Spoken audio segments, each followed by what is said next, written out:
ẹ̀jẹ̀ mi ni ẹ kí n gbọ́ àkọ́bí ewé ayò ewé tún méje ìtún ló ní ọtún ẹ ṣe ìfà ló ní kan fà ẹ mọ́ra àìbínú gbogbo àtàrẹ gbogbo méjì ọkà bàbà gbogbo mẹ́ta ọkà wáṣẹ́ orí ló túmọ̀ ẹ̀dùn gbogbo ọ̀nà ní túmọ̀ ẹsẹ̀ akọni ìmọ̀ tú ìmọ̀ ọjọ́ ìmọ̀ èmi ni wọn kì í dálẹ̀ bọ́bá lọ mẹ́lẹ́mọ́ wá fi jóye ẹlẹ́mọ́ akọni bọ́bá lọ bèbèrè wá fi jóye ẹrùkù bọ́wọ́ wọn bá tẹ̀lé wá fi jóye aláre àwọn mẹ́tẹ̀ẹ̀ta parapọ̀ wọ́n wá jọ ń pẹ́ mọ́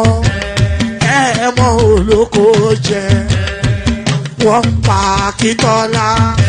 Akíntọ́lá ọmọ Ògún wọ́n ń pàdé ìyọ̀dà ọmọ àtàràbọ̀bà àkọ́bí wọ́n ń pàdé ṣàtàdàdẹ ọmọ ọba Ìjẹ̀bú Mèrè aṣíwájú odò gbólùkẹrẹ ajagun lólòdì ọ̀run tó bá ṣe pé tìyẹ tó bá ṣe pé tìyẹ lọ́ bá ń darí jọ wí àpérò mi kún gbọ́wọ́ ọ̀gọ́ ti ṣìgìdì bá gbé àgẹ́tì ló máa ń gbé àyàn ti ìlàyàn ewúrẹ́ ọlọ́run dákun má padà lẹ́yìn ẹ kó má gbàgbé ọ̀rọ̀ tẹ́ aṣíwájú ọlọ́run dákun má padà lẹ́yìn ẹ kó má gbàgbé ọ̀rọ̀ tẹ́ àkọ́bí.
Obodo jisike n'ụbọchị eruona oyibo It's everyone, be free, ayandaba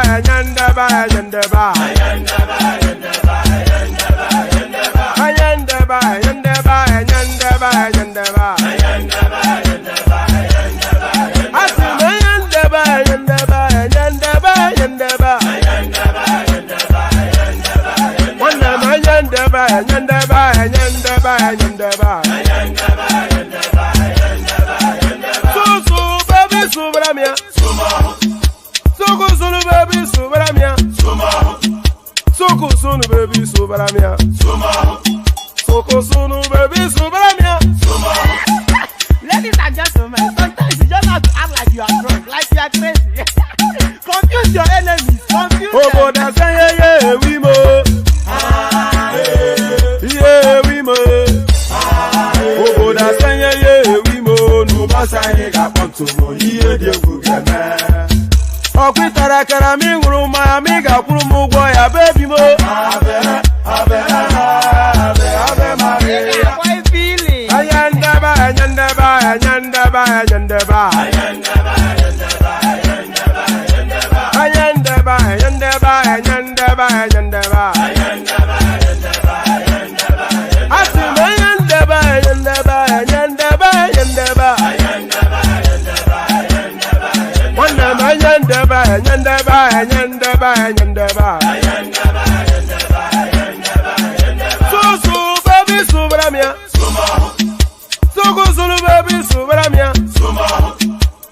Sunu baby subaramia. Soko sunu baby subaramia. Ase kwa nefo ya banyo si akuna nyego mkambasi ozo. Since I was born, but now I am getting youth. Akuna mota akuna koga book.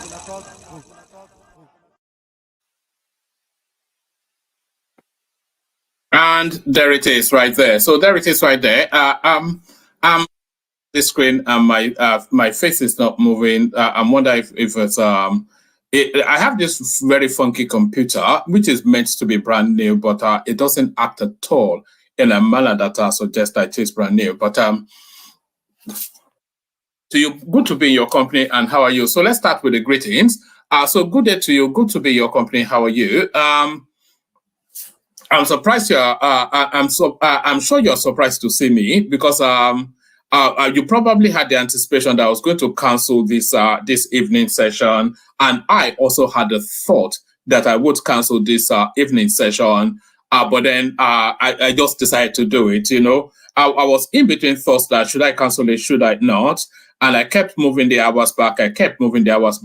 I think this is probably the latest we've ever started ever on this platform. But nevertheless, here I am, and there you are. So here it is. All the anticipations is that it's going to be a fairly short session. But before we do anything, let me play you another piece of music just to reset this computer. It's putting me off somewhat the way it's acting. Let me play you in it. Oh no, I think you guys like the Agbado, don't you? So let me.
All right, here we go. So hopefully you can hear me now. Let me put my hold on.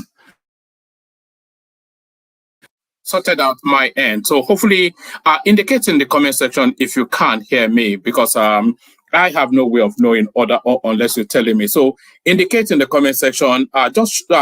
Somebody indicates in the comment section if you can't hear me. So as I was saying, I had no intention of holding this session, but here I am still hosting it nevertheless.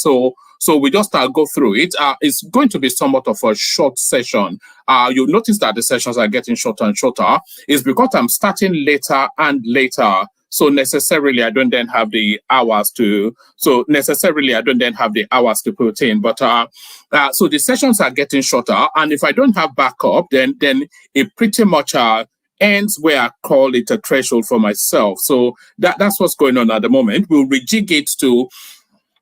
And by the way, there's a lot of changes because I've been discussing in the background some of the long-standing members of this platform to see what sort of changes you guys would like to see. So if you want to, I'm thinking, should we start to pivot heavily away from politics towards lifestyle sort of things? Because what's there to say? Peter Obi continues to campaign.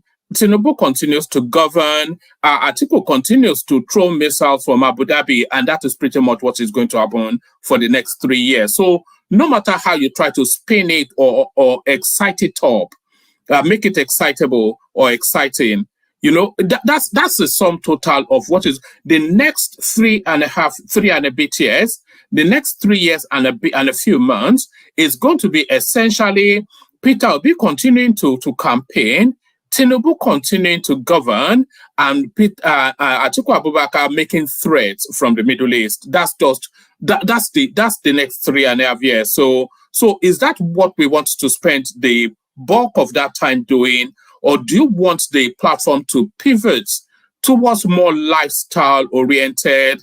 You know, the pastor sits sleeping with the choir girls sort of. Do you want us to go to that territory? The pastor sleeping with the choir girls. So that's because that's a rich field of harvest, of course. In the Bosky in London, that sort of thing. You could say the ridiculous guy. You see him in London, like he couldn't do his bouncing up and down because, of course, very quickly they tap him on the shoulder and throw him in the cell. So do you want us doing all that, or do you want us to continue the ghost bars of the TINUBU, Atiku, and all of this sort of so I want feedbacks today and in the course of just point the direction that you want the platform to go, and we're here to do your bidding. So do all that, but for today, it is of course entirely all about the goals of politics. So I'll be reading you a few pieces, and then I'll be reviewing a few videos, and then depending on how it goes, that might well be the session. So the headline piece I'll read to you in a moment. But before all of that, the usual protocol: click on the like button just as soon as you log on. As soon as you click on the platform to start to watch and listen, click on that because you are in that motion of clicking anyway. So make that a force of habit that as soon as you click on the platform to start to listen or watch, I think a lot of people actually. Another thing I want you guys to do, let me know in the comment section, is how you interact with the platform. Do you listen to it or do you watch it? So that's the word, because I've always been curious about that. Do you sit glued to the screen watching, or does it just set the background to your day as you go about doing whatever, doing your cooking, doing your cleaning? Hopefully you're not doing any. I don't want to know whatever funky thing else you're doing whilst you're interacting with the platform. But tell me how you do interact with the platform. Do you watch it or do you listen to it? Because it's a crossover, isn't it, of a televisual and audiovisual as well. So how are you visualing it? Are you interacting with it audibly? Is that even a word? So yeah, hopefully that's a word. Are you interacting with it just as a listening device or as a listening platform? Or are you watching the what's there even to watch anyway? Everybody comes as an avatar, and then all there is on the screen is just whatever topic there is being discussed. So how do you interact with the sessions? I'd like to know that. But like I said, click on like. That's very important. Click on subscribe. Of course, you all know why I'm asking you to do that. So do that for all of the reasons that you do know. So click on like. Click on. I don't want to know what Kumeme means or One Nigeria, because all you Edo people, you have some funky language over there. Yeah, so click on like, click on subscribe, click on the hyperlink that says StreamYard if you want to come join me on the screen. I'm not going to pressure anybody to come on the screen, especially today. If you want, only come at your will, you know. So yes, yes, and the comment section also. So somebody was just saying that they actually interact more with the comment section, and the actual studio itself just serves as a background noise. So many ways that people interact with these spaces. So all that funky stuff. So yeah, like, subscribe, the hyperlink that says StreamYard, if you will. So the hyperlink that says StreamYard, if you will, let's just launch straight into it. So as I said, I'll do you like a couple readouts, and then I'll react to, you know, that guy, the landmark guy, the guy that they are chopping up his beach resort to make way for that super highway. So he's been in the media space. So we'll see what he has to say and how he's presenting himself. And Alan ONYEMA, he continues to expand on his narrative, how they are trying to get rid of him in that London route. So we'll interact with we'll react to a video of that as well. So a lot of Oh, all right. So a lot of that stuff. But let's get started, because I'm starting to ramble somewhat. So I'm starting to ramble. So let's just let's launch straight into it. So let's launch straight into it. And this is the lead piece. This is the headline piece. So as you can see, let me actually put up that image. As you can see, the sort of let me put up that image. I need to. Hold on. I think this image might all be the better backdrop, actually, to... hold on.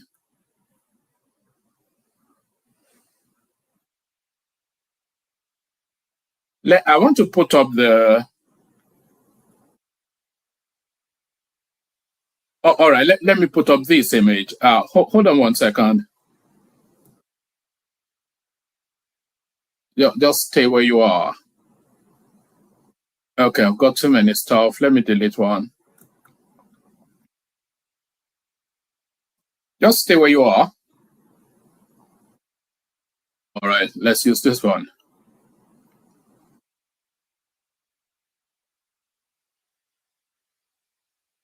All right, let's use this. So let that be the background. Let that be then the front face of this particular readout. So this will be the front face of the particular readout. So you can see exactly what is rankling them in the north.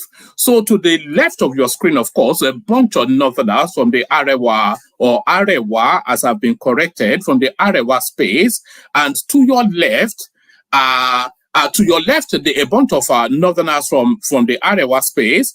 To your right, the inimitable image of the confused-looking Peter Obi. So that's Peter Obi. And right bang in the middle is what the contention is. So the contention then, Peter Obi, the northerners are inviting, should stop erecting substandard projects in the north. Arewa Group wants Peter Obi, asks him to desist from erecting substandard projects in northern Nigeria.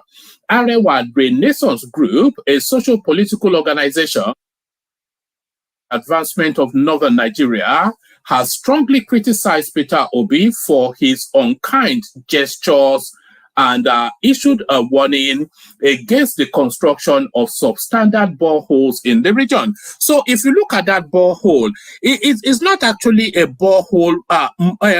It's more of an advertising stand than a borehole.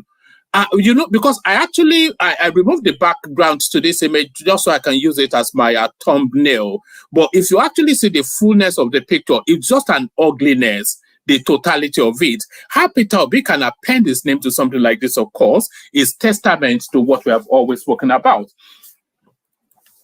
So there it is. Arewa Group wants Peter Obi, asks him to desist from erecting substandard projects in northern Nigeria. Arewa Renaissance Group,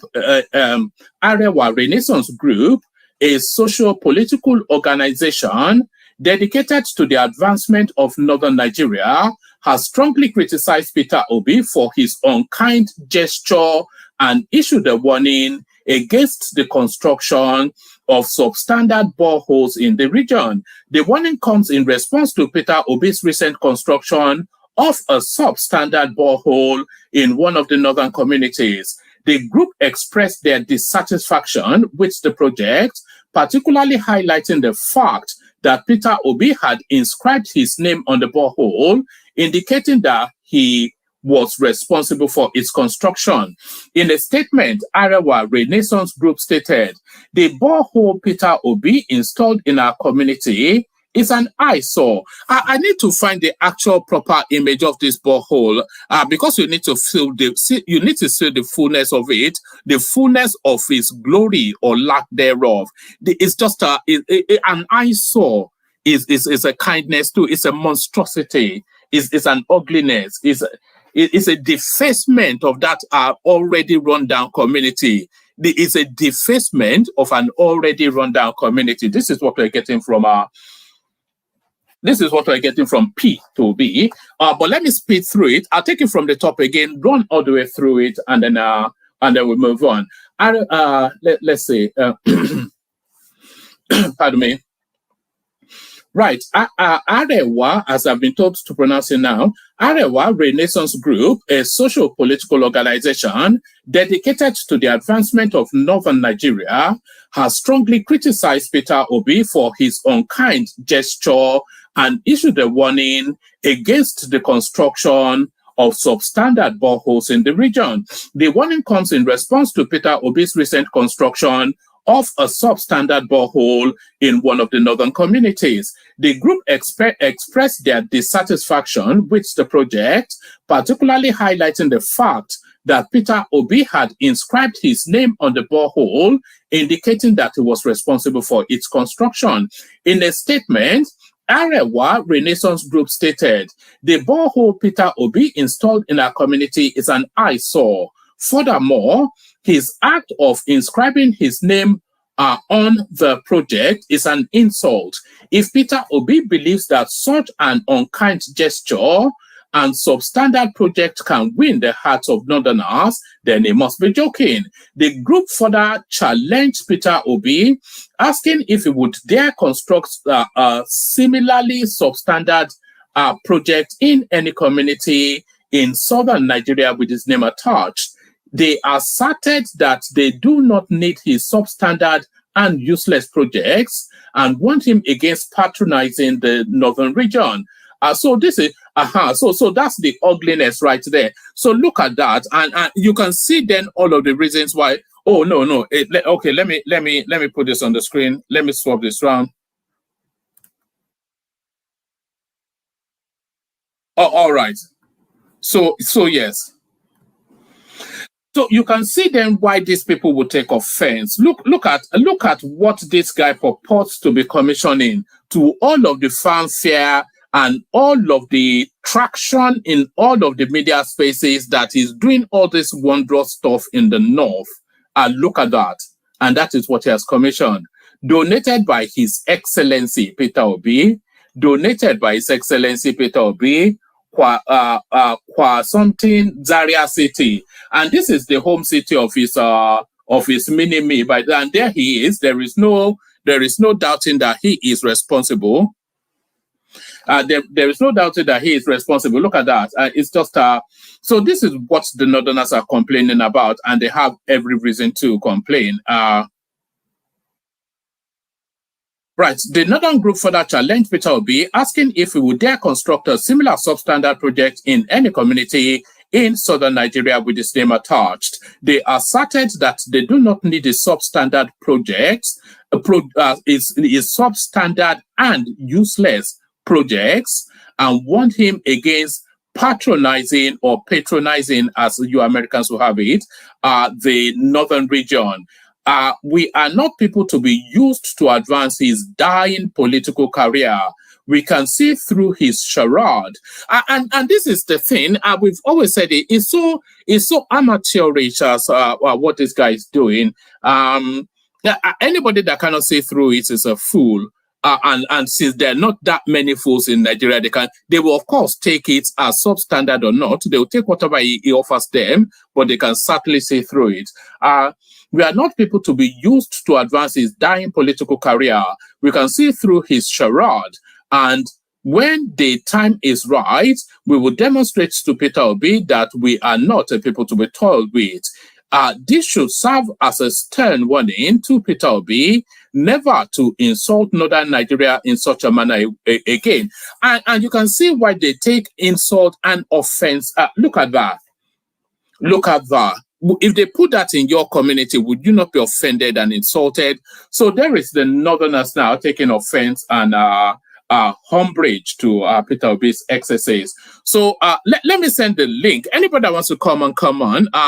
But you're not under any pressure to come on. I'm happy just to do the readout and bail out if that's what you guys want. But if you want the conversation to take place, if you want the conversation to take place, jump on. Otherwise, we just, but no pressure for you to jump on. So I'm not particularly forced either way. But let's do that. So let me send the link. So that's Peter Obi then being told off by their bookies. So Peter Obi being told off by their bookies. So another person now being told off by the bookies. We regret voting TINUBU, won't repeat mistake in 2027. Northern elders fume. So when you hear all this northern whatever, it's not a homogeneous space, by the way. There's not one uniformity that is the northern anything.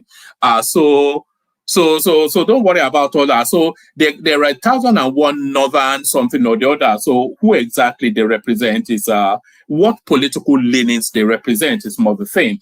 We regret voting TINUBU, won't repeat mistake in 2027. Northern Elders Film.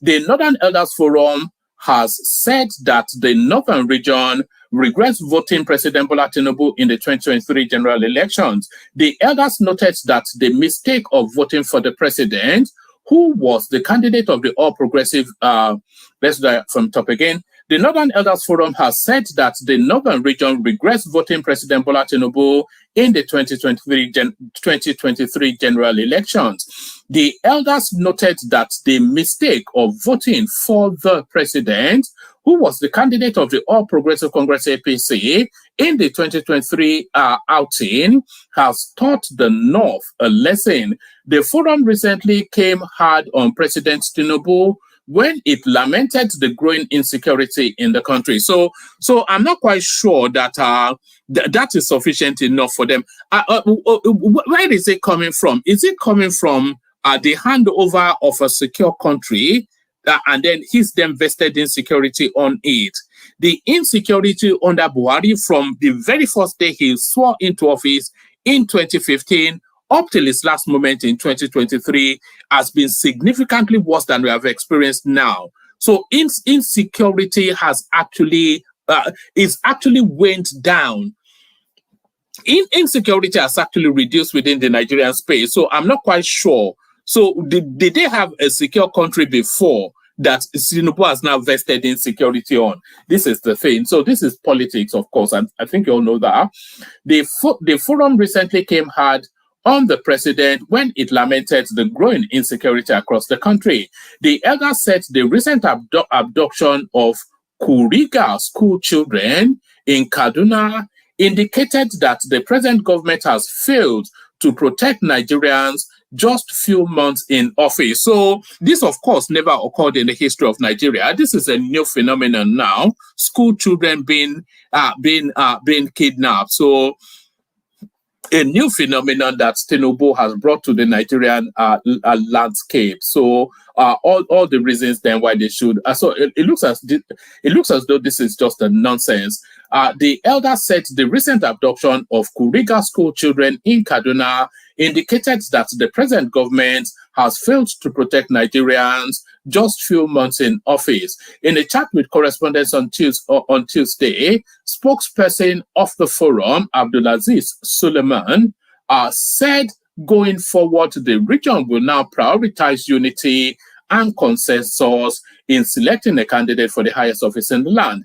Recall that in the 2023 general elections, TINUBU polled a total of XYZ to be declared president. The northern region of Northwest, Northeast, and North Central gave the president a combined 5.4 million votes. So out of the 8.8, if we round it off to the nearest Roman figure, out of the 8.8 million votes that TINUBU got, 5.4 came from the North. So, and that's the thing, the North decides who governs Nigeria. The North, nobody else but the North. We see that the vote in Igbo land means nothing, because they voted against every sitting government since 2015. And those governments have won handsomely. They voted against Buhari in 2015. He won handsomely. They voted against him in 2019. He won handsomely. They voted against TINUBU in 2023. He won handsomely. But if the North votes against anybody, then that person is a loser. So the only space that actually holds sway, the lever that leverages somebody into a rock, is the North. And that is where you see Peter Obi going around the northern space, building substandard boreholes. Recall that in the 2023 general elections, TINUBU polled a total of 8.8 million votes to be declared president. The northern region of Northwest, Northeast, and North Central gave the president a combined vote of 5.4 million votes. So if you removed that 5.4 from 8.4, then TINUBU is not a president. That's just the thing. Those are Peter Obi margins anyway. Those are Peter Obi margins. Responding to a question on the recent visit and donation by the former Anambra Governor Peter Obi to northern communities, Suleiman said the North made a mistake in voting Bola Tinubu to the presidency in 2023, and it is unlikely that they will repeat the same error in the future. They have learned from their past misstep and will strive to select a candidate who can unite the country and govern in the best interest of Nigerians. Moving forward, the North will be more cautious. And by the way, make no mistake, you know that this is politics, of course. I think we've explained this to you enough times on this platform. This is politics, of course. And Baraka de Salah to all of our Muslim adherents. Well done, AB. So Baraka de Salah to. This is politics, of course. So these people are not going to vote for. I hope you know that. Please know that the Northerners are not going to vote for Peter Obi in 2027. Whether they say they've seen the errors of their ways or not, I think you know that they are not going to vote for Peter Obi because for reasons that I've explained, and I will explain again. If they voted for Peter Obi in 2027, then Peter Obi has a constitutional 2-term that he can and will serve, which would then mean the Northerners are out of power for 12 years. And they would not abide that, because those are not the pragmatisms of politics. It is not whether they are fed up or suffering or not. It's not whether they want good governance or not. And they don't identify Peter Obi as good governance, by the way, because he has no you can only judge a man by his record, can't you? And Peter Obi has no antecedents of good governance. He was a poor governor in Anambra State. So there is nothing to suggest then that somebody that could not manage a monolith, because Anambra State is a monolith, it's a single ethnicity, single religion space. 90% Catholic, 90% Igbo. So that's a monolith.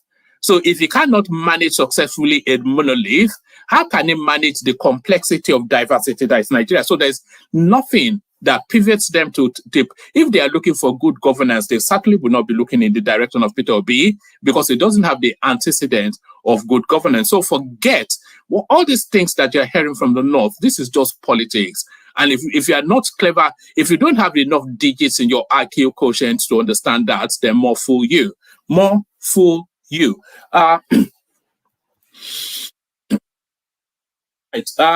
The northern region of Northwest, Northeast, and North Central gave the president a combined vote of 5.4 million.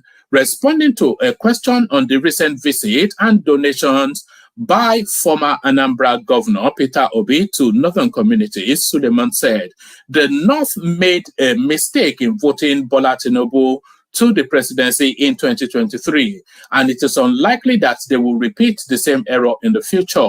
They have learned from their past misstep and will strive to select a candidate who can unite the country and govern in the interest of all Nigerians. Moving forward, the North will be more cautious in selecting a candidate for the presidency. They will prioritize someone who is seen as more inclusive, less controversial, and more. And by the way, Peter Obi is not inclusive, because we all saw how it played out in 2023. That even the lead administrators in his northern push were people of his ethnic stock.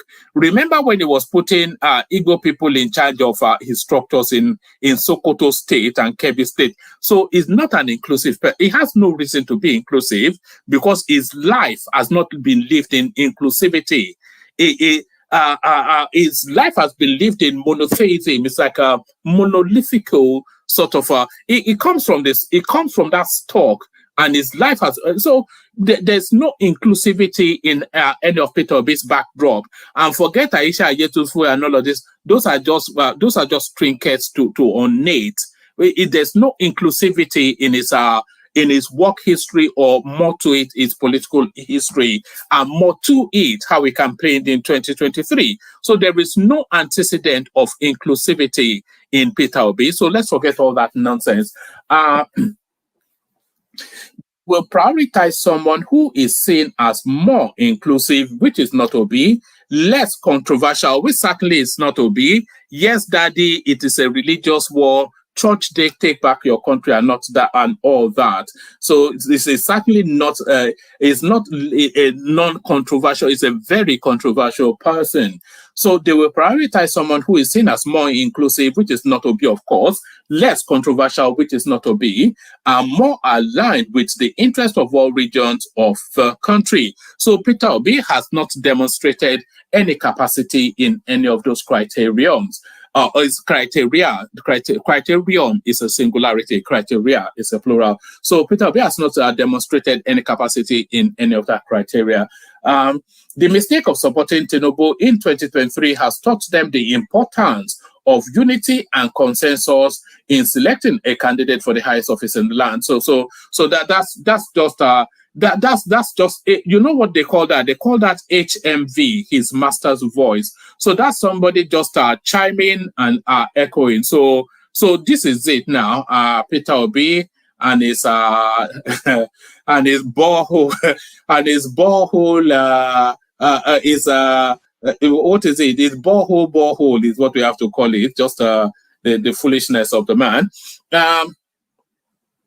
EFCC releases details of 18 of 26 fresh multi-million-dollar naira corruption charges against former Nigerian Central Bank Governor Emefiele. So the guy just told, anyway, we all know what went down there. So let's just leave that and move on. So we leave that just as that headline. We leave that as just as that headline. So now I was going to play you a clip of this, but I'll just play you this little soup song, because the video actually that I was intended to play is about 40 minutes, and I don't think either you or myself have the endurance for that. So I'm not going to torture you with that, but let me torment you with this. This is Alan ONYEMA continuing to speak on his experiences as he tries to conquer the most lucrative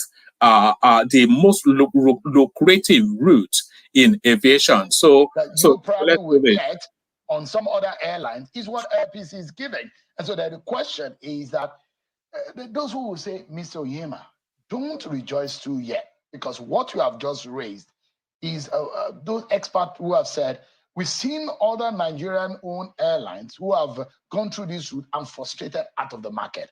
The same strategy is being employed right now by some of those foreign airlines to drop the price so that people will now leave Airpeace and go to those foreign airlines. Are you aware of those tactics? Of course.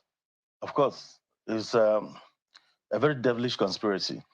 All of a sudden, people are airlines are underpricing. That is below the cost. Just in the space of 1 month. Yes, not up to a month. One other airline was advertising 100. I want you to really pay attention to what Alan Onwuanibe is saying. I might well even bring the fuller video, maybe in the course of, if the session is slow, I might well bring the fuller video of this.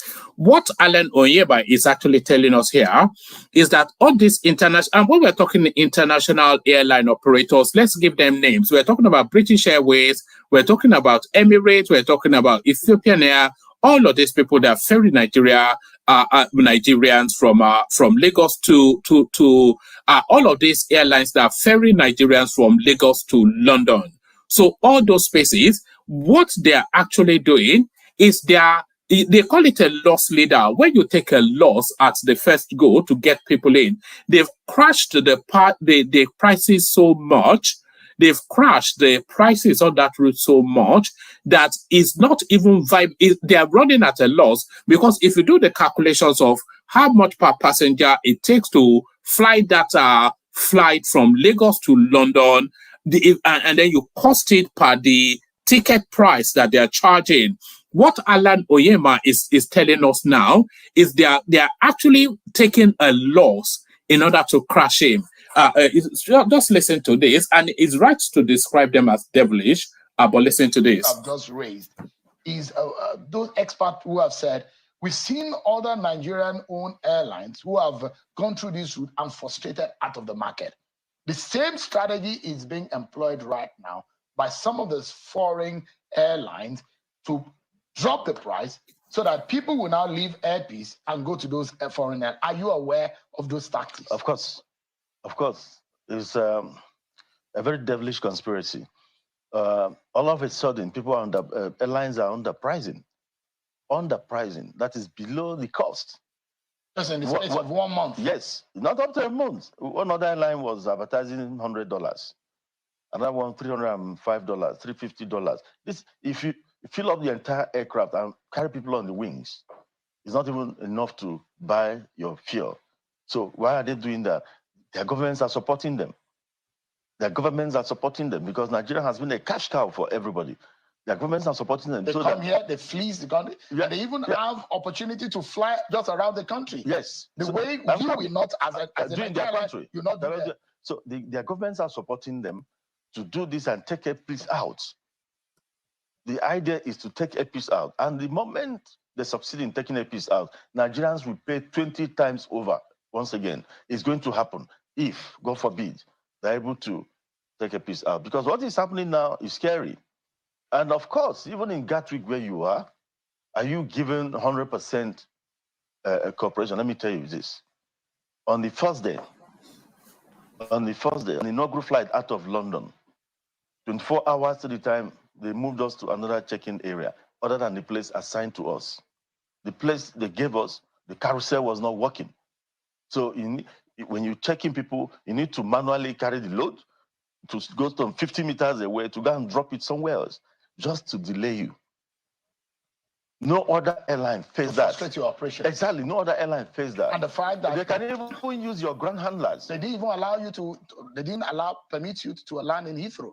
To operate in Heathrow. Of course, that one is. They will tell you no slot. Even Gatwick. When we got to Gatwick, we now said, okay, let us take Gatwick. They say, oh, no slot. All right. A lot of everything else he says after that is something that we've already tackled on. But what I wanted you to hear was the dirty tactics. And I'm encouraging. Maybe we'll start canvassing. Maybe we'll start a hashtag that Nigerians fly Airpeace, because they are crashing it's even telling us that there's an airline selling tickets for $100. Lagos to London, one of the most plumb routes. There is no if they want to fly 24 planes, 24 hours from Lagos to London, they will still not be able to satiate the demand for that route. It's always jam packed, and they are selling tickets for $100 a seat. That's for the cheap seats, of course, where you people sit, not where people like me sit. Though it's more expensive where people like me sit. But no, but I jest. But they are selling tickets for as low as $100 a ticket, and this only now happened when Air Peace kicked off its inaugural flight. So what they are doing, what we have now is a price war. Do you understand? What we have now is a price war. And ordinarily, under normal circumstances, when you have a price war, it is always to the advantage of the consumers, because the consumers will, excuse me, because the consumers will be the ultimate beneficiary of any price war, because it continues to drive the prices down very much to the advantage of the consumer.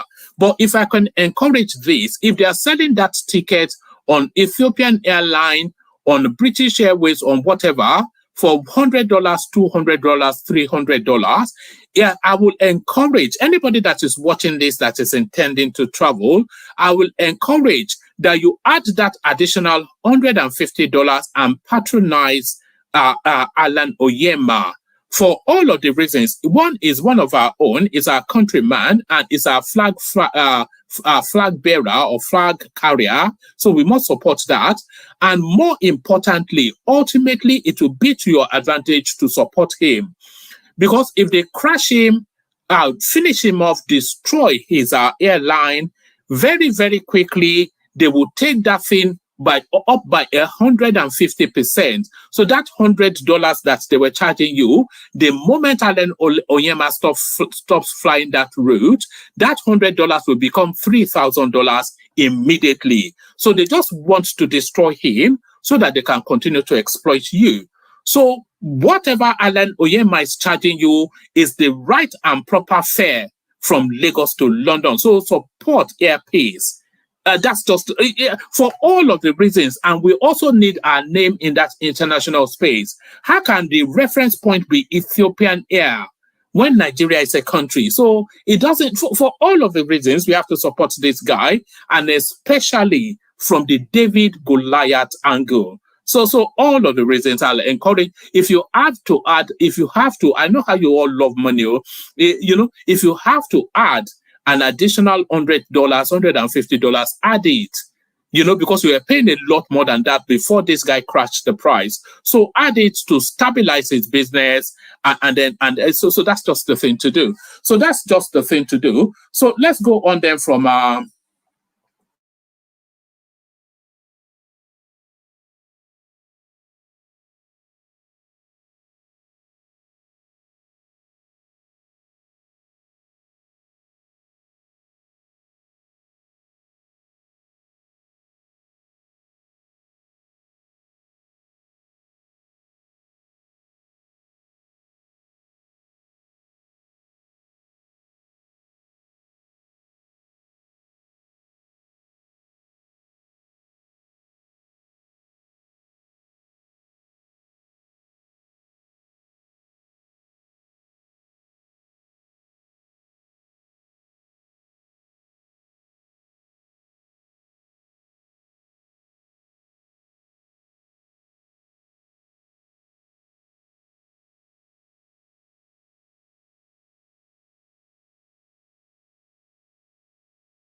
Right. I don't know what happened there. A bit of connection problem. It's a conspiracy.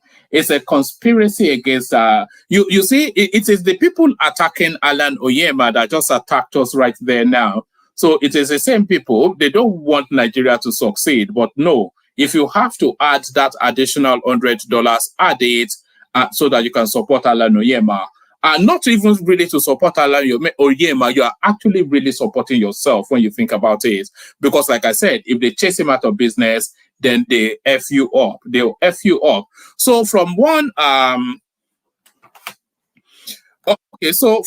one I was going to say from one Okrika businessman to the other, but I think you guys don't like me using that sort of language anymore. So from one southeastern businessman to the other. So now we are going now to the narrative of. I hope you can all still hear me, by the way. Let's go on to the narrative of this guy now. This is the what is it, beach lounge or whatever he calls himself, bar beach guy, the one that the super highway is cutting through his property. So he has broken cover now to come into the public space to discuss just what is going on within his own space. So let's pick it up from here as this reporter shows us the elegance of this guy's spread, and then we hear from the man. But let's pick it up from here. Of what is happening around. Hello, Kelly. It's good to have you. What is going on at the moment? Right, Anne, Jeff, and Heide, good morning, Nigerians. Precisely, our location is the very popular landmark beach. And maybe on a lighter note, Anne, Jeff, and Kayode, I feel for you three, the studio, because I am right here at the landmark beach, which has a lot of beauty and nature. And I tell you what, it's really been amazing the past 1 hour since we arrived here. But I mean, let's get more serious now because we're here to work and not to unwind. So for many Lagosians and Nigerians, it came as a shock and surprise that some sections of this beach is going to be demolished any moment from now. And I'm going to just do our viewers some of the markings we have seen here at the beach. Take, for instance, just towards my right there, the camera can pan over there. You can see some structures there, which has been marked ROW, simply means right of way. And so it tells you that the Lagos-Calabar Coastal Way somehow is expected to go through this particular beach, which tourists from all around the world sometimes come to Lagos and they always want to visit here. So we've seen structures like that. In fact, a matter of fact, I can say that for buildings or structures, facilities from somewhere, this stretch are all going. But let's also do our viewers what we mean by what exactly is also going on here. Let's pan towards the beach itself, where we can see a dredging machine facility has only just arrived a few seconds ago, ready to go ahead with dredging. We can see that this sand filling has been ongoing for quite some time now as work intensifies here at the. All right. So this project now, as soon as it was announced, they mobilized immediately to it. So dredging already going on, sand filling going on. They've started from the Calabar end. They've actually done quite a few kilometers. So I think this is going to be one of the signature projects of the TINUBU administration. Certainly, if it does anything bigger than this, it'll be a real surprise. But this is going to be one of the signature projects of this of the TINUBU administration. But I want us to get quickly to that guy, whatever his name is. The landmark beach resort. But interestingly, guys, for the over 3,000 staff who earn a living, vendors, investors who earn a living on a daily basis from here, it's a devastating and terrifying news for them, guys. So, I mean, we see the work being done on the one hand, and we can even, I mean, place is very quiet, so it speaks of perhaps a despair on the. They got a 7-day notice to move or leave, and I called attention to the right-of-way markings on the wall. For those who are familiar with engineering, normally. Oh, okay. I want you to just see, because they are not actually demolishing the whole resort. They are going to cut through a sliver, SILVER. Is that how to spell sliver? Well, you know what sliver is? Just a tiny little patch through. So they are not actually destroying the whole resort, but of course it will throw the resort out of skew. And I think a lot of what this guy's noise making is really wrapped around the language of compensation. But I want you to see that they mark specific spaces within that project that they're going to cut through. So this guy is going to show you now what the markings are. I call attention to the right-of-way markings on the wall. For those who are familiar with engineering, normally when such markings are carried out, a date is supposed to be on that wall to tell when it was done. Okay. So you see it there. That ROW, it means right of way. So let me remove one Nigeria's comment. That's ROW there. It means right of way. So it is not the whole complex that is being destroyed. It's just that tiny little sliver, as I said, that they're going to have to make way for the road. Done. And then what government agency or parastatal carried out such a marking? But one of the controversies is that this right-of-way has no government agency to tell you who has marked this and when it was marked or when they have to leave. So they were given a 7-day notice. I think that 7 day has expired because they got that notice, I think, sometime around last week. So it has expired by my calculations. But work is ongoing here because we can also see some caterpillars far away from here. We're also sun filling. I don't know if the camera lens can capture that for us, or perhaps we have our drone view for our viewers. So there it is right there. The work is actually ongoing. So speak Nandu. So let me fast it forward to where the man actually gets interviewed. I'll speak with someone who has been directly affected by this, Mr. Paul Onwuanibe. Thank you very much for... Okay, I guess we'll get him very soon, very shortly. But I mean, we've been talking about this, and I'm sure we would like to hear from someone who has already felt the pulse, who knows what this is going to do to him, to those who he has employed. Mr. Paul Onwuanibe, thank you so much for joining us on the morning brief. Okay, finally you're here. Thank you very much. Thank you. So I'd like to know, I mean, hearing you yesterday, you talked about this being mixed feelings for you. Somehow a good thing, somehow not so good, especially because we know that you have employed over 3,000 staff who will be affected by this. How do you really feel about this demolition? Well, it's very difficult to describe because let me try to create the sentiment from it. So Landmark is a business I started 27 years ago. I started it in Europe, went to America, came into Africa, and made a debut in Nigeria in 2003. And we bought this site in Actually, it helps that it's a westernized Southeasterner and not a Southeasterner. If you get the distinction that I'm making, because he's had the opportunity of experience of travel, so he has a more broader world view. If you remember the guy that Wike was demolishing his illegal structure in Abuja, how very quickly he ran to tribe. So that one has no experience of anything outside of just that yellow Gary mindset. But from this guy's accent, you can see, and from what is recounting as well, he's had the experience of living globally. So he has a more globalized view.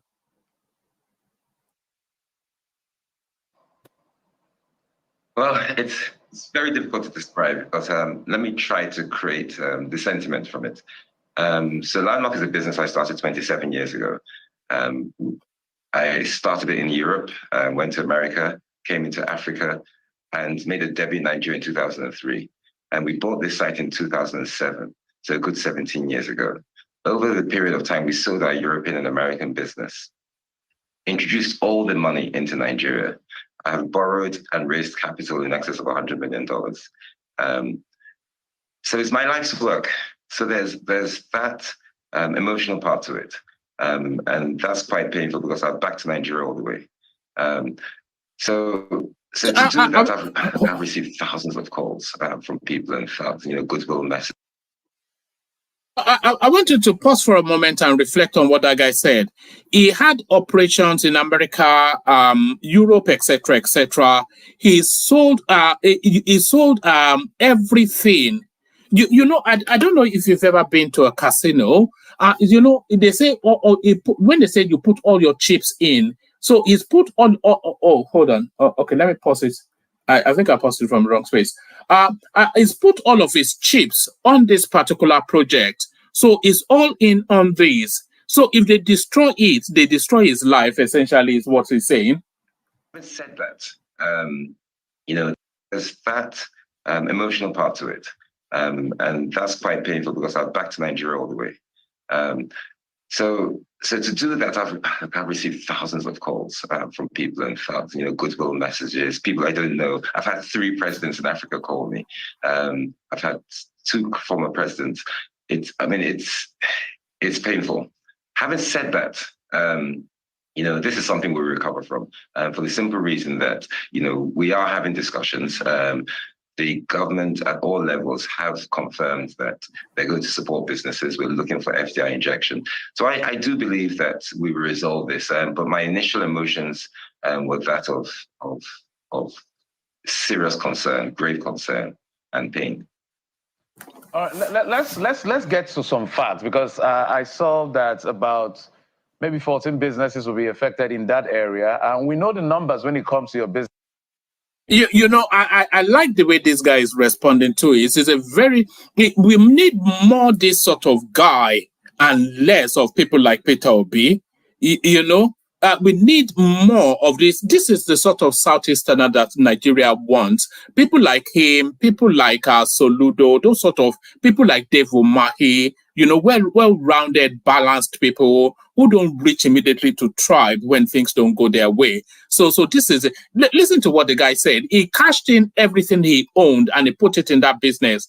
And they're telling him that it's going to be destroyed.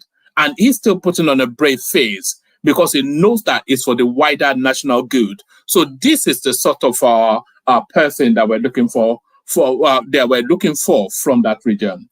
Business in terms of your investment, who it employs directly and indirectly, and the number of tourists that comes through, especially your 2023 record. But let's talk about this particular project. As at the time you were purchasing the portion where you're doing your business, were you aware that this is going to be routed through the Lagos-Calabar Coastal Road will somehow affect the area where you're doing business now? Or this is a new development for you? We need to get that across to the public. So it's a new development, and I think all you have to do is line up the dates. We bought the site in 2007, and the Coastal Road project is a project that happened a few years after that. And it was on the Water Corporation Road, the road that was designed as the Coastal Road exists. If you show aerial pictures, you will see that. And we are ground zero of this Coastal Road project. This is where the Coastal Road starts. So the Water Corporation Road, the alignment is there, the feeder roads have been done, and you probably know, I don't know whether you've been here before, but you probably know that over the last few years, we have, appealed, the federal government kindly repaired the feeder lanes for that road. You can see it behind those towers, right? So all of a sudden, there is a move. So that's the Water Corporation Road on the right. You can see the median in between, which is where the Coastal Road was meant to be. So that realignment, for some reason, has just been moved straight to our beachfront. And then after it runs through Landmark Beach, it then veers back onto its original route. So that's why we feel that there's a solution, and the solutions here are simple. So you can imagine why I have some concerns.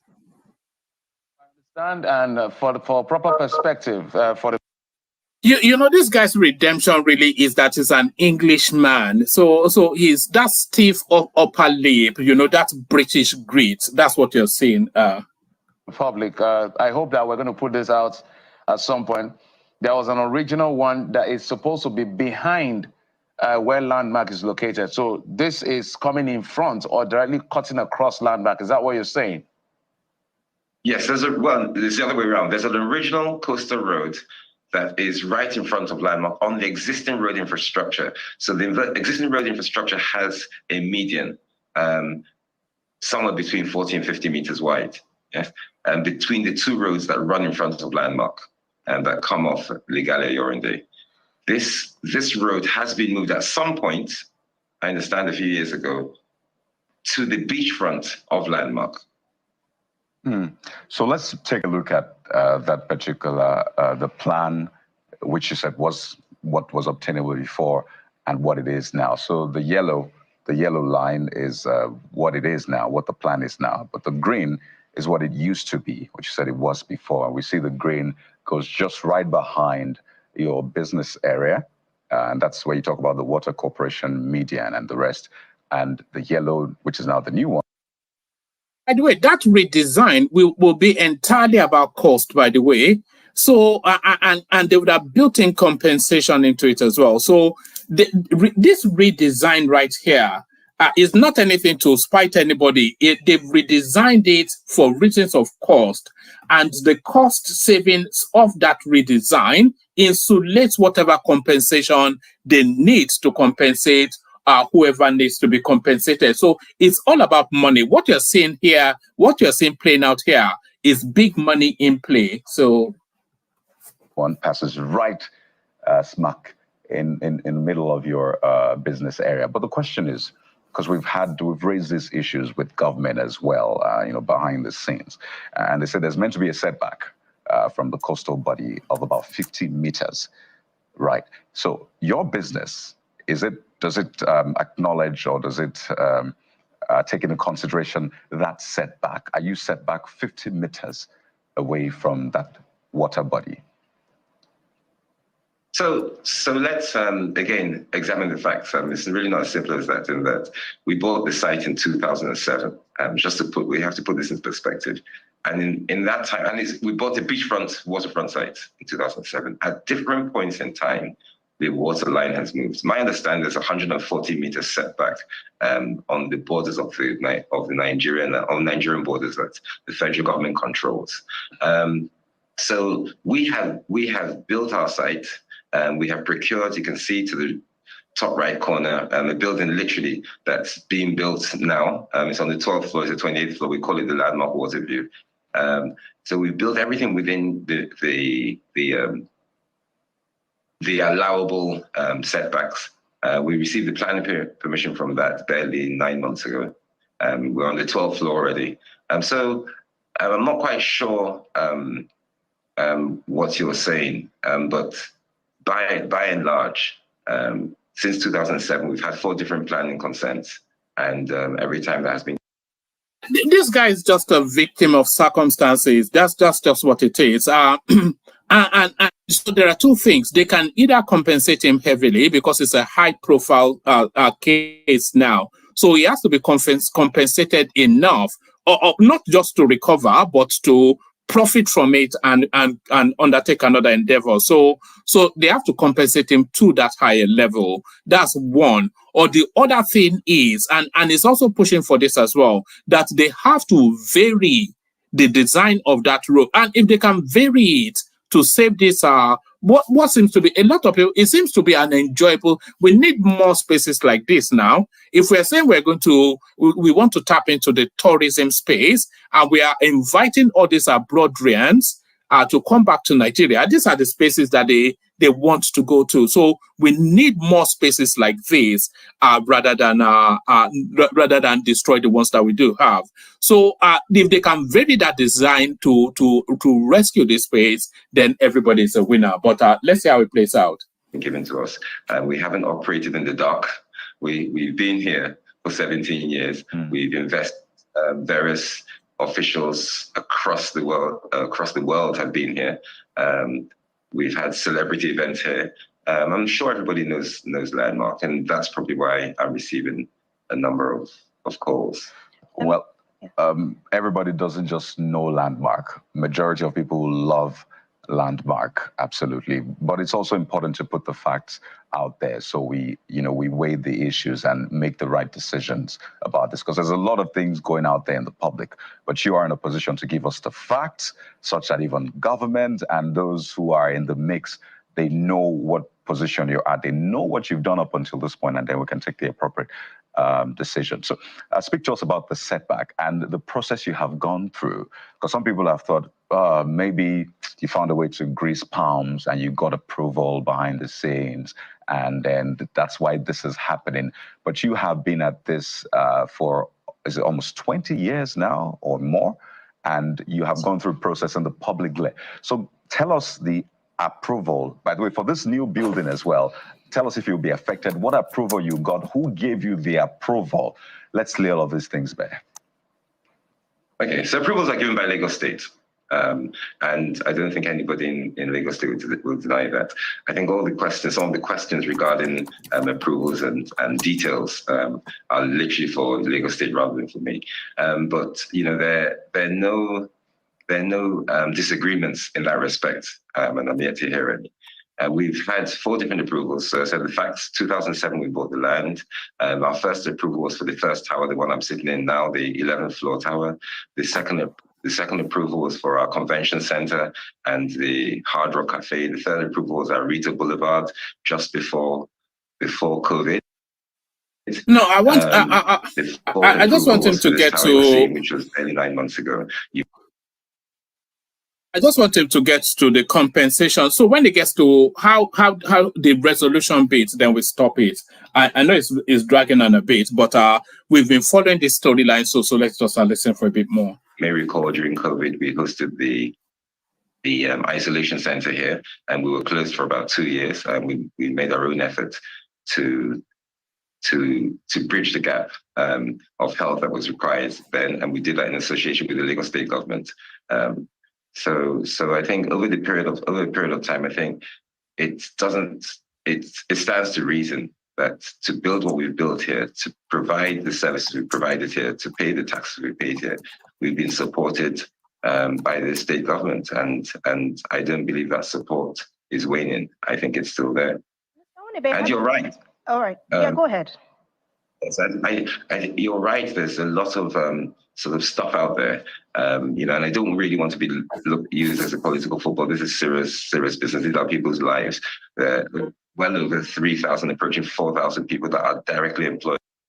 I'm glad this guy is speaking this way. He's not opening any window at all for Peter Obi to jump in. And so Peter Obi has not yet tweeted on this because this guy has not opened the ethnic window that he likes to climb through. So well done. Because it's an English, it's a Nigerian breed. I think that's probably what's coming through. In this ecosystem, there are over 84 businesses. There are actually families that are affected. When I brought my funders here to raise additional capital to develop this speech about 7 years ago, one of the funders basically said that almost every square meter of this site is feeding a family. I mean, you have to come here to understand, and I appreciate you saying that you don't just know it, but you love it. And we hope to continue to provide those services to everybody around the world that comes here during the holiday periods, and the local people who are around now on a daily basis. We get a lot of people who come here, well in excess of 3 million people every year. All right, Mr. Onwuanibe, you said you're already in talks with the federal government and to avoid this demolition, but have you been giving any reason why this plan was changed? Has anything been said to you about from going from a straight line to coming down to where your own property and facility is? Have you been given any reason why this change was made? No, I have no idea. Okay. All right. The government is not obliged to talks with the government is not obliged to give him a reason. The courtesy might demand, but nothing obliges it that they should give him a reason. Maybe out of courtesy, yes, of course. Especially since he's such a high-profile victim of the project. So maybe they could call him in. So maybe they can call him in and show him why the plans were varied, and I suspect it will all be wrapped around cost. but there's nothing that obliges that the government should give him a reason. But I want him to speak on what happens next before we stop watching this. The government. So hopefully this will be resolved. Whatever decision made, we definitely will know about this. But I think Jeffrey wants to. But I want to find out from you. I know that we had read, so this is the time for you to clearly tell us. He said he wanted them to go back to the original, maybe a diversion of about 1.5 kilometers. So put it on record. What exactly would you want from the government? I know that things like this, there are compensation and all of that. I doubt if you want compensation, but if you want compensation, let us know. What exactly would you want in this conversation you are having with government, the way forward? So number one, I want this Lagos to Calabar Coastal Road built. I think it would do wonders for tourism. All right. So that's the quality that I'm saying of this guy. So I mean, so this is the sort of person that gives us hope. Because these counterweights are all of the, they talk about the vocal minority and the silent majority. So this guy, an example of the silent majority. So the number one thing he goes to is that project vital to national development. So so he left his self-interest. He's not even said anything. And if I hear the word tribe from this guy, I will hit my head against the wall. So it's not about any of that, but it's so patriotic to his own country. The first thing he goes to is to tell you that the greater good first and then my self-interest. And that is how it should be. The greater good first and then my self-interest. Lagos to Calabar Coastal Road built. I think it would do wonders for tourism. Albeit I may argue with the style of the roads. I mean, most coastal roads are scenic. They're 1, 2, 3 lanes. They weave in and weave out. They sort of avoid things. But by and large, the idea of a coastal road, and we've seen many of them. We've seen the Pacific Coastal Road, West Pacific in California. We've seen the North Atlantic, the Miffy. I've forgotten the one called around Cape Town. And there's so many, and I've studied them. They take 15, 20, sometimes longer to build, right? But that's not the point. The point is that it's always good for tourism. So coastal roads are there to enhance tourism, not destroy them. So I believe that a whole series of tourism and hospitality and leisure outlets that go along that coastline will be enhanced and more will develop. And as we know, the hospitality and tourism industry employs 1 in 10 people on planet Earth. The barriers to entry are low. The economic activity is extremely high. It will replace oil. So we want it built. So that's number one. Number two, we want to survive. We want this to not just make us survive, but thrive. So we want the coastal road not to run right through the middle of landmark, but we want it to run in its original position so we can get the benefits of it, and the people who visit and the families who are employed through here, and the tax we pay will continue. Our business here is about bringing people here, giving them a great time, and making sure they tell other people. And that's literally our 3-stage strategy. Number 3, I would like to, and it's on record, work with this government and all the stakeholders across the coastlines, across Africa, to make Africa the #1 tourist destination. I will add this guy to the list alongside Alan ONYEMA. I'll put a link to the Alan ONYEMA interview. He told us that because it's about 40 minutes interview, so I'm not going to play you the fullness of it because I think you're getting a bit. I think you want us to get to the conversations now. But I will remove this guy from the yellow. And I think you would as well. So we will remove this guy from the yellow Gari merchants, the raw meat eaters Nzobuites, so the Nzobuites, the headless mobs. So we'll remove this guy and pack him with Alan ONYEMA. So we start to sieve the wheat from the chaff in that space. Because it's just excellent all the way through. Just like Alan ONYEMA, who identifies business and appreciates progress. So well done to this guy. So let's just listen to a few more minutes and then we'll end it there. around the world. As I said, 3 presidents have called me. 2 of them have been in discussions with to replicate what we've done here in Lagos in those countries. And there's simply no reason why West Africa shouldn't provide some of the tourism destinations. It's funny, really. The day I got called regarding from my team, saying there were people on the side measuring for the coastal road. It was about 3 weeks ago. My brother was celebrating his 60th birthday. I was on the Caribbean islands, and it's amazing the amount of tourism and the amount of money that's brought in by Western nations and families that participate in tourism. I mean, even you go to countries like Gambia, tiny little country, and they're on the cruise for this. And I've been there a number of times because they're talking to us.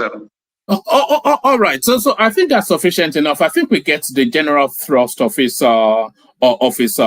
position, and well done to this guy. I have to learn to pronounce his name properly. If somebody will pronounce it, then I'll pick it up from how they pronounce it. But well done to him.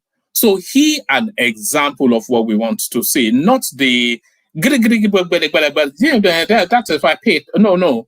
So the headless mob. So we're starting to seize and pick out the good bits. So we've already bagged and tagged ONYEMA. So we bag and tag this guy as well. Bag and tag Charles Soludo. Bag and tag Chidevu Mahi. As we continue to, you remember when the Oba of Lagos said they were going to throw some people into the lagoon? That was in the in the 2019 election. So we're going to pull the people we're going to rescue out, and the people that Oba of Lagos wants to throw into the lagoon. I think we're starting to make the distinction now. So make the distinction now. I think that's sufficient enough of this guy. An excellent piece of an example of a human being. An excellent piece of an example of a human being.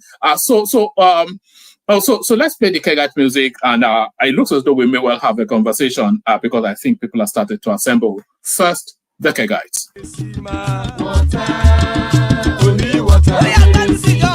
Water, only water, where they see ma.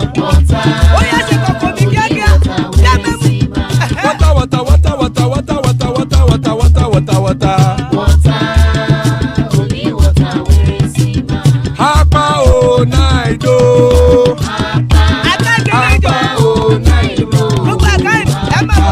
Hapa you don't come o.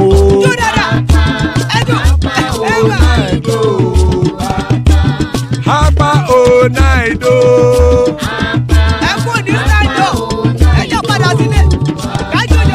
Oro keke elemu ye o.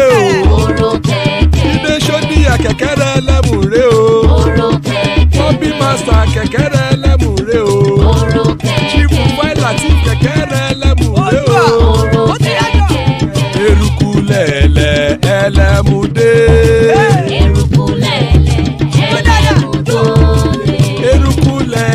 Ẹgbẹ́ ẹlẹ́mu dòdò jàre o. Eruku lẹ̀lẹ̀ Ghana ti dé ẹgbẹ́ bọ́dì o.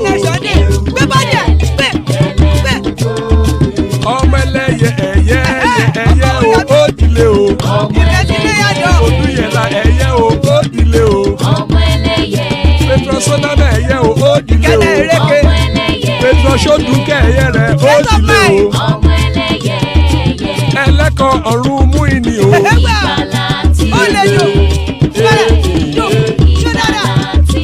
Àkùkọ ọ̀run mẹ́kọ̀.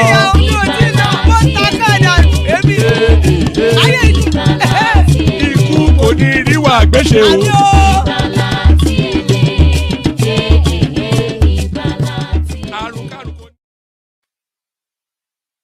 And there it is right there. Ikuko Neru Agwese, may death have nothing to do with us. So amen to that on behalf of myself and you, my friends. Amen to that on behalf of myself and you, my friends. So amen to that. Joining us are, of course, Father of the Bride, Ajan Lekoko. He's here, regular clockwork, your favorite voice to listen to. Back from sipping pina colada on whichever beach, wherever in the world. There's Kulata right there. So I'm going to start off with a City of Truth, because I've seen him a couple of times, but I don't think I've yet heard his voice. So we start it off with a City of Truth. Mute yourself for a moment until I say, mute yourself for a moment, City of Truth. Ekene comes into bat for, well, you know where Ekene will turn it into a pit or be something, no matter how we try to restrain him. But that's the majestic Ekene right there. Uptown, who should be in bed, but what is he doing up this time of the night? Always a delight when Uptown comes here.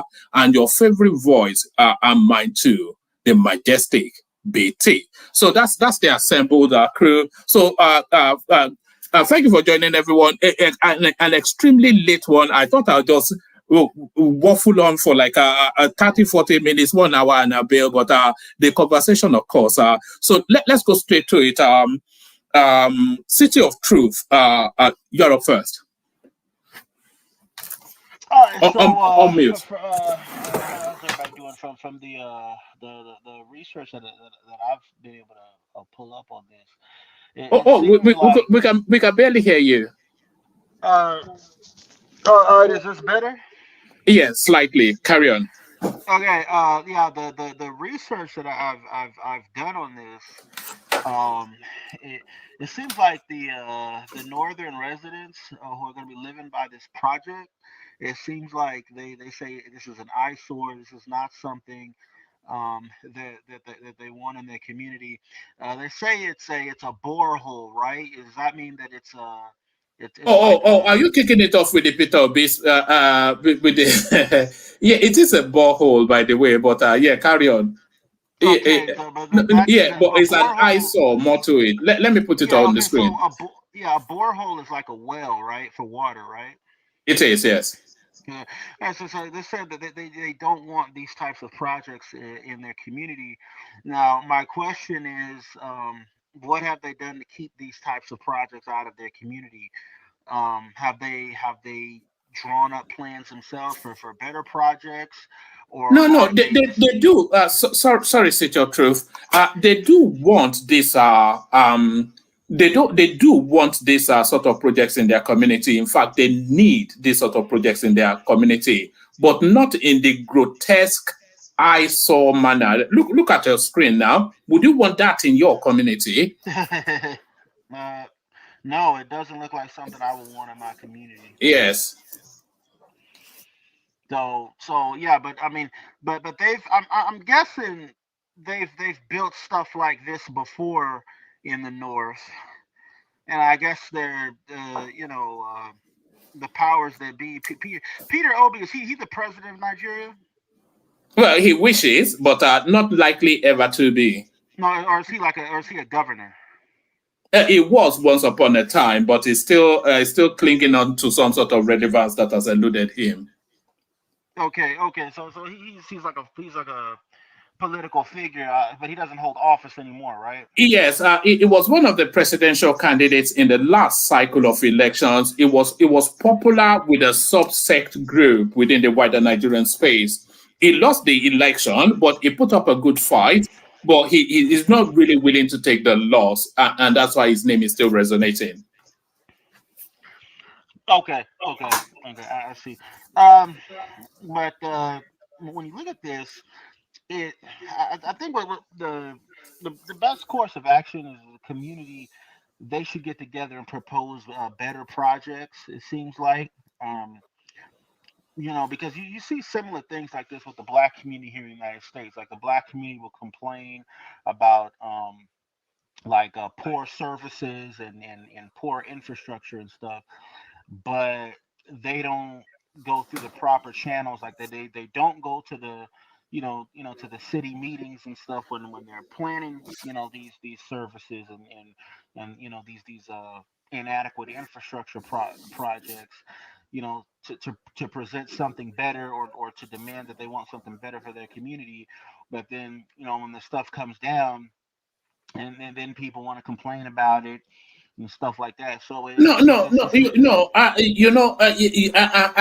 I'm sensing some sort of mindset of take what you get and be grateful for it. Is that a mindset you're bringing? take what you get. No, And what it is that people don't. If you want nice things, okay, you have to. Number one, you have to. First, you have to be willing to say that you want those things, but you also have to be willing to put the money for it. Because if you want stuff like nice parks, nice roads, nice streets and stuff, well, guess what? That stuff costs money. You know what I mean? So, if you don't want stuff like this, then the community, they need to put their money where their mouth is and go finance. All right. Sit your truth. Let me give you an analogy that makes the point. So I'm sure you watch a lot of YouTube, and I'm sure you've seen examples of some YouTuber. He will go up to some homeless guy and say, "Oh, I will buy you a burger. I'll buy you a meal." So he buys that homeless guy a meal, maybe $10, whatever, McDonald's, and then he puts it on YouTube and he gets 10 million views. Is that vulgar? Is that exploitative? Okay, so you're talking about something about like a homeless person on YouTube? Like what were you No. A YouTuber goes up to a homeless guy. Yeah. And he offers to buy him a meal. So he buys him a $10 McDonald's meal. And I'm not quite sure. So he buys him that, but then he videos it and then he puts it on YouTube. And then he gets about 10 million views, makes about $40,000, etc. Is that exploitative? I think that's because that's the exact same thing. That's the exact same thing that Peter Obi is doing. No, I just think that's a bad analogy. I'm talking about, infrastructure within a community. If they don't want stuff like that, then they need to be able to finance better things in their community. That's all I'm saying.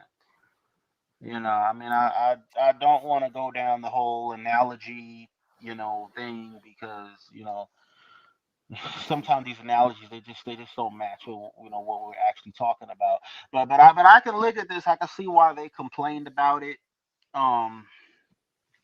But they, like I said, they got the money where their mouth is if they want better infrastructure. That's what I'll say for this.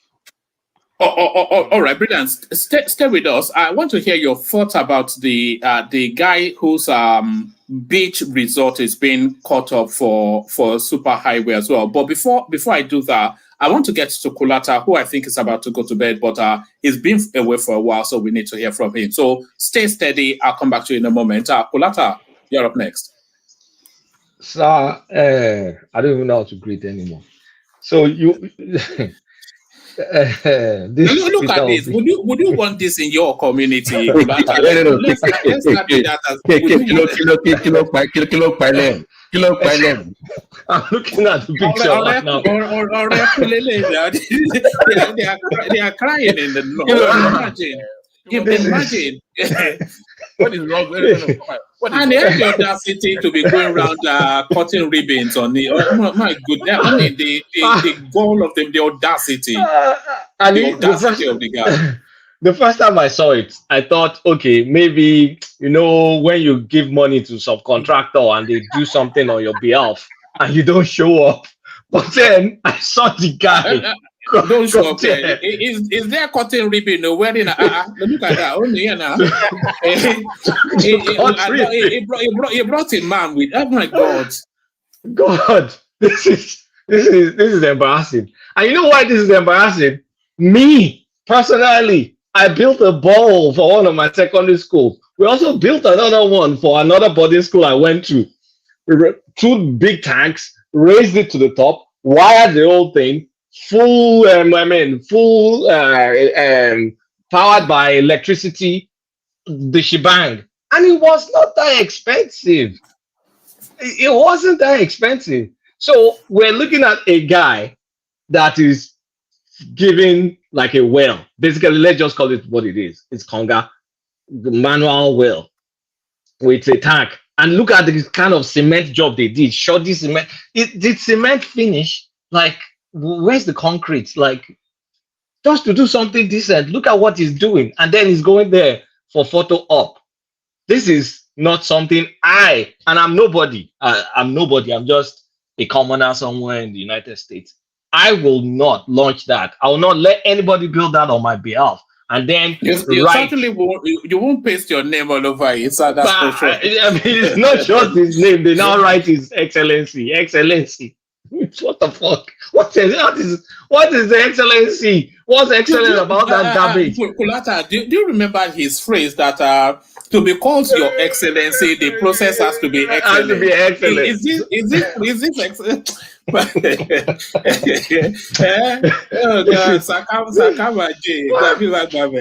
God, we dodged the bullet, man. We dodged the bullet. Like, come on, man. This guy, Wale Soyinka, that's why he got the Nobel Prize. He's a graduate. This guy is a graduate. That's just spot on.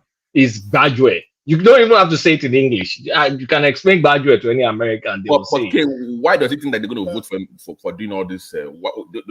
Because I think Obasanjo is gassing him up to go and appeal to the North. That was the mistake he made. Then you now see him running helter skelter from one mosque to the other, trying to play his eating from poor people's plate and doing all those things. I thought Playtown said, "Now Obi has changed the thing. He's not doing all these politics where they'll be eating agbado, they'll be eating in plates." I heard all those things now. I will not interject. No, you don't. I mean, my time here is going to be short. Don't worry. I thought you said all those things now. You now see the man from Kotangura to Kebbi State, from Kebbi State to Yobe to this eating. Don't worry. Eating rice with his hand. What the hell? And this is the same guy that can't even run a political party. He can't run a political party. He can't build a freaking borehole. He has shabby roads all over Anambra, and you're now telling me this is Nigeria's Messiah. Please respect us. Are they not right to be this critical, or are they being ungrateful? They're not being ungrateful, man. What doing well. Especially if your intention is to somehow get their votes. One man, please, jokes aside, jokes apart, will you allow your name to be associated with that kind of mediocrity? No, of course not. No, I don't think anybody on this platform will append their name to this. I mean, look at that now. It looks That's like substandard. It looks like Shalanga. It's look, let's just call it what it is. It's a piece of shit work. Can I ask you for a favor? Carry on. Please, can you post for Kulata the same community, the pictures I sent for you from the same community? I don't care if they were fetching water from the well or they're drinking water from. There's no well anywhere, Kulata. There's no well anywhere. I do not care. If I'm going to do work, I'll do the work well. Don't tell me that the community was blah, blah, blah, blah, blah, blah. No, that's not the point. You're too elitist. It's not about elitist. You need to speak to the community. This guy. Like myself. Peter Obi is a substandard guy. True and true. Is a sham. It's just a sham. You have because no idea. I will not. I can't be proud. I can't be proud of that. For me, speaking to you, 2 boreholes to my own name. I'm not a politician. I'm never going to contest for dog catcher. But I can show you the picture of what we built. Way better than that. That's a sham. And I'm happy that it's been called out. You say you're not going to interject. So let me just continue. I'm happy. You did not build any borehole. I'm happy his ass has been called out for that kind of shabby work. Like, seriously, bring us the picture of the one you built. Let's why will you do that? And then you now call press. You now wear. Bring the picture of the one you built. You now wear. Let me. Can you calm down? Can I go and sit down? Don't worry. Hold on, Kenneth. You'll get the right to reply in a moment. But Kulata, what struck me is that the cost of actually commissioning this borehole will be 10 times what it, because he would have flown from wherever, Anambra or Lagos, into that space. He would have taken a team and they would have assembled people call the press, all of these things, 10 Yes, times no. just that piece of just shit, to like embarrass himself. Like, that, God. that thing will probably cost like 200,000 naira or 150,000 naira. That garbage I did, maybe even less than that. Eh? It's a shoddy work. Look, okay, Wama, can you bring the picture up? Let's just look at it. Can you make it bigger? Yes. So let's cost it. If I can get it to be bigger, go on. I'm put it, carry on. I'll make it bigger. Okay, please, can someone that has maybe building engineering or just a freaking bricklayer explain this so-called platform or whatever? Where the tap? Where are the taps though? I don't even. No, the tap is there. I think that this is the tap right there. That little plastic song. You see that? My God, man! The guy should not append it. It looks apart. Look at that. It looks like an afterthought. You know. And look, oh God! Look at him. Look at him grinning like a. Look at him grinning like a Cheshire cat. Like, come on. So okay, look at this cement work now. Is this guy? You see where my cursor is, right? It's the thoughts that is going through this guy's head. That it looks like if I slap you, this guy, where you come punk us like this. It's just ready to punk them. No, you see, if they told me like, oh, okay, Kulata, this is what we use your money to build. If I look at the picture, I'll tell them like, I'm going to excuse myself from that event. I will not go to commission it. I'll just leave it behind and I'll tell them, please remove my name from all that mess. See, the amount of money gone that they used to paint this is excellency is probably like 25% of the budget of this so-called borehole budget. Look at it. Look at the cement. What's the cement work here? I'm sure the plastering. You know, why didn't they render the whole of it, at least for the optics of it? Let them do the whole wall so that it at least looks neat and presentable. And just for the commissioning, they just did the barest minimum. Anyway. This is barely an upgrade from a well. It could have just well built a well and just call it what it is, because this is manual. Well, at least you throw something on the ground and you pull it up and you can put some. Where's the pump? Like to all intents and purposes, it is a well. I don't have any anticipation that this will be working in 3 months' time. So they will is it conga? They will remove the plastic look like the well. Is it conga? Is it conga? Okay. No. I saw this. I laughed. And you know what? Everybody's laughing at it on social media. By the way, it's just this is shameful now, because this is the guy they were calling the standard, the governance. Like, it's already pathetic in even answering basic questions, right? So we know that he's not a good speaker, he's not articulate, nor can he answer questions intelligently. So we know that one, like he failed WAEC. So we know, okay, he's not book smart. Okay, now if you're not book smart, at least you should have something should be going on for you. Then you now see him going to create something like this.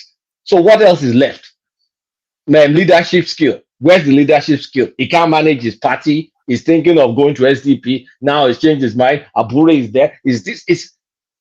Please, what are we missing? Like, for us that had a clear mind that could see through this guy, you see that. On this for 2 years. Excuse me. Let me enjoy.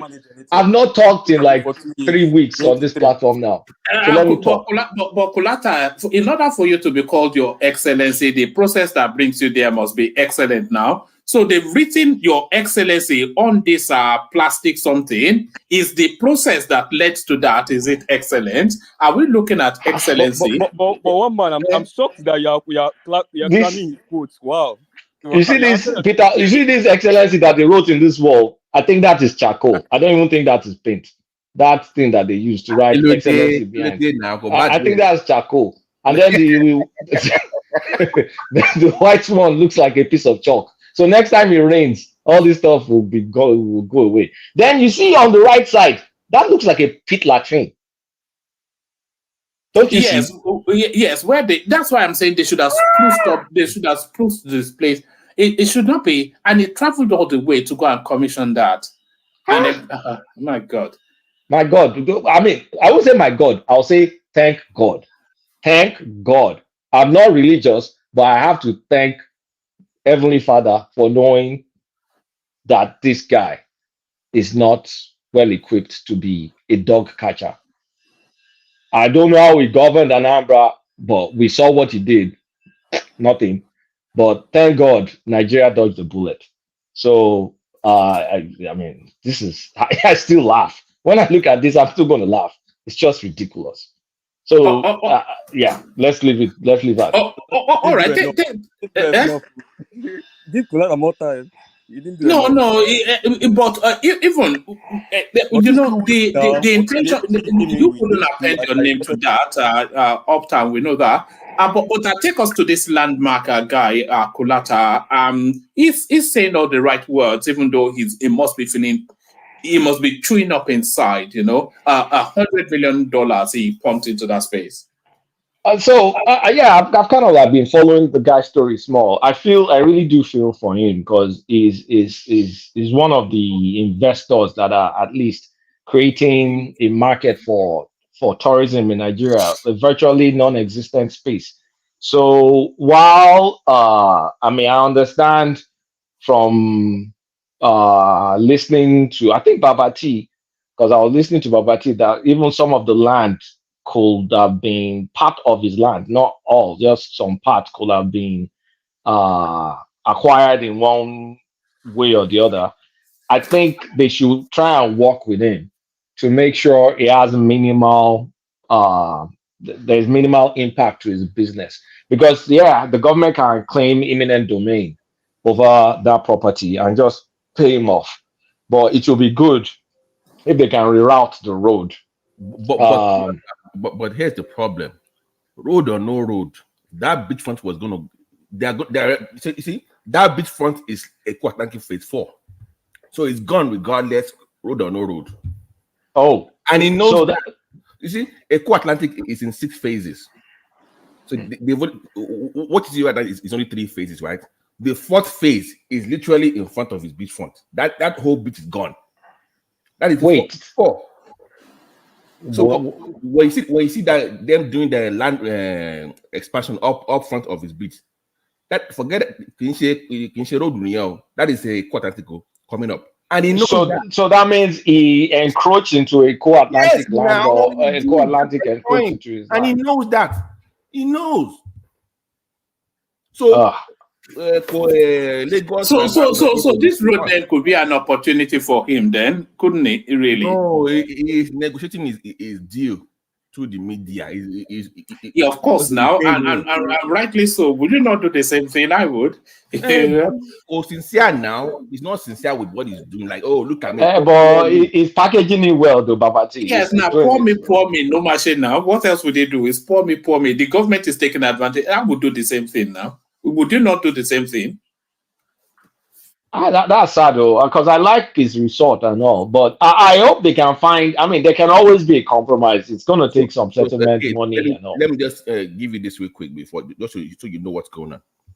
So, if you remember in 2001, that Eco Atlantic that you see right now, it was supposed to be what is called Ocean View City. Yeah, I remember that. Yes, they are the OBJ group. Okay, Eco Atlantic group are the TINUBU group. Yeah. Some way, the Eco group found a way to swing that thing from the OBJ group. That is a $6 billion project. $6 billion. That's what. Yeah, I know. But if you look at the original design of the Ocean View, they leave a space for his beachfront. So basically, what happened is he chose the wrong side. That's pretty much what happened. Okay. As of last year, with Obasanjo's side. Yeah. As of last year, they were still suing each other. That is the reason why that thing has not been expanding so far, because they keep going to court. But since their guy is now the president now, game over. That's what happened. Each was the wrong side. Okay, makes sense now. Well, I mean, he's already put up something. I'm sure they can settle it one way or the other. I would really like them to settle it because I mean, people that dare to invest in Nigeria, I do admire those kind of people because it takes balls. So while he batted in the wrong side, there's always settlements to be made. So from what I've heard, building there now, it will still keep its buildings and everything. I know it impacts it. It's just actually the minor infraction to part of his property, not the entire property. People exaggerate like they're going to destroy his entire property. I think it's just part of it that's affected. But it's going to destroy the ambience, though. If you have some, and it's saying it's not even it's not a beautiful coastal. It doesn't. The coastal road is meant to take advantage of the scenery of nature, but this coastal road just seems to be chopping up nature just for the purposes of the road is meant to enhance the landscape, not destroy it. That one is potatoes. Do you know globally, if you have a coastal road, that is big for tourism. If you have anywhere in the world, coastal road is huge. Look at Pacific Coast Highway now here in California. But they carved around the mountains now. They didn't destroy. They didn't destroy. A coastal road doesn't necessarily always have to be on the beach. I don't know why everybody thinks that. There's going to be some areas that are not beach. That are not part of the beachfront. So, exceptions can be made. When they transverse all the way, they're going to get to swamps, creeks, and all those places now. So a lot of times they may have to look for alternative road. But I just think they can't settle, because I heard that there was an older plan for this road that will avoid his property. So maybe they can revert to that older plan just for that phase, the first phase that they're starting. If they can do that, then good for him. If not, he can take the loss, but revamp his property, maybe build a wall or build something that just hides the road to preserve the scenery, to preserve the scenery for his own property. But I think they will settle. They will definitely settle. He's playing it right. I like the guy. I don't know him. I like him because he's not gone but even apart from that, I just like the way he's presenting himself. He seems to be a balanced sort of a person. But they said that maybe he should come to the east and to come and invest, that they should leave Lagos. What about Jenny now? What about Jenny?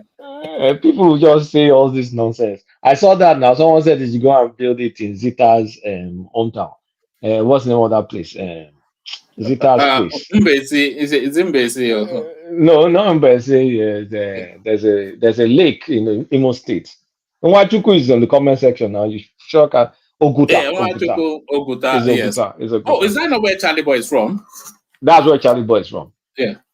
They said they should go and build something in Oguta. Like anybody, I'm like, business is for sentimental reasons.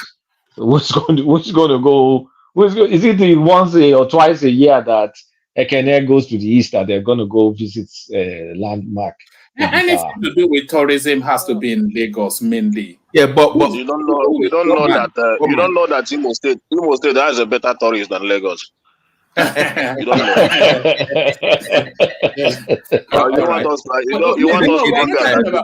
We're not talking about people coming back home, or we're talking about people coming to visit Nigeria. People come to visit Nigeria. If you visit Nigeria, if you want to enjoy a good life, visit Owerri. Nobody say enjoy a good life. The only place you know is just to stay in Lagos and speak English. What you have to do, the next time you come, just travel to Owerri. If you travel to Owerri, you not just stay in Lagos and come back. We're talking about the German guy that says, "Oh, this Nigeria, I just want to. I've been hearing about it. I want to go and see."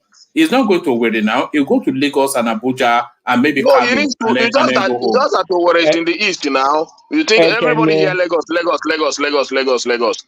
Just visit Owerri once. Try to. I'm telling you. There is no need of talking too much. You're in Nigeria. You just stay in one place and be promoting one thing. My brother-in-law is from Owerri. My brother-in-law, they're from Imo State, Owerri. I know Owerri. Owerri is a nice place, quite all right, but it's not is you're not going to compare the foot traffic you're going to get in Lagos than Owerri. The main international airport of the country is in Lagos. So let's, you know what, when That's we the only want to thing you will talk, say. It's just that international airport, but you yes, cannot tell me in terms of cool, in terms of enjoyment, the cool state of Owerri and okay, everything. You cannot Motigbo compare it to say Lagos. Ekene, Motigbo is true. Owerri is the sweetness. Sorry, let me just say this. Do you know that the best part of England is not London, but the best part of France is not Paris. The best part of America is not New York, but nobody cares. They want to go to the famous places and then go back home. That's just it. That's just, I mean, So, where was he saying like the best place to visit in Nigeria is? What is it called? We're talking about Lagos. Have you heard of Lagos? If you're talking He said about another like place, I think. What was it? What did you say? Imo State, Owerri. How you spell that?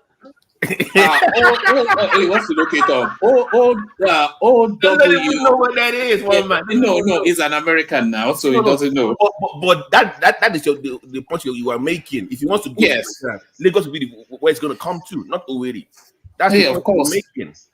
The only person going to Owerri is somebody that's dated somebody from the east. But back to you, Kulata. but really, when you want to look at the two best tourist attractions, I mean, states in Nigeria, number one is Bauchi, number two is Cross Rivers. The rest, you can forget the rest, because Bauchi has the games reserves. It has a lot of stuff. Then Cross Rivers has the mountains, the cable cars, and all those nice was it scenery. that Donald Duke? Those things that Donald Duke built, Abi? Yeah. And then if you want like you like hiking, you should go to Mambila Plateau. The Mambila Plateau in Don't they have Taraba that State. the Obudu Ranch Resort? Yeah, the Obudu Cattle Ranch too is in Cross River. So Owerri is not the top three. The top three in my book. Something that APC government has left to deteriorate. Okay, Ayode has deteriorated every infrastructure done You can develop your own region. That tourism with that federal government. You can't be blaming APC for that. That's not. I blame Ayode now. I blame Governor Ayode now for allowing Cross River State to deteriorate in his hand. You understand? I blame him for that. It's just like this where we are talking about now. Even not for individual capacity, Ole would have been gone. Yeah, you but understand? when we're talking about for foreigners that wants to go to Nigeria and want to do what the touristy thing, I will name 4 states. I've named 3 of them. The other one is going to be Taraba with the Mambila Plateau. You can go and visit all the coffee. Well, those days, it just you are calling of something that nature brought up in those environments. We're talking about building a state to look like a tourist environment. When you visit Owerri, you see individual effort to develop their city. You see you see the tourism around that environment. You understand? You see money spent by the people to build up that environment. Okay. As a tourist, I'm a tourist to many countries. I don't go visiting countries to see the money one person has built like that. I go to experience nature or I go to experience history. Both of those 2 things or culture, 3 things actually. No, 4 things plus food. So those top 4 things, I'm not sure how Owerri is outstanding. How did we move from investors to tourism? Because you guys forgot where you came from. You know what? You guys are making me even lose my mind. What was I talking about again? No, you were talking about the landmark resorts. So that highway also has, I heard, has a highway as a train. It has a railway in between. Yes, I heard that too. That is fantastic. You can. That's it. It's huge. Look, that's gonna be TINUBU's legacy. Let's not lie. I don't see any the only thing that can beat that is if we have power, is if we have electricity. And I mean, electricity will be, it will be enormous at some point. But if you have, it's a 7-year project, so it will be within his administration. That's going to be a scenic, like the scenery, the economic opportunities. It's going to be fantastic, and it's also going to like enhance the Sahara African highway, because I think they should connect it to what's coming from Benin Republic. So you can drive all the way from North Africa, pass through West Africa, through that to Calabar, and then from Calabar to Cameroon, and you go way down all the That's way the to South plan now. Africa. You're supposed to have a train running across West Africa from I think Ghana or something like that. Yeah. Yeah, that's fantastic. That's really if they pull this off, man, I'll try. And again, Kulata, I was saying in previous sessions that 2027, this guy is going to campaign on achievements. I suspect that he will. And people will say it. They will not be able to deny it. Yeah. So, Kulata, have we finally found one thing good about this government? I mean, the government, the government has turned the corner. The government has turned the corner. You know me, I'm equal opportunity critic. So I'm going to say for a fact that Cardoso, at least we are now holding up to one. Cardoso is doing a fantastic job at the moment. A fantastic job. I don't think Edun can keep up with the pace Cardoso is going, because right now it's Edun's turn to now start shining. Let the fiscal side follow the monetary side. They're doing so many things. Recently now, they're going to start doing dollar bonds. So all of you... Sorry, when you finish, do you have a new list now? Do you have a new list? You know how, when you were ranking your ministers at that time? I have an updated list in my head now. All right, I think we do that at the weekend. So maybe we do that every quarter to see where. Yes, but that dollar bond, they're using it to. I think they said they're about $30 billion in domiciliary accounts. I think that's where it's targeting next. Yeah. Yeah, what they're going to do is they're going to start putting fees on domiciliary accounts. Just to kind of like make people that hold domiciliary accounts make it uncomfortable for them. And then they're now going to issue these bonds so you can invest with your dollars in Nigeria. And they're making the rate higher than what the bonds that they raised, the euro bonds that they raised. They're making it like, I think, 3 points higher. So it's super attractive. You won't even want to take your money to buy some euro bond that we open. You buy it locally and at a more attractive rate. And I'm sure they will also make sure like people that have all these illegal dollars, they will maybe close their eyes to it. So wherever your dollar is, whether it's in your tank or it's under the ground or somewhere, just bring it out, come and invest it, put it in this bond. And then there's more liquidity. So Cardoso is generating liquidity without even us doing anything from the fiscal side. All this stuff is still monetary from the interest rate. But the thing is, there's a time limit. The interest rate we have can't be high forever. At some point in time, we have to reduce it when inflation responds for the demand side of the inflation that we have. So that one, it will, at some point in time, when they start reducing interest rate, FPIs will go away. But one thing is going to happen. America will most likely reduce their rates. When America reduces their rates, many people will take money outside to look for places that have higher return. Maybe more risk, but higher return. So what America will do may also even drive up more dollars in Nigeria. But the main fix is from the fiscal side. Raise the oil output. Oil is now $90 now, right? Brent crude, the benchmark is now $90. So if we're pumping more oil, we're selling more. Now that we've started refining, if we're selling more crude and we're refining, that means we're selling to make FX, and we're preserving FX and not using it to import diesel if the other refineries goes up. So on the fiscal side, there's some things that will happen before the end of the year, but it's not happening fast enough.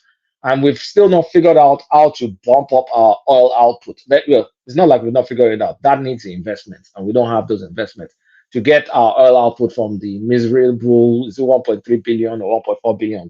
We need to get it to back to like 2 billion if it's possible. At least that's kind of like easy. What of the reserve that will start to 1.4 billion? Yes, I think they said they are using some of the reserve to defend the dollar, but no, they use it to pay ways and means debt and some other things. It's not just that, because reserves, everybody thinks reserve is always used to defend currency. That's not just the only purpose of reserve. You know, there was 4 trillion or something borrowed from CBN, and I think they paid that back. So the amount of money used to defend is in the millions of dollars. It's not in the billions of dollars. You do the math. So it's not Yes, nothing major. just these bonds, a collateral that they are issuing internationally and locally. What happens when it reaches their maturity? You go pay back now. So does that not set us back to where we always were? This is the question. Well, no. Well, I mean, we'll issue more bonds now. At the end of, we'll issue more bonds. Every government does that. That's normal. So you go pay back now. You go pay back. So sort of like a pyramid scheme, Abi. It's not a pyramid scheme. This is a question I was asking one man the other day. At the point of maturity, where are they going to get the money? You tell them that if you say it and say, what are they really going to invest this bond on that will generate that interest that they are going to pay at the point of maturity? What are they really going to invest in? Because they are raking in this dollar to finance the economy, import, to fund the import activity. So where are they going to get the money to pay for the interest at the point of maturity? That one, let's if they're able to raise the oil output, they can do it. We're not going to. One thing that's going to happen, we're not going to be like Lebanon. Lebanon's case, they were getting money. You know that thing that Jan Loco described one time like this when we were trying to troubleshoot Nigeria's problem, and he said the diaspora should send money and then the government will pay them in Naira preference. Do you remember that conversation, like Jan Loco? The government will give them some preferential rate or something. You remember? I now found out that what you said is what was done in Lebanon. Apparently, that ended up being like a Ponzi scheme. And it got it's not just only that, there are other many things. It's one of the reasons why the Lebanese economy is in trouble. So, but this bond one, they will issue other bonds along the way. Now every government issues bonds, so it's not a big deal. But to sustain long time, there are other areas we need to work on. The inflation is one, and also from the fiscal side. The fiscal side is that what requires the major work. What are we going to be exporting? How much import substitution can we do? How much oil can we lift? How much faster can we get refineries to start refining so we can even export PMS and not just consume everything locally? We should be able to be exporting them and also be making dollars from them. So those are kind of like the things I'm expecting. Bulata. Yes. Woman, can I just chip in something? Yes. We are now all looking at the gas output. There's one thing that Buhari did during his tenure. He brought in Lagos LNG Train 7, which is worth 10 billion US. That's the largest investment ever in the oil and the gas industry for Nigeria. That Train 7 when is that going to be ready? When is that going to be ready? In fact, I've read about it will be ready by next year. It will be ready by next year. Ending of this year. Sorry, I muted you for a second. You are echoing back, so I think you'll need to mute one of the devices. So mute everything apart from the studio. You can still hear it from the studio. You can still hear it from the studio. You are echoing back. Okay, can you hear me now? Oh, hold on. If I say something, can you hear me? Am I the one hearing it? I'm probably on YouTube. Hold on. If I say something, it's from you, one man. Can you hear it? Yes, am I the one hearing it? I'm hearing you. From you. Oh, okay. All right. I'm hearing you very well, one man. Oh, okay. It's from you, one man. Oh, okay. Is it good for me? Let me mute myself then. Oh, okay. Okay. So the gas by next year, in fact they ought to have even started this. Is it last year or this year that Train 7 should have started? And that was what they were also targeting when they also signed some of those deals in Germany. gas is the only lifeline that Nigeria has, and it's going to start materializing. And in fact, I haven't heard they are even planning to get more money for Train 8. So that gas, by that time, will be turning out money for us. That will be what we are going to be able to use to kind of diffuse some of those debts, and we will get some money. That's the only lifeline that Nigeria has. Not even oil and gas. That is gas. We are we're moving to a gas economy. So, but the timeline, because factor that in. When we think about all our, I think a better fuel that the world is trying to at least move towards. So that's can you hear me? With our tax, the improvement in the tax, harmonization of tax, and also when we think about all our. Hello, as well as mining. Mining too. We are trying to do some few things in mining. Can you? No. Can you hear me? Can you hear me better? But I think the guy speaking cannot hear us. But okay, I can hear you. I can. Is one man there or did he leave? I am here. I could hear Darati bouncing back, but yeah, I think he has issues with his maybe Bluetooth or something. He can't hear us. I don't think he can hear us. Yes. I think it dropped now. So carry on, Kulata. Carry on. Bring it to a crescendo, and then I'll take it to this. Nigeria now leading the field in nuclear energy. So I mean that Train 7, I will wait till it's completed, because they said as of December 9, 2023, it's still at 52% completion. So like I say, is coming. Put it under is coming category. Because 52%. One man before you go ahead, the nuclear whatever. Fellow go maybe Oshun will take nuclear. No, we give it. We give them a lot. No, we can go and put it in the north now, or in Owerri or something like that. We don't want it. Yes, they go and put it in Owerri. All right. Okay, let's go to the nuclear one before I create Vala for you. Yeah. Carry on. Go there. So what's the nuclear one? I think I sent you the link, but I actually didn't even read the story myself. So can you give me a brief synopsis? No, I didn't read it either. So I thought maybe you had like a gist of it, because I read a few paragraphs and it did not really land me on anything meaningful. So all right, let me take you to. Do you want to do a Mefele? Who's man? This guy, man. Right. Some people, it's just evil. Listen to this guy. There's no. I don't have the adjective. It's just evil. How much did they say is stolen so far? How much do we know? Can we even count? It was just facility.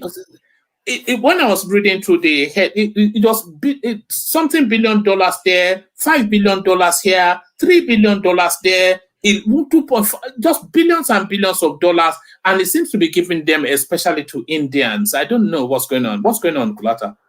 Yeah, when you say glad that you mentioned, well, it's not nice to be saying some ethnicity and all, but Emefiele has been bought by, what's the name of that group again? Those guys, those Stallion guys, those Olam guys, those set of Indians that work in Nigeria that they're making a killing is being bought by them.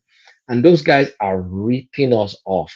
They're taking our raw materials, exporting it, and they used to, before TINUBU, they used to get our dollars at discounted rate. So round tripping, taking away raw materials that is not fully accounted for, that Nigeria makes no money on. Every single thing they are doing it. They're making billions upon billions of dollars out of Nigeria. Olam became a multi-billion-dollar trading company out of Nigeria that is, competing with the likes of Trafigura and Vitor and all those kind of Swiss trading companies. On the backs of Nigeria, it started as Ezekiel Warams somewhere. I think it's even your state that it started from, Seth. And look at them now.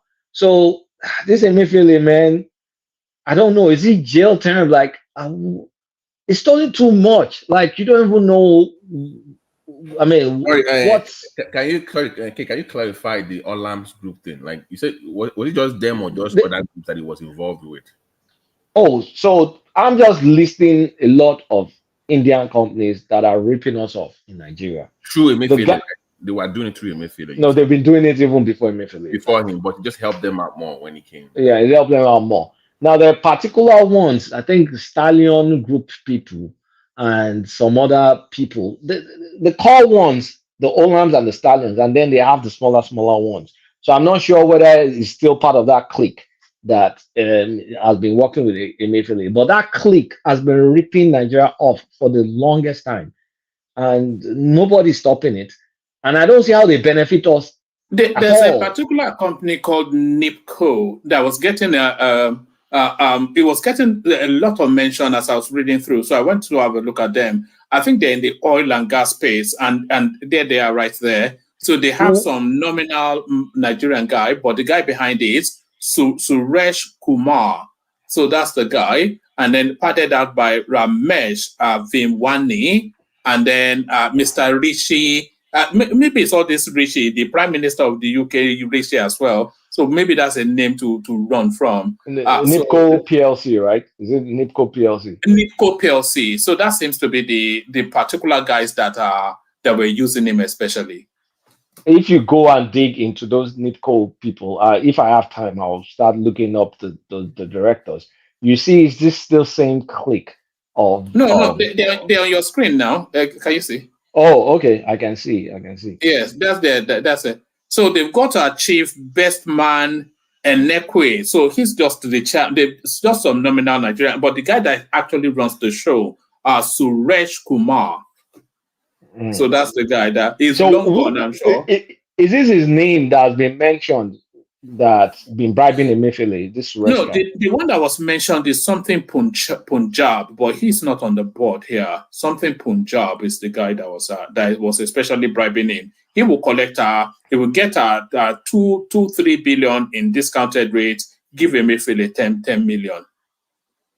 God, man, you see, black people, we don't like ourselves. So that Emefiele, like, how much money do you need? Like for you to be ripping your country. Look at Cardoso. You can see Cardoso is trying to do the right things. Is hitting all these people. Oh, did you talk about the fact that you can no longer use dollar as a collateral? Do you know that Cardoso fired some like maybe 10 directors? 40 yesterday. 40. Yeah, 40. Okay. That's it. They didn't fire more people. No, it's getting rid of the Buhari Emefiele people. Yeah. They rot in the system. Yeah. You can see he's trying to do the right thing. It looks like he's acting like someone that wants his country to succeed. And another part that you know that, okay, he's even going against his colleagues. They used to use dollar as collaterals for loan in Nigeria, meaning I want to borrow. I'll now say, okay, I have dollars, so you borrow me naira. Of course, what that means is you're shorting the naira. You're essentially just shorting the naira. The bank is using the dollars.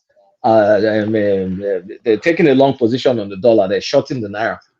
Well, let me ask you guys this: why do you think they use so many like Indian contractors in Nigeria? Like, do you think that they just like offer a better deal or a better rate? They're cheap. Or what do you think is they're cheaper. They're cheaper. They're cheaper than Western counterparts, and they have similar knowledge. So that's why you have the proliferation of them. I mean, they've been in Nigeria since in the 1920s, right? They've been in Nigeria for that long. They've been in Nigeria for long. Yeah. No, not Lebanese. He's talking about Indians. Oh, okay. Lebanese have been in Nigeria longer. But the Indian guys are just cheap. That's just it. They're cheap. Okay. So the same way you find them in the US and IT space and all this. Anywhere you need labor. Do you say that they rip Nigeria off with their business practices? Yes, a lot.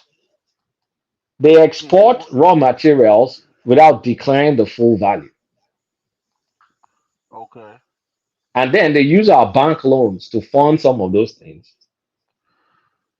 Okay. And any sort of, they import cars charge way higher, run the market rate. Like this, what's the name of that group I mentioned? They were in charge of importing. They were importing Honda or something at some point in time Is when I it was back in Nigeria. Chawarams or Kawarams or Chawarams or Karan or one of those. yeah. It's known as the Stallion Group or something now. They used to kind of like dictate the prices of all those kind of cars, and banks will be buying from them before the likes of what's the name of that Igbo guy started playing. The guy from Anambra before he started causing Innocent. problems. No, not Innocent. This guy sells cars. What's that guy's name? The guy that won another Anambra politician cheated. The Coast Charis guy. What's his name again? Oh my god.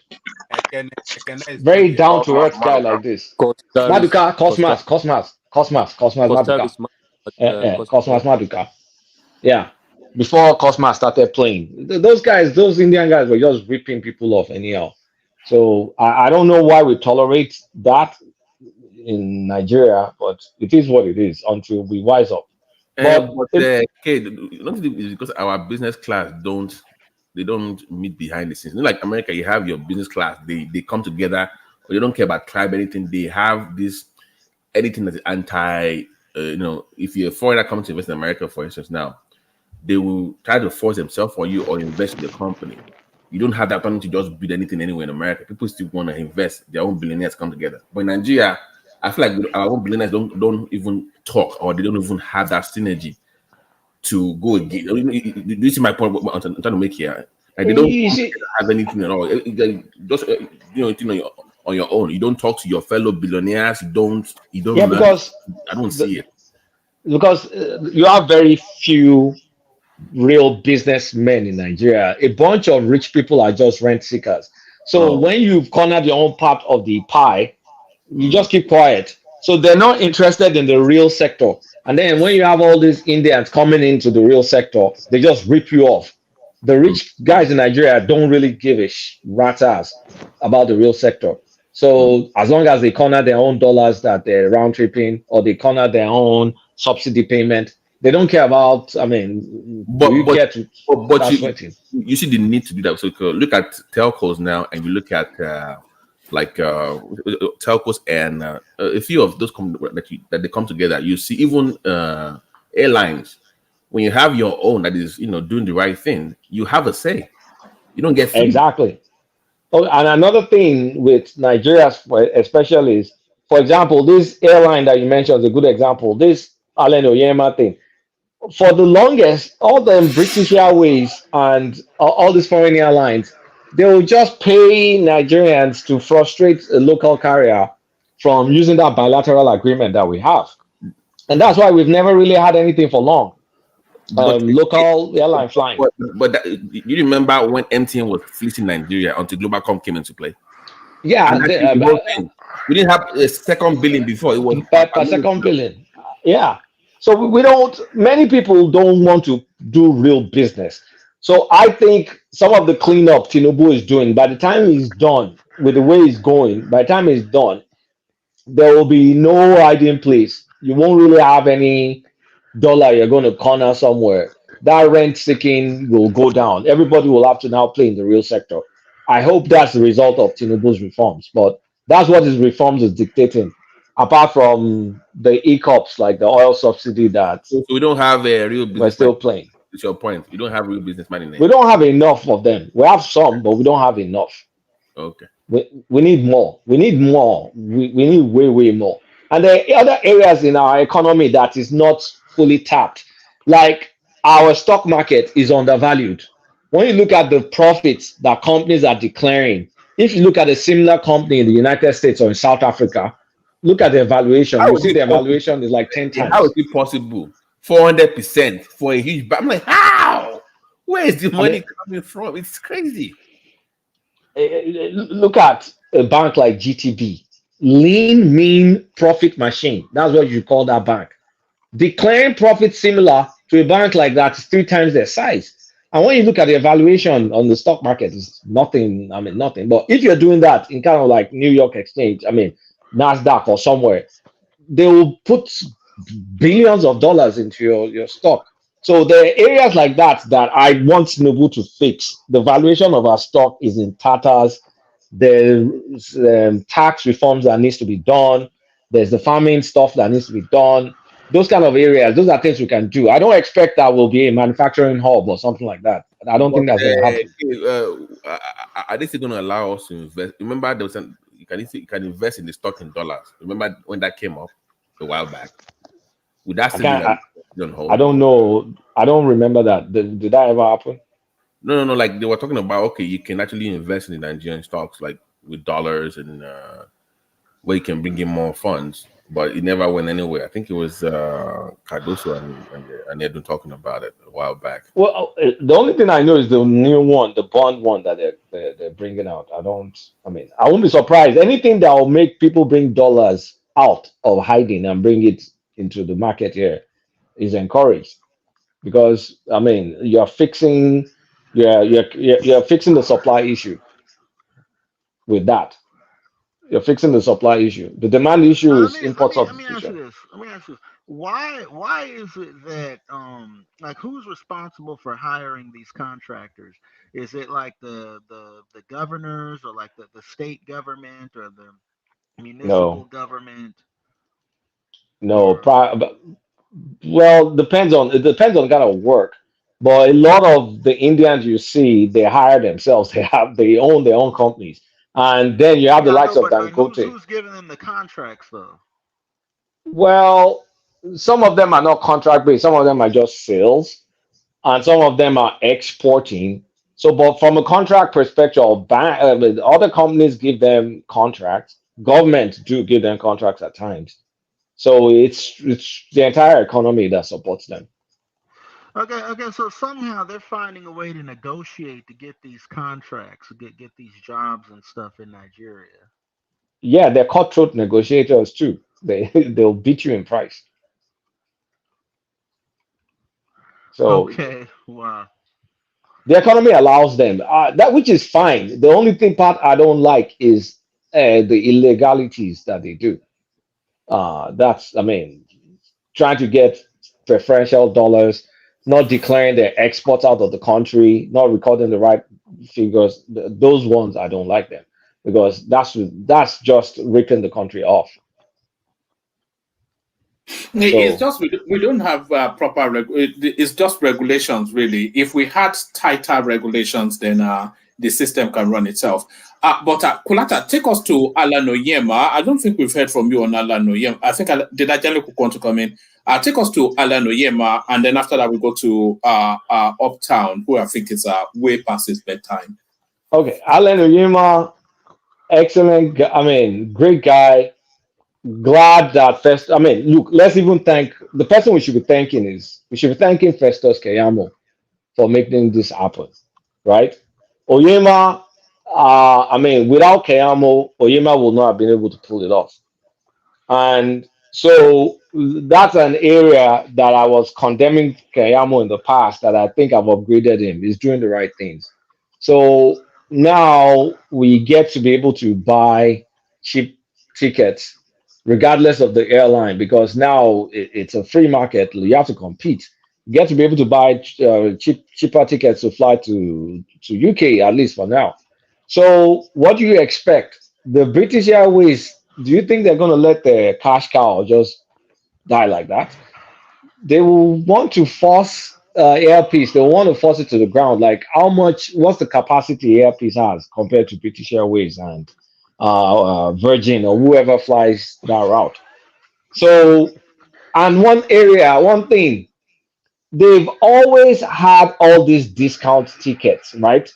That's part of the pricing, included all these fare buckets, but they don't have, the demand is always there, so there's no need to make those kind of like fares, all these discount fares. They don't need to make them available because the demand is there. Because when you look at it, even if you start paying all these cheap tickets on for these airlines, they're not going to stop giving you whatever miserable sandwich that they serve and start giving you peanuts, because it's not driving anything in their cost. It's already factored in. They just don't sell those discount tickets to Nigeria. They sell it everywhere in the world, but they just don't sell it because Nigeria is a cash cow. So they will expect them to try and frustrate Onyema, like frustrate him to get out, to get him out. And it will be sad to see him get out because if they get him out, they're just going to go back and revert to expensive tickets again. So please, everybody that's traveling London to Lagos or Lagos to London, please buy ticket from Onyema and continue to engage that guy. He will not be able to financially outmuscle these guys. They will do everything to frustrate him, and we just need to be patriotic. Can I say something? Yeah. Well, kudos to Festus Kayamo. This is the first time I applaud him for doing a great job in Nigeria. You know, that's when I say government needs to help our local investors. These are people that will make Nigeria great, not necessarily all this running about, going looking for foreign investors. When you help all these guys, they are capable of helping our economy. And listening to this guy interview, I can tell you that this guy has all it takes to make our aviation sector look very nice.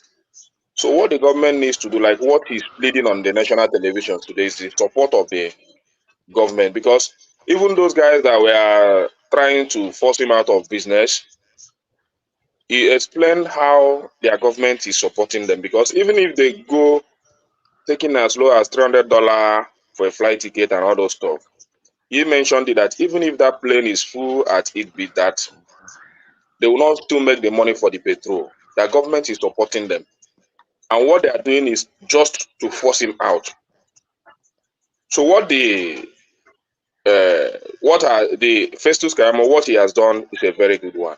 And he has made it clear that he has compiled a lot of challenges he has faced in the past few weeks. So he's bringing it to the table of Mr. President. So for more support. Because when they achieve this aim now, what will happen is that they are going to double their tickets, and you guys will not be able to come back to Nigeria again, because now you guys now they pity for will not go come back again. The money go high. You understand? Well, I can't say. I mean, I know he said the government is supporting them. I don't have any proof, or I can't validate that claim. And I don't know if government is supporting them, but they have enough financial muscle to compete. That's capitalism. Even coming to that financial muscle you are talking about. Most of them, he made some claim that most of them don't even own the airplane. Just that's not the business model. People. So that's the kind of support they get. So, and our banking system is not doing banking. He made it clear. These are our banking that we have in Nigeria. They are just aim for big men that will put in dollar, change money, do a lot of nonsense in that banking system. They are not doing real banking in Nigeria. Let me explain what's going So on. let me ask you. Are you saying that the banks in Nigeria they loan more money out to foreigners than like Nigerians? They don't loan money. That's just the bottom line. They only loan money to very, very few people. Banks in Nigeria, their business model is not to loan money. And even if you're going to borrow, the interest rate is just ridiculously expensive. You need, it's more like favoritism to be able to get a loan in Nigeria. It's not as easy as it is to apply for a loan that you have in the United States. But the airline industry, globally, they lease. Most airlines do not buy their own planes. It's a leasing game. It's a finance game. And then they're able to get interest rates in the single digits. The problem with Nigeria, according to what Fayamo explained, there was a guy that leased a plane in Nigeria. And I think he had some issues. And the banks were trying to maybe collect the plane or something. I hope my story is right. The Nigerian guy now went to get a court injunction, so they won't be able to take that plane from him. A plane that is leasing from an international finance company. When other banks hear that, do you think they'll want to fund any Nigerian company to lease planes? Of course, no. Because am I going to release my money so you can go to a shady court and now get some injunction? Then I will not be able to claim my own property because you bought it off my own money as the bank abroad. So that's how we killed ourselves. It's not about our bank not doing this and that. Our banks don't even have enough financial muscle to lease some of these planes, actually, to be honest with you. They're not that big. But for banks that will be able to do it that are abroad, you have the example of one guy, boneheaded guy, going to the courts to get an injunction against. I mean, who does that? So we Nigerians, we really harm ourselves. It's not normal business. We have a lot of problem with we Nigeria, and that's what I understand from what this guy is saying this night. The banking system is not palatable, because if it is palatable, he would have gotten the support he needed from there. So I think the kind of competition he's getting out there, blinder routes, is no more palatable. So that's why he just come out to speak, to ask for more government support. Yeah, You but understand? And here's I the think thing: government when you say government supports, government cannot be picking winners and well, ideally, it's. I mean, this no, just the guy, his capacity is even more than the foreign ones you are talking about, because almost all the plane he has today, he owned them. yeah. So I it's a heard fraud. that. I heard that, but I'm It's a not so fraud. sure. I believe him to the great. I mean, to that extent, because I read somewhere that he was working with some Norway. What do you call it now? Someone that comes from Norway. Anyway, I'm not going to pronounce it. He's working from a company with Norway. He has a wet lease, maybe as a backup. He did claim that he owns his planes, but I just find that weird in an industry where many people don't outrightly own those planes. And how many planes did he say he was buying up? Because when you calculate the amount, we're talking about billions of dollars. So that math wasn't adding up in my head. So, you know, as a businessman, he has to say what he has to say. I'm not seeing his books. I know the spelling of no. I just can't spell it right now. Someone that comes from Norway. Anyway, I can't see his books. Norwegian. Norwegian. Okay. Yeah. I can't see his book, so I don't know the veracity of his claims that he owns all those airplanes and he's buying more. Because for you to be buying more, you have to be borrowing money. You cannot tell me you have that much cash sitting somewhere. I mean, if you had that much cash, you would have been bailing out Nigeria. So something about his story, the ownership model doesn't add up. To be frank, I just did not believe him. So who knows? You know he has a dark underbelly, this Alan Oyema. I know we want to celebrate him, but he has a darker backstory. It's not Onyema's money, it's Bayo Kuku's money, the Ondo Ijo guy. That's his business partner. That guy worked for what's the Niger Delta something fleeced that place. That's his business partner, but it's not, of course, not officially on Earpiece anything.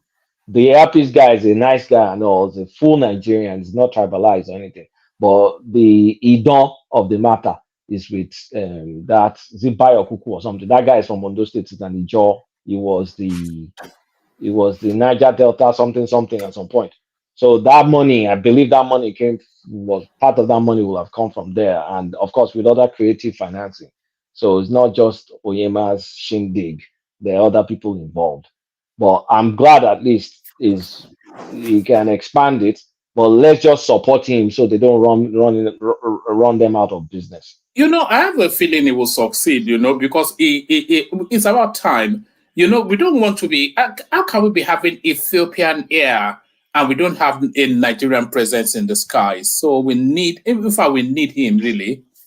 But you see how clueless Buhari's government was. You imagine, and me too, I was trying to rationalize that. Ethiopian They air were is too too ethnic, is what their problem is. They were too ethnic. They just... like we were considering Ethiopia. Like I'm not going to deny it. I actually did try to rationalize it that Well, outside of South African Airlines, Ethiopian Airlines is the only indigenous, blah, blah, blah, blah, blah. And they run this. So if we want to do Nigeria, and if they're not going to let private fly, why don't we use them? I rationalized it. But now thinking, I mean, hindsight, like, what was I thinking? So it's, I mean, glad we have, I mean, TINUBU's government is gradually picking up. We'll talk about that maybe over the weekend. But Kulata, Yeah. Another thing we'll be talking about, and I want you to be here for it, uptown. Another thing we want to be talking about is the pathway to that 1 trillion. And because I still feel it's under ambitious, that $1 trillion economy, because I think it's achievable, and I think it's also under ambitious. But that's a wider topic. But yeah, uptown, you wanted to ask. Kulata. Sir. I'm glad you said you confessed that you are one of those that spoke English. I rationalize it now, yeah. Yeah. I spoke Let English. me use Emeka's phrase that spoke English behind it. And I know a lot of people like you. And the man you guys like to pick on was one of the loudest voices in that space that year. Which guy? Which guy? Wait, guy now, that? I think you know. That Who went now? to Arise and Channels and was shouting that Nigeria Air cannot work. That no nation. Which guy? Which guy? We know the guy we're talking about. Let's not call his name, so there will be. Is he the bald guy? Is he the bald guy? The bald guy. I actually like the sound of that. But he's one of those few guys that kept hammering on that. Then people were like, "Oh, what's this man saying? I mean, we're talking about national carrier. Is he talking about borehole engineer or what is he talking about? But he clearly he was very clear there where he was saying that what they are doing with Ethiopia Airlines, that this is what they should be doing with the local airlines. He explained himself in that interview, but people bashed him. I even think Lai Mohammed, no, not Lai Mohammed, the other guy, the liar, Lai Mohammed, yeah, that's him. Lai Mohammed. Yeah, I think he bashed back at him, he pushed back at him in that 2020 or so. You know, telling him that he doesn't know what he's talking about, blah blah blah blah blah, and all that. But I'm glad you're one of those in the line Mohammed's side, and now we are switching. No, we'll be coming for you. I think I remember my argument. I remember my rationale. Sorry, not argument. I was like looking, okay, if they said airlines come and compete, that we want a national carrier, even though I said it then that I hated the idea of a national carrier. But if we were to go that route and then they start like screening companies based on their technical competence, yes, Ethiopian Airlines will beat any local airline because they've been running operations for Ethiopia forever. And they're not just running for Ethiopia, they're running for other countries too. So in terms of like, okay, I remember exactly what I said. In terms of judging like who is more competent when if it was like a proposal bid, I will rate Ethiopian Airlines over and above any local one. So that factored if you said, okay, I want to run a national carrier. But I said it will be good not to let government be involved in business. But if Buhari insists, then based on that criteria, Ethiopia Airline, well, it's still a dumb idea though, but that was my rationale. All right. So, yeah, one man, I think that's it for me. All right, brother. Excellent. So that's Kulata, of course. Nwachukwu has been chasing you up and down. So there he is. We didn't have him locked up. He just had to take a break. So that's Kulata, of course, the majestic one. Uptown, you're up next. Shall we do 8 minutes and then just wrap it up? Because it's so late in the night. But Uptown, you're up next. 1 month. Okay, after you've rigged into 2 solid hours to Kulata. Yeah, all right. Oh, okay. The next I've not been here for like 3 weeks or a month now. Okay. What about me? We come with almost the same frequency, Kulata. I think our frequencies are in the same. All right. Free flow to it. I suspect you've come to bat the fence for the guard that Obi is doing in Zaria. The borehole entrepreneur. Not only in Zaria, it's about Opta is about 24 borehole. I've lost count, but good. I don't even know. It's already morning here, so You know, they just picked this one. They didn't pick. They didn't ask the number of borehole and the number of people empowered. no, they avoided us That's others what- like flag. Now they saw the one that fit into their they narrative. saw the one that stood their narrative and they bring it out. But, let me greet our audience first. Good morning. It's morning here, so good morning. Sorry. Good afternoon. Good evening, everybody, according to where you are. Like and subscribe as usual. If you love me, if you don't love me, still like and subscribe for people you love. And by the way, people have been reporting your activities on Twitter to me. By the way, they always screen grab you and send it to me. But maybe I'll start sharing them with you. But carry on. Do I have that much fans? They will have a break very soon because I will be going away for a couple of months, completely. But I'm sure they will get the most needed break they deserve. I'm sure. It's been back to back for over a year now. So one man free flow, or you want to pull me through the topics? You can free flow, or you can start it with Peter Obi's. You know, no matter how you want to slice it, it's quite an unimpressive. I wonder why he would allow his name to be appended to something. Is it not an eyesore? This what we're looking at. Okay. Before I comment on that, woman, your opening today, woman, you need to see I was laughing like a mad person. Even the review I was calm. I hope the neighbors didn't hear me laughing because they'll be like, "Who is this foolish person?" I was laughing. I have to go and listen back. Sometimes I just say a whole bunch of stuff, and I hope they come out the right way. That's what I usually do. No, what made me crack up so hard was how you switched. Okay, so you were reading out the so-called Northern Renaissance group, the unknown Northern group that bashed Obi, and then you were praising them to high heaven. Oh wow, the North has now spoken and rejected this guy. Oh wow, you see, when the North do this, and then when immediately you were done with that, you switched over to the next page, and it was not that elders bashing people. And then you immediately switched 360 and was like, oh, Northern groups don't really matter. I mean, they are not speaking for the North. I'm like, Jesus Christ. In a second. One more. You're going to make me laugh a bit. But the point is, you spoke about, I'm just going to follow I think the first thing you spoke about was the Northern groups. First of all, the Northern Renaissance, what they call it, group, is a Twitter group. And the head is that guy. That guy, he posted his tweets. His name is Saki Waspapin, a very notorious guy on Twitter, heading the northern arm of APC bigotry group.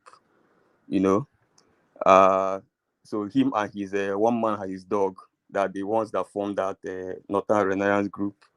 So they have now issued statement. In fact, he issued it on his Twitter. I don't know how he got to that website you carried.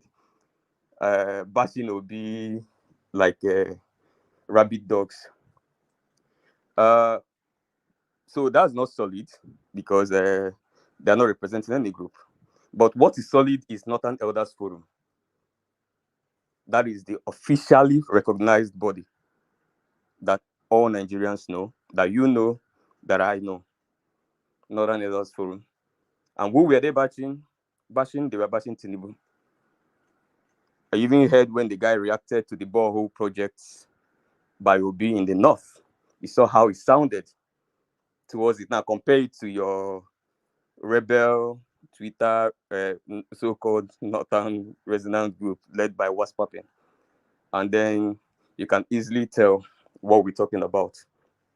But one man, I'll be gone for a while, But in the short time I'm around, I'm going to make all my positions clear, as I always do. Because what I do is, sorry, are you going away physically, or are you taking a break from the social media space? What do you mean you'll be gone for a while? Not physically. What is my physically? I mean, are you traveling, or are you just taking a break from social media? Yeah, I'll be traveling. I'll be taking a break for social media as well. Oh, okay. Yes. So, but I'll make sure I make all my stands clear, so that by the time I'm back, of course, I know I'll always be 80% right. So I'll keep on mocking you guys as I always do.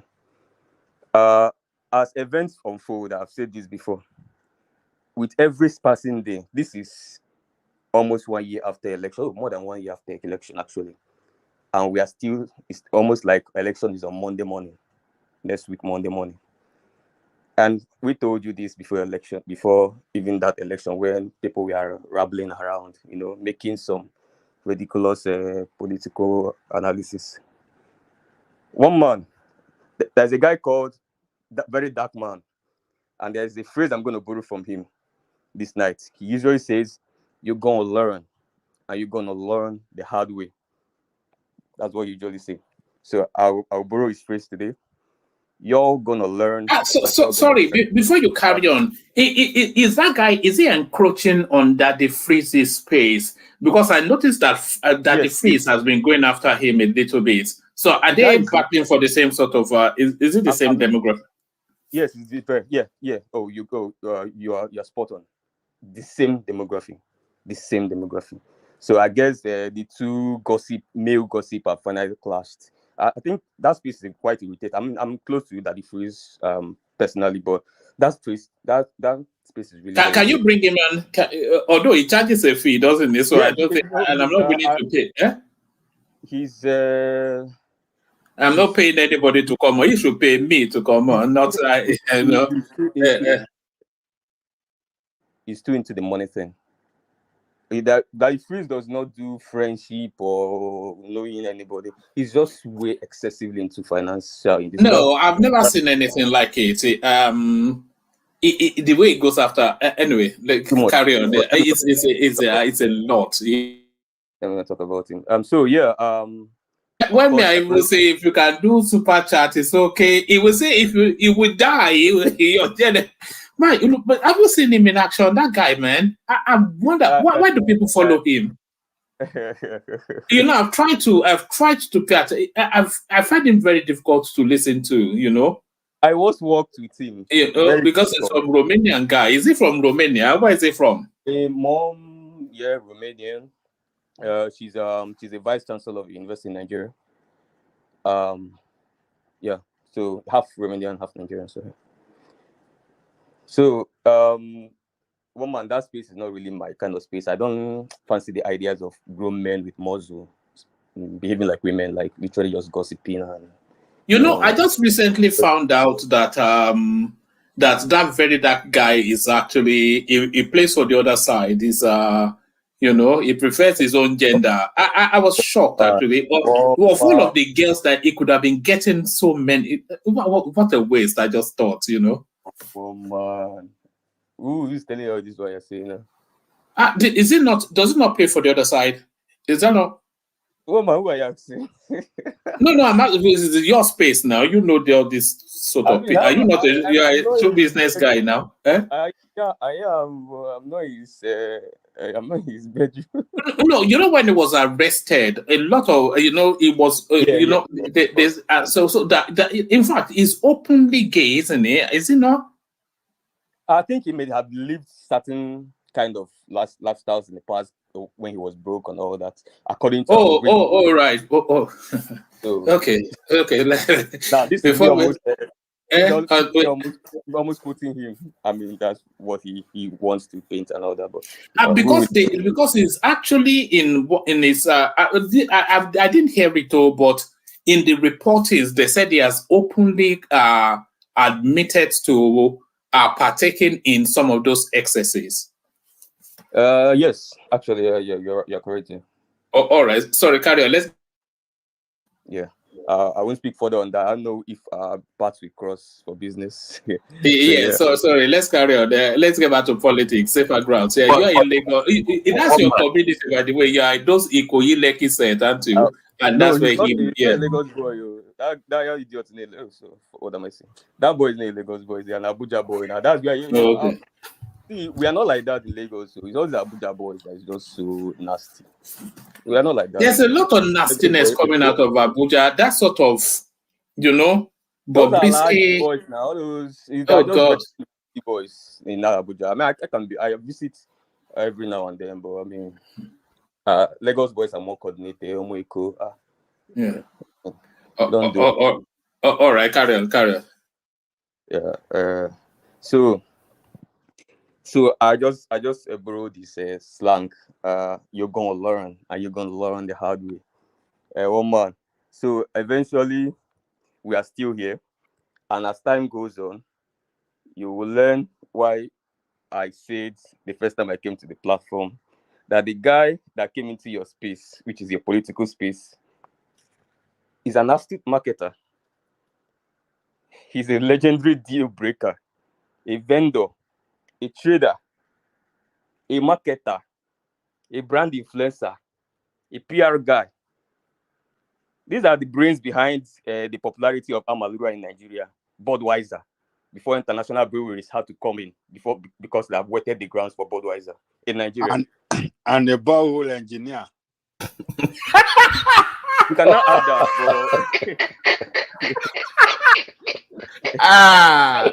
no. Let me play a bit before we start. So go and check the brains behind the brand influencing of Budweiser in Nigeria. Heinz, Amarula, and all of these things that brought in these breweries companies into Nigeria because of that. So this guy knows in his palm the act of marketing, pitching. He can literally make you buy anything. But these are the histories nobody wants to go into. Everybody just like, he was just a governor. Then nobody wants to dig into anything. He just flew from nobody to who he is today. And the borehole he commissioned a couple of days back. After commissioning there in Zaria, he went to meet the emir of Zaria. And that's why if you guys are saying this thing, you're saying your cute little platforms. I'm like, oh, there they are again. This is where they were hanging when I was telling them. How many did they commission in Zaria? 2. Only so when two he and you are calling him a great marketer. Calm down now, Baba. Let me. And that was enough for him to meet the emir. Is that enough to meet the emir? Wait, now. Just two of these sort of thing, and then he missed the emir. Calm down. One man, I'm going to send you the video. The emir said Obi was his employer, his very first employer. He was an employee of Obi for years, mentored under him. He called another guy that Obi mentored that went ahead to go into Stanbic Bank. And he said a lot of things about Obi. And the things that Obi, through Fidelity Bank, did in Zaria years back. The fundings they did with schools, go and watch the video. You'll be proud when an emir is saying all of this and you're like, nobody told us all these stories. The same way people were shocked when they went to the Caliphate and the Sokoto,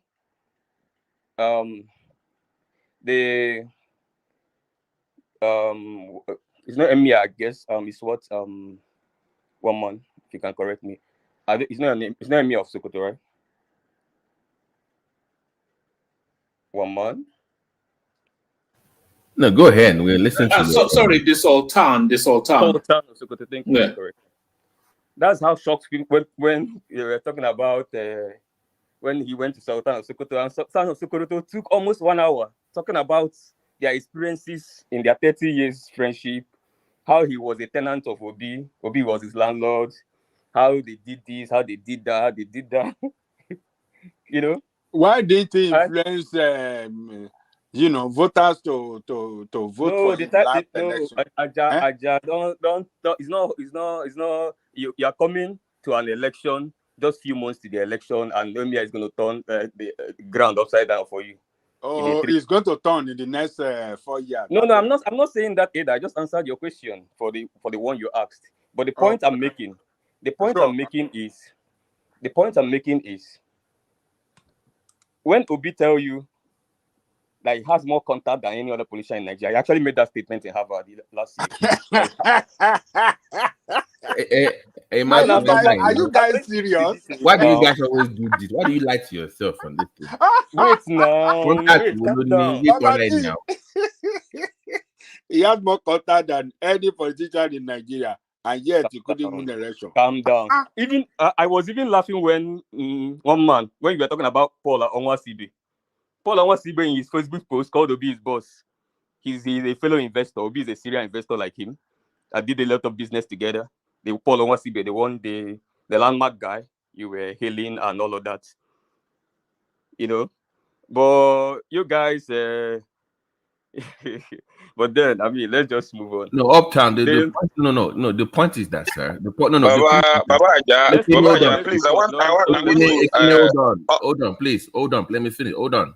The point is, you don't have to know all contacts. He even said that they hold on. Let me finish my so point. many bots together. Hold the on. Same way, if you ask the Stanbic guy, they will tell you about Obi's experiences in different bots where he met Obi, different places where the businesses they did together, the fundings they did, both in the north.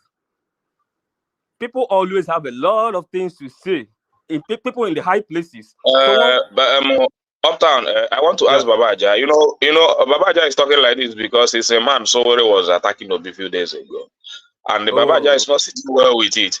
So you don't understand that angle. And the Showore he's backing. What does Showore do to even win? To even win his not on my time. Not on my time, please. His local government. Again, please, not on my time, please. You know. No, it's just Baba Aja talking. The guy is because the reason why Baba Aja is talking like this tonight is because Showore is posting nonsense against Obi some days back, and the obedience are tackling him on the internet, and he's not sitting well with Baba Aja. And the Showore he is backing. That you are claiming that somebody is not popular, but your own candidate has been contesting the election for how many years now? Are you saying it's becoming Atiku? What are you saying? Even Atiku is better than himself. Atiku is better than him in every level. You cannot compare him with Showore has never gotten a vote that win a local government election now. Check it now. So what is your point? His vote cannot win him. The number of votes he gets every election cannot win him a local government election. So what is he doing to improve his political career? Now he's in abroad enjoying his family, tweeting nonsense. I think Uptown just wants to give us his delivery so that his submission so that I can go to bed. I think I honestly, I swear, I honestly don't want dramatics. Yes, Karen. So,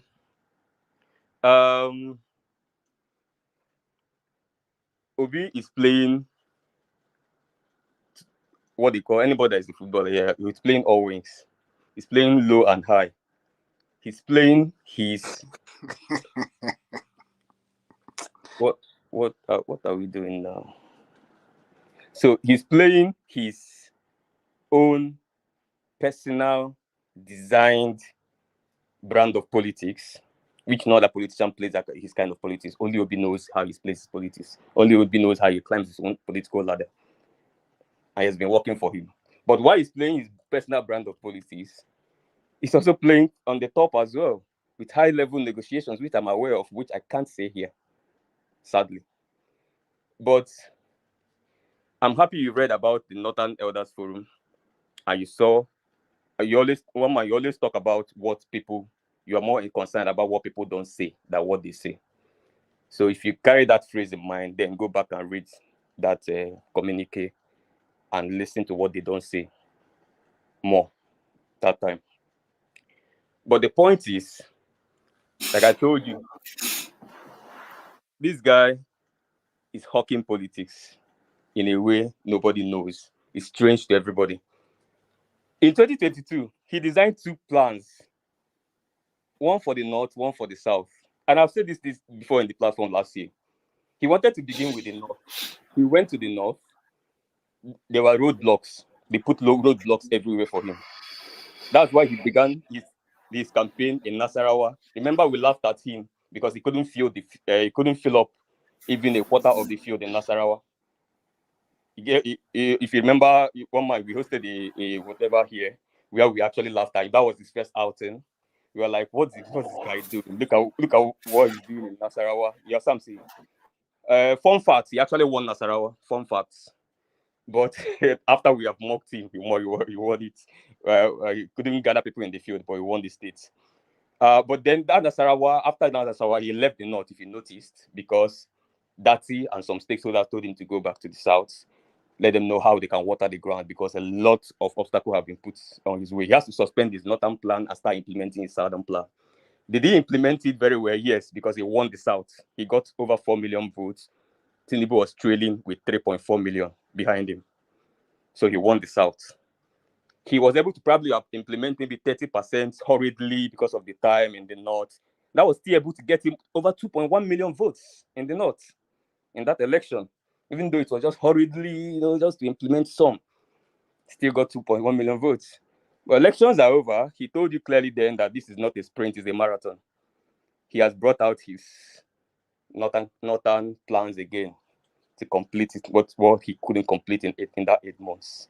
And people are raking. When we tell you that, there's something Baba Alexander Gomez said here one day that I'm like, okay, he's either he knows Obi or he knows somebody very close to Obi that is willing to tell him the truth. He says 2 things are genuine about Obi: his humility, and second, the most powerful tool he has is his unassumingness. I crafted that word. So he's very unassuming, very unpredictable, very. And Babajide of TVC called him slippery. When I was listening to him yesterday on TVC, he said Obi is a slippery politician. So,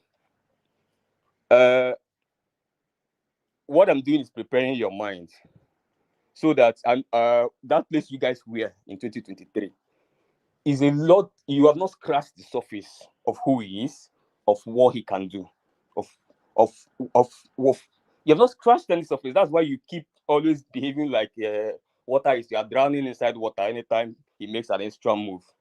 Now he has made another one, and the way you guys laughed at him at Nasarawa when he pulled the one man and his dog. One man, I remember that's the phrase he used.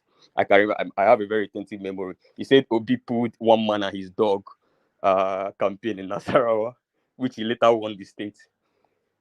The mockings every day. The enigmatic lost his $1,000, right, to Des. Okay. Des didn't give me my partnership of the money. I am very pleased about that too. I didn't even remember. Now you remember. I am very happy. Now I can relax. So now let's chop that money from enigmatic. I had a deal with Des. I told Des, stake this, but I know you're gonna win it, so you don't mean my 20%. I will go for another one in the next election. Unless if Obi didn't come out. And I'll go with one man. Yeah, Des slide me. He didn't give me 20%. I'm putting it as I'm registering it in the platform now. He didn't give me 20%. I also pushed him to bet on Lagos. He couldn't master the courage. I told him, bro, I'm on ground. Forget all these people or hanging on the air and saying, oh, this cannot happen. Oh, we cannot win Delta. We are Okowa, the sitting governor, is running for vice president. How is it possible? You guys are amateurs. You guys are infant politicians. Then the ones that will come with English, high falutin English, they will come and speak. How can Okowa, a sitting governor, lose to his state to Obi? What structures does he have in Delta? You talk about Lagos, that's like, oh, you have committed the biggest crime. How can you even imagine in your wildest dream? Asuwaju State, Femi Gbajabiamila is there, Fashola is there, oh, Sawolu has power of state, power of coercion, everybody, story. If you do not do your homework, even if you're a veteran, a child will make a better prediction more than you if you don't do your homework. It's as simple as that. Because why? Change is constant. And art is different from science. You can mix different colors and get the same thing, and mix another color and get another thing. You get what I'm saying? So if you are not really updated, if your ears are not on the ground, you will always flop. You will always make a mockery of somebody that will end up being a mockery of yourself. Obi won the election and is now the president of Nigeria. That is the only way you guys used to cover up. But we all know that we've spent months in the platform. We couldn't have spent years and years. Is that not the ultimate objective for all of these flowery and flowing things that you say? No. Out of everything you say, and the object of the exercise is to become the president of Nigeria, which he is not. Let me tell you why that's not. Obi is the president let me reply, Baba, if Showore has gotten what Obi got in the last election, Showore would have pulled Nigeria down. I'm telling you that. If he have gotten what Obi has gotten in the last election, he would have the confidence to go on the street to ask for his revolution. But quite unfortunate, he couldn't win a local government. But again, he's very sure of that. I don't know why you're Obi is the president of Nigeria. To you people, you are seeing him as the president of, and that is unfortunate thing. All of you are looking at Obi as the president of Nigeria today. I don't know where you people, I don't know what you people Ajale Koko, do you know what my concern is? My concern is that it's going to be worse in 2027 than it was in 2023. Because for all of the pragmatic, how many sessions did we do when we explained everything to these people and they went on this just hooray, Henry. 90% of your explanations failed flat on their head. The only thing that was being explained is that this person is going to win the election, and this is why this person will come second, and this is why. We didn't spend 1 year talking about win or no win. No. How many spreadsheets did we do here that told us Tinubu will be the president? He forgot that he brought a spreadsheet that Obi will win. Even his own spreadsheets told us Tinubu will be president, so we all knew. Okay, good. One man, you actually have a retentive memory. I wanted to actually remind you that even my own spreadsheet didn't give an outright win to Obi. That means I was realistic. Every single thing. But look. Anyway, just do it. But you know, the one thing. Let me just say this, and then you carry on. The one thing that I want you to retain. So if you say you have that retentive memory, so mark this down. The permutation for 2027 does not open a window for Peter Obi. It doesn't. Well, hold on. Whatever it does in the north, it doesn't really matter. Whatever you are saying, the northern, it doesn't really matter. We're talking about a power game, and we're talking about vested interest. So those vested interests are vested along tribal religious greeds. So they're not going to. Why would a northerner vote for Peter Obi? Even with the northern elders saying that they regret voting Tinubu. Why would a northerner vote for Peter Obi in 2027? Can you think of one reason why they would? Are you willing to listen to me now? Yeah, carry on. Okay. 1 month. Can I ask you one question? Carry on. Let me just pick one of the things that, there are several things that happens in the last election. Let me just pick one. Can you tell me why? Can you give me an explanation? And I don't want you to deviate from the explanation you gave before election. Can you give me an explanation why Obi will defeat Governor Okowa in his state, why he's on the ticket to be vice president? Why he would defeat Governor Okowa? Sitting Governor Okowa in his state, why he's on the ticket to become vice president? You mean I don't. Governor Okowa. Which state was that? Delta State, Okowa State. Yeah, but that's all part of that. Governor Okowa. It doesn't really matter now. Vice president. Sorry, in a major party. No, don't worry. No, don't worry about all that. You can hinge hope on that. But do you understand what I'm just saying? Don't give me an explanation. I need Hold on. Do you understand what I've just explained? You cannot not answer my question. I want me to understand yours. No. I don't even understand your question, and I don't think it's pertinent to this conversation. The only thing I'm asking you is, can you think of because we've done all the permutations of Nigerian politics, and the vote from the North always decides. So what I'm asking you is, in 2027, can you think of a reason why the North will vote for Peter Obi? Can you think of one? I can't. Okay. That's why you're telling me, you asked me a question, and I asked you the same question, citing another example. You couldn't give me an answer. And you want me to give you an answer for the same structure of question. Because that example is so narrow. I have answer for you now. They vote for him because he has built the borehole. This is it. They want good governance. They are fed up with bad governance, and they want good governance. You see, this is it. They will cry even harder in 2027 because we are telling them all these things. I don't like all these rhetorics now. We have. Okay, carry on. All these, they will cry harder. Oh, they are amateurs. Oh, they just came into politics. I mean, we've labeled that already.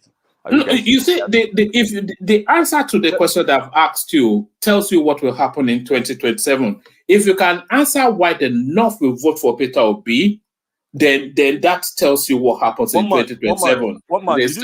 It's as basic as that. Did you do science in school? Don't worry, I did Yoruba studies. Before I fall asleep, Uptown, let me repeat one man's question in another way. What is it? If you do wait, hold on. What is it for the North to vote for Obi? What are they going to gain from him? Mine. I wasn't listening to yours, but what are they going to gain from him after doing 4 years of TINUBU? I'm willing to answer you. Can I ask one? Give one. Do borehole in Zaria. What are you? Can I answer it? Can I ask you? Okay. Don't ask me a question now. Why are you being such a Nigerian? Why would they want to go for 12 years of president from the South? Of the Southern presidency for 12 years. Why are you dodging? The only last card that you guys have is actually predictably what you guys have flown. They're asking to put yourself in their shoes. I'll tell you that I know what you're talking about.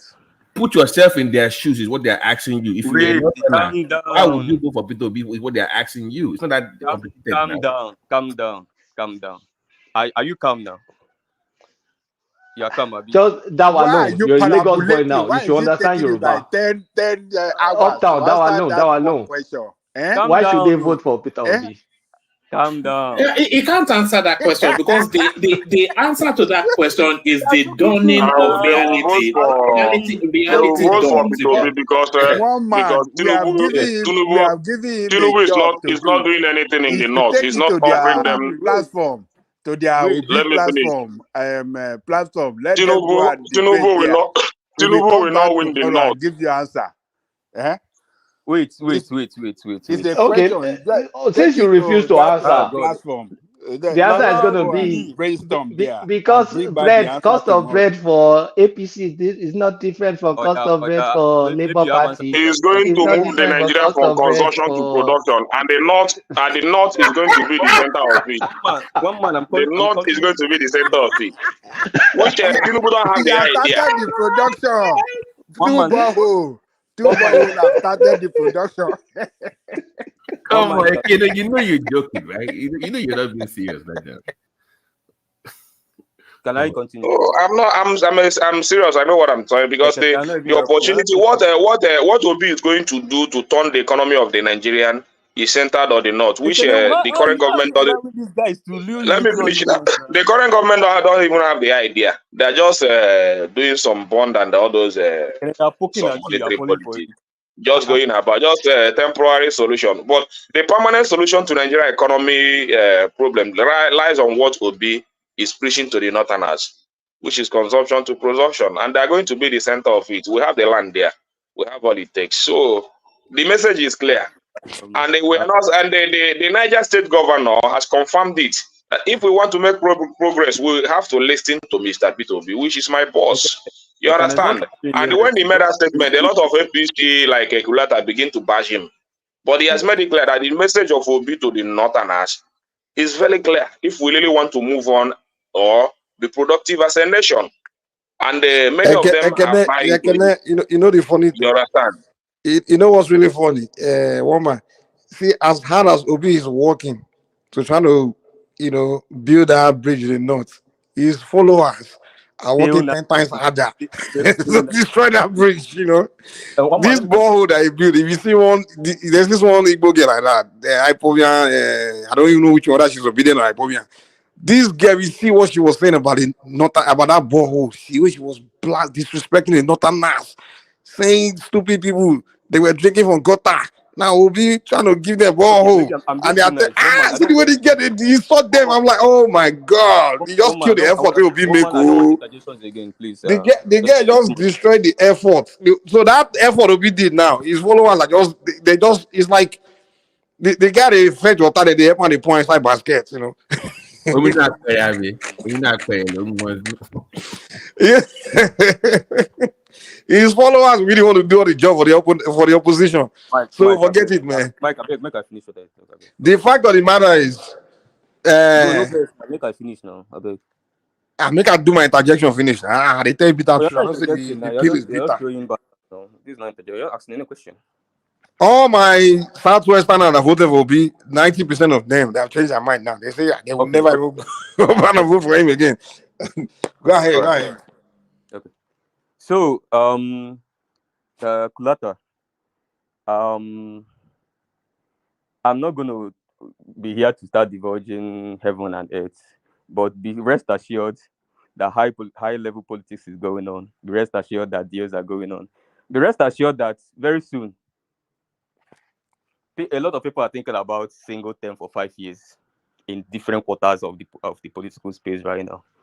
So let's not even go into all of that. Let's stick to the ones we are seeing on social media. Uptown, you go school now. Single term for 5 years can only come with an amendment, constitutional amendment. Is it TINUBU that's going to amend it for you? You guys, I swear to God, Uptown. Uptown, you be smart guy. Even if they do, may I do my 5, do 9 now. You go do 9 years. One man should I drop? I mean, it's getting annoying anyway. No, carry on. Bring them that space. We interject here, but bring them that space, and then I'll take it somewhere else. I like interjections, but when you can't even allow anybody to make, just left, right, and now. I mean, I like banters, but sometimes let's just play a little bit. So, I'm not gonna go into that, and trust me, I'm not uneducated. When you want to make the subterfuge, you're educated, you should know there's a considered amendment. I know all that. Let's not go there. So nobody's talking about TINUBU is gonna do it. He's not gonna do it. So forget about that. So go there. How about you go there then?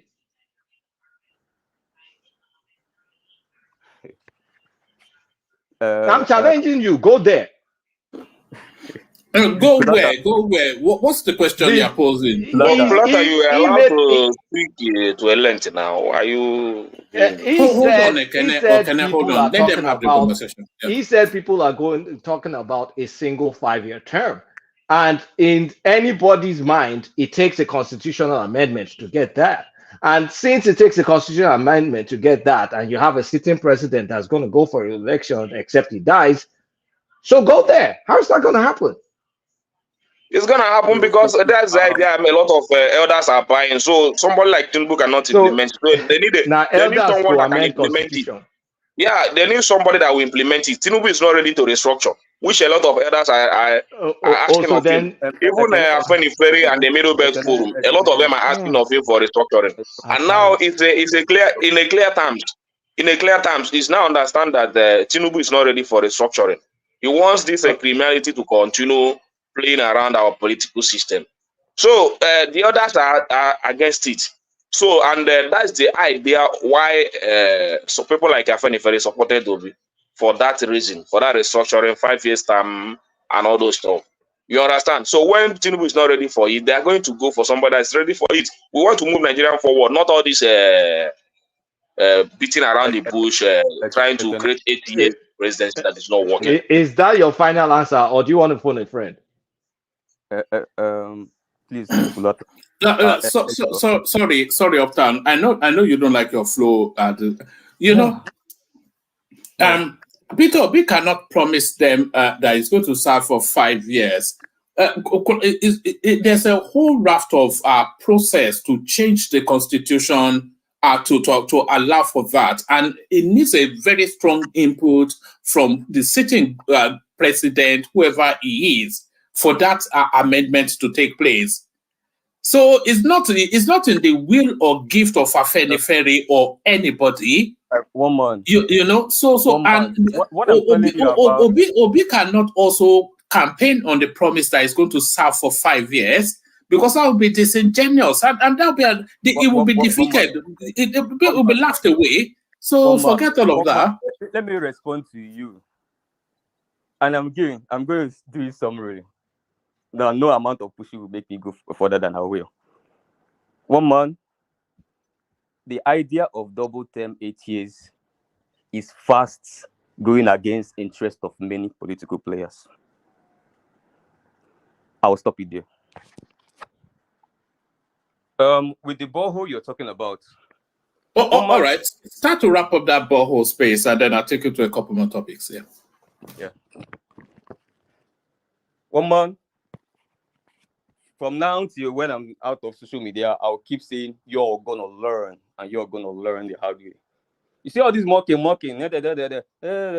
Oh, this is how it was done in 2003. Oh, this is how the calculation was drawn. Hey, you cannot change the political map. But somebody changed the political map in 2023, redrew it, and changed it from Y to Z shape.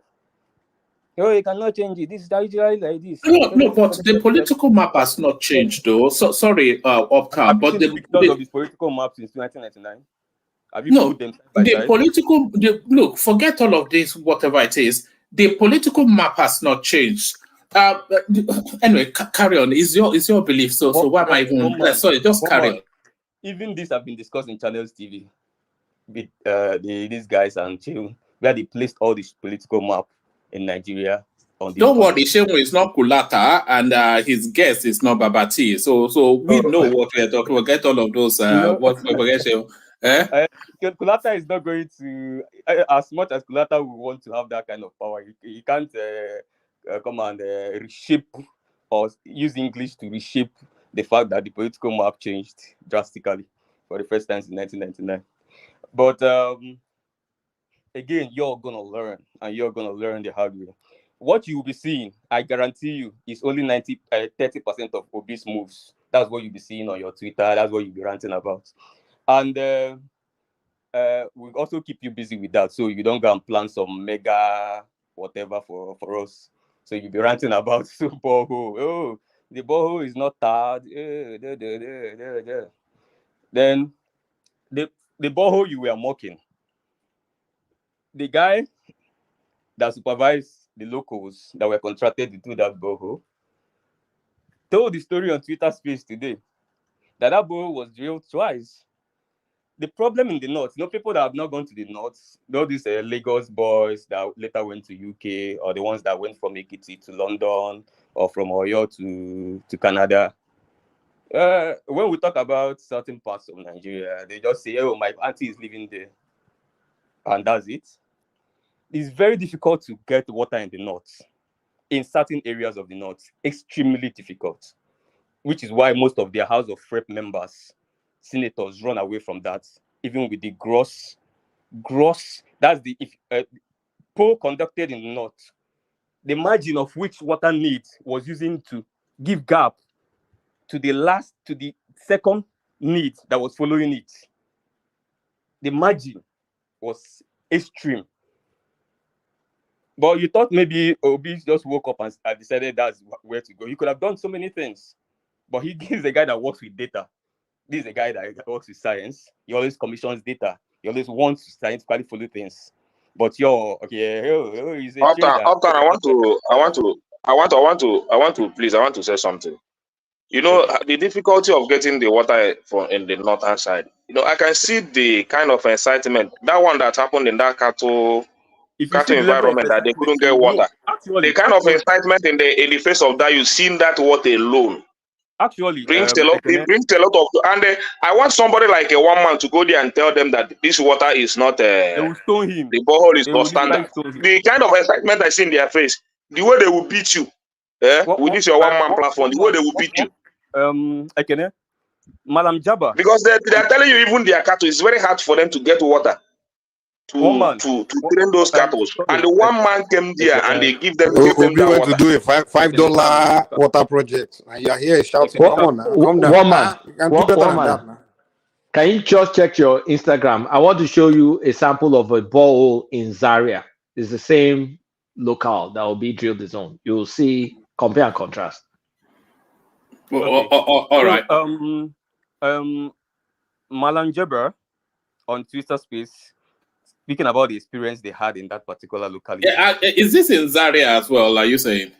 That's in Zaria that they said, it's so difficult to build borehole that Obi had to build a shabby one.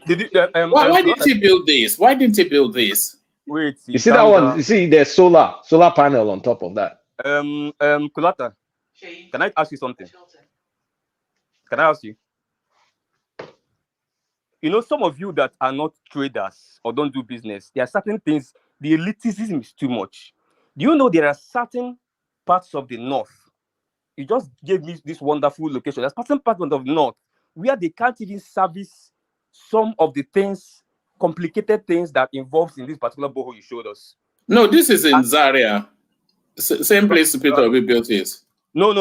Zaria is not just one. You just say, oh, this is Zaria. Do a landmass. Yeah, but it's still within the same city, not the. Look, no, it's not about the same city. It's just like saying you came to Onitsha. Okay. You went to House. Okay. So where Peter Obi built this is more difficult, Abi. Listen, one man. The place that borehole was is not even for that particular one you're even talking about. It's not even for a community. It's for a particular livestock market there.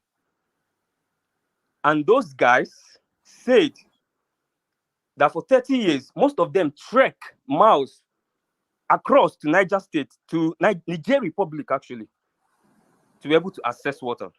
And then it causes a lot of their lifestyle to die. They incur a lot of losses. And for several decades, I think 30 years or so, most of them have not seen the representative of that space. They have not seen him. They only see him on so you are saying this has solved a 30-year-long problem. If only they had the thoughts, they were going all the way. Oh God!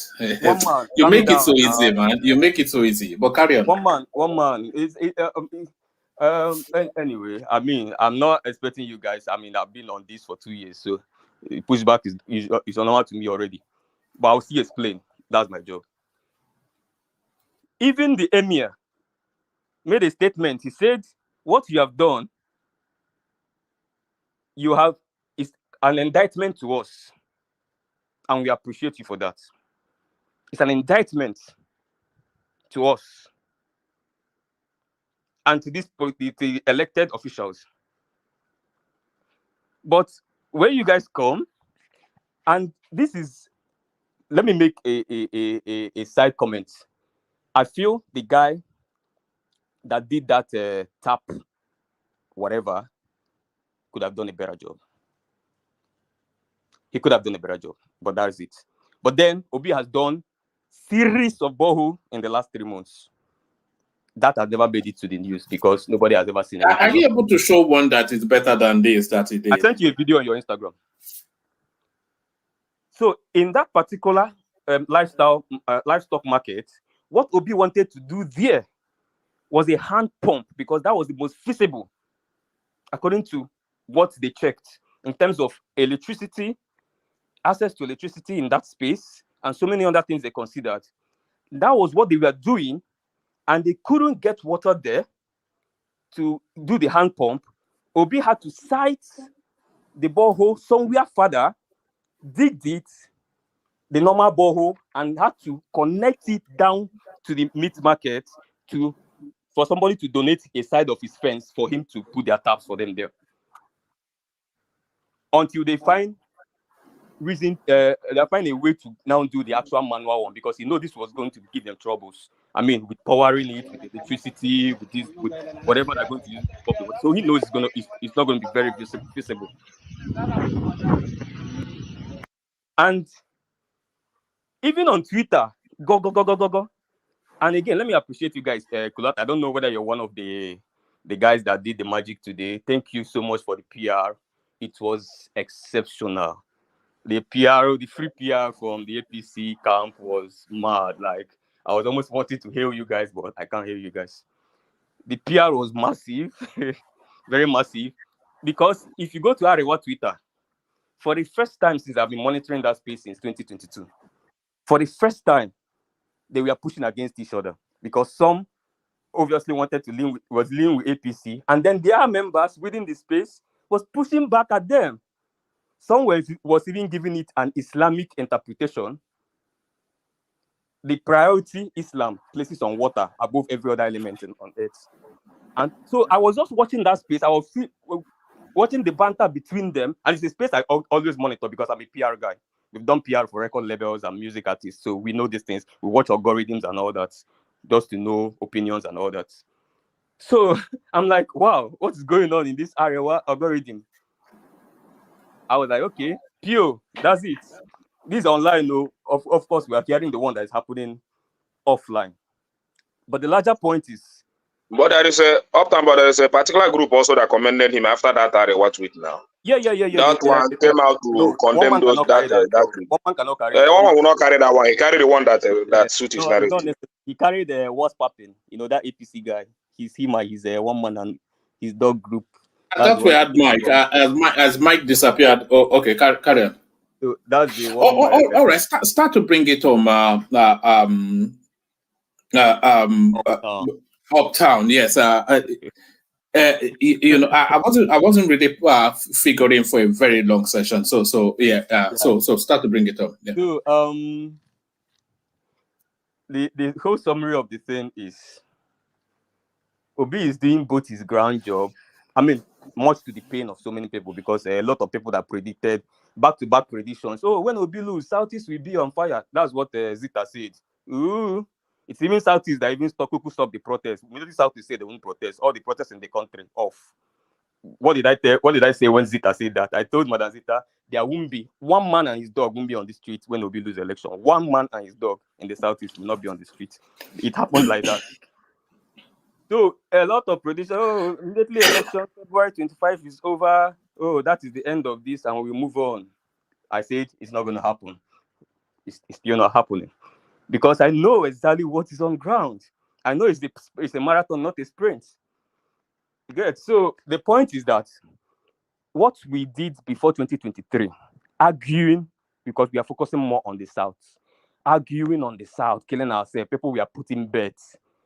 I'm sure you see that his Southern agenda, political move, strategy, he implemented it in 8 months and he won the South. That means he won them, the governors, senators, all of them joined together, including his opponent, Asuwaju, including the other guy in the PDP, his state. He won all of them. Even my governor in Anambra, he cleared all of them. Even the one blabbing in Edo, he kicked all of them away. Wike had to almost commit suicide just to deliver to TINUBU, whereas IREV is saying otherwise. So it is clear. This guy have already given you a sign that, see, I am a go-getter. I'm a guy that sets an agenda and takes you over. I'm a guy that you're going to shout at me in a bank as a customer, and I tell you, officer, I'm going to take over this bank, and 4 years later, he takes over the bank. This is a guy that sets his targets and never ends. And one man, I sent you a video by Ayo Fayoshe during the election, what he said on TVC. When Babajide was telling him, oh, after the election, this whole thing will end, he was like, no, I know Obio. It will not end, though. I'm telling anybody that win this election, if it's Asuwaju, you better hold Obi and contain him, because if you don't do, that guy will remove you from office. One man, I sent you the video.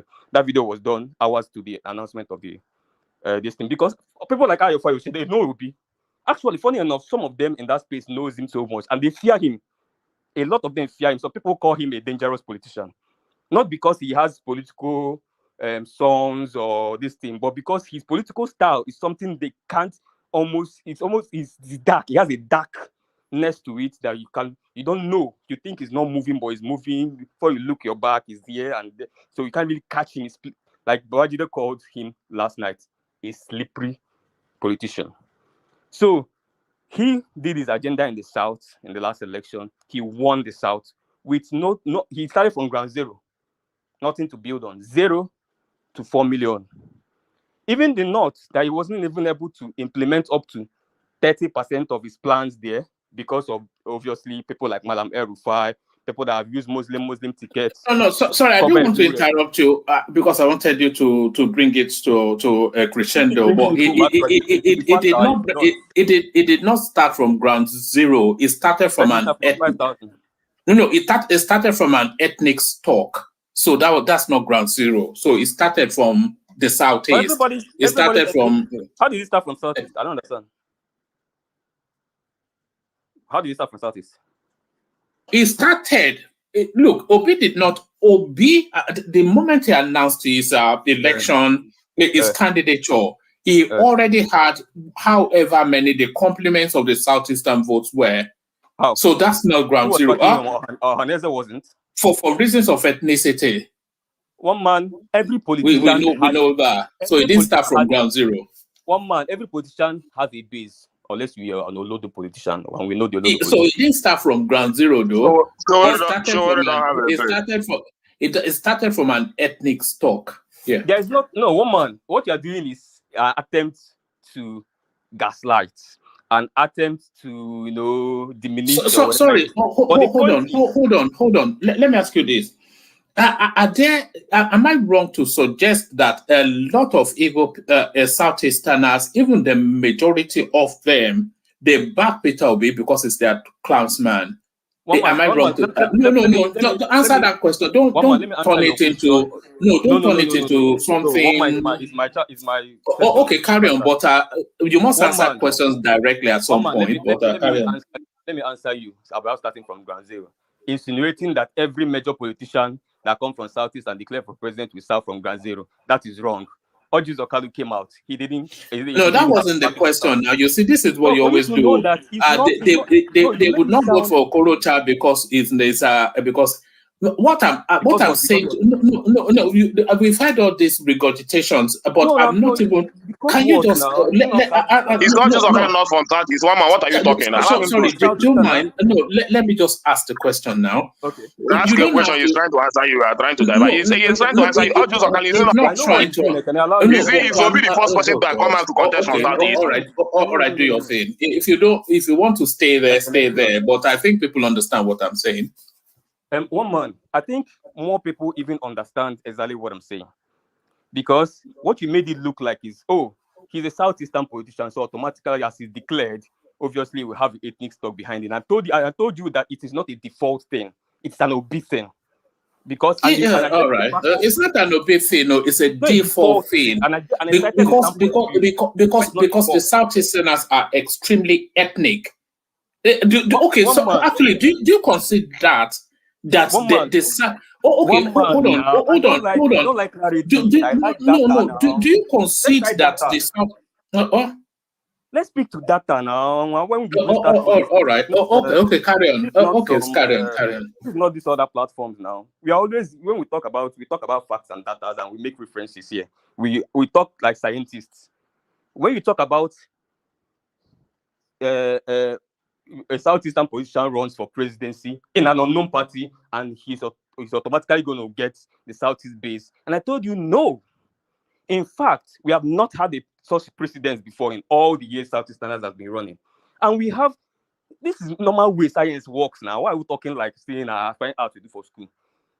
We have an example. Okay, let me ask you this way round. Let me land. No, you land, but we already know where you're going. But let me just ask you this way round, and then after that, bring it to. You don't want me to land. No, you're going to do what you always do now. Let me just ask you this way round. If give all the attributes that Obi has that you say people admire so much, if all of those attributes were in Danladi from Sokoto, will he get the Southeastern votes? So this is Obi the, is so this is the first time everything that Southeast he is is, oh, voting but for it's people not that from the Ladi voted for. southeast. Huh? Is it the first time No, Obi that's voting for Yaradua that got Danladi it is not. Bosomito? Yaradua that got All it is right, from Onitsha. all right. Carry on, carry on. One Yaradua man, that you got know, start his one vote man. is from All Onitsha. right. I can wait. You know, one man. You know why this thing you are trying to push? Do you know why he has not sticked for over 2 years now? Do you know why? Because he does not have legs. Because it's really very simple. Immediately people brings out facts and figures. We put our spreadsheet from 1999. It begins to fall off like a pack of cards immediately. Because we've had several Southeasterners. We've had the one from Central Bank, Kingsley Mohalo, that speaks a lot of English. He's a good candidate. He also ran a small party like Obi. We've had Ojus Okalo, a governor of Abia State, ran there. Southeast went and voted for Danladi. We've had Orocha Okorocha. We've had even Buhari at some point ran with twice ran with an Igbo vice president. Even he came Banlewi. Wait, now I don't want to go there. Even Buhari ran twice with Igbo, reputable Okadibo, reputable in Southeasterners jettisoning that ticket of getting vice president in that side and went to vote Southwest, Northeast. No Igbo person on the ticket they voted, but there was an Igbo person on the other ticket. Ojukwu has run. He didn't get the Southeast base. Several other people. I was looking at the election calendar the other day from 1999. There was even many Igbo candidates I was seeing there. That also put up some showing of 90,000 and all that. None of them got the Southeast vote. So that's why the narrative, in as much as you want to repeat it, it's getting to 3 years, it's not sticking. Why? It's not just because it's not sticking. It's just because it cannot stand, because there's no legs to it. It's really that simple. Obi was here, and Obi knows why he campaigned in the Southeast as much as he did, because he knows that the Southeast elite was against him. That is why he campaigned in Anambra 5 times. A normal person will not campaign in Anambra 5 times because you automatically assume that Anambra is. He went to Nnewi twice. He went to Onitsha 3 times. He went to Oka 2 times. 6 times, yes. In his home state, somebody campaigning that vigorously. Because he knows all the stakeholders are against him. Everybody was against him in the upper echelons. So he went directly and did retail politics. The same way he was able to bypass them in South-South. Retail politics, the same way he was able to do his thing in Lagos, retail politics. He bypassed the governors, he bypassed the upper echelon. That same thing he did in Southeast. He worked for it and he gained it. So let's not even start pushing the narrative. Oh, he didn't work for it. They just backed him because they automatically will back Igbo man. And then we've cited avalanche of cases where Igbo men ran in parties that were even stronger than Labour Party, and they didn't get the backing. Igbo would have decided that it's more practical to vote Atiku Abubakar and get something better and be president. So let's drop that. I know we are desperately wanting to.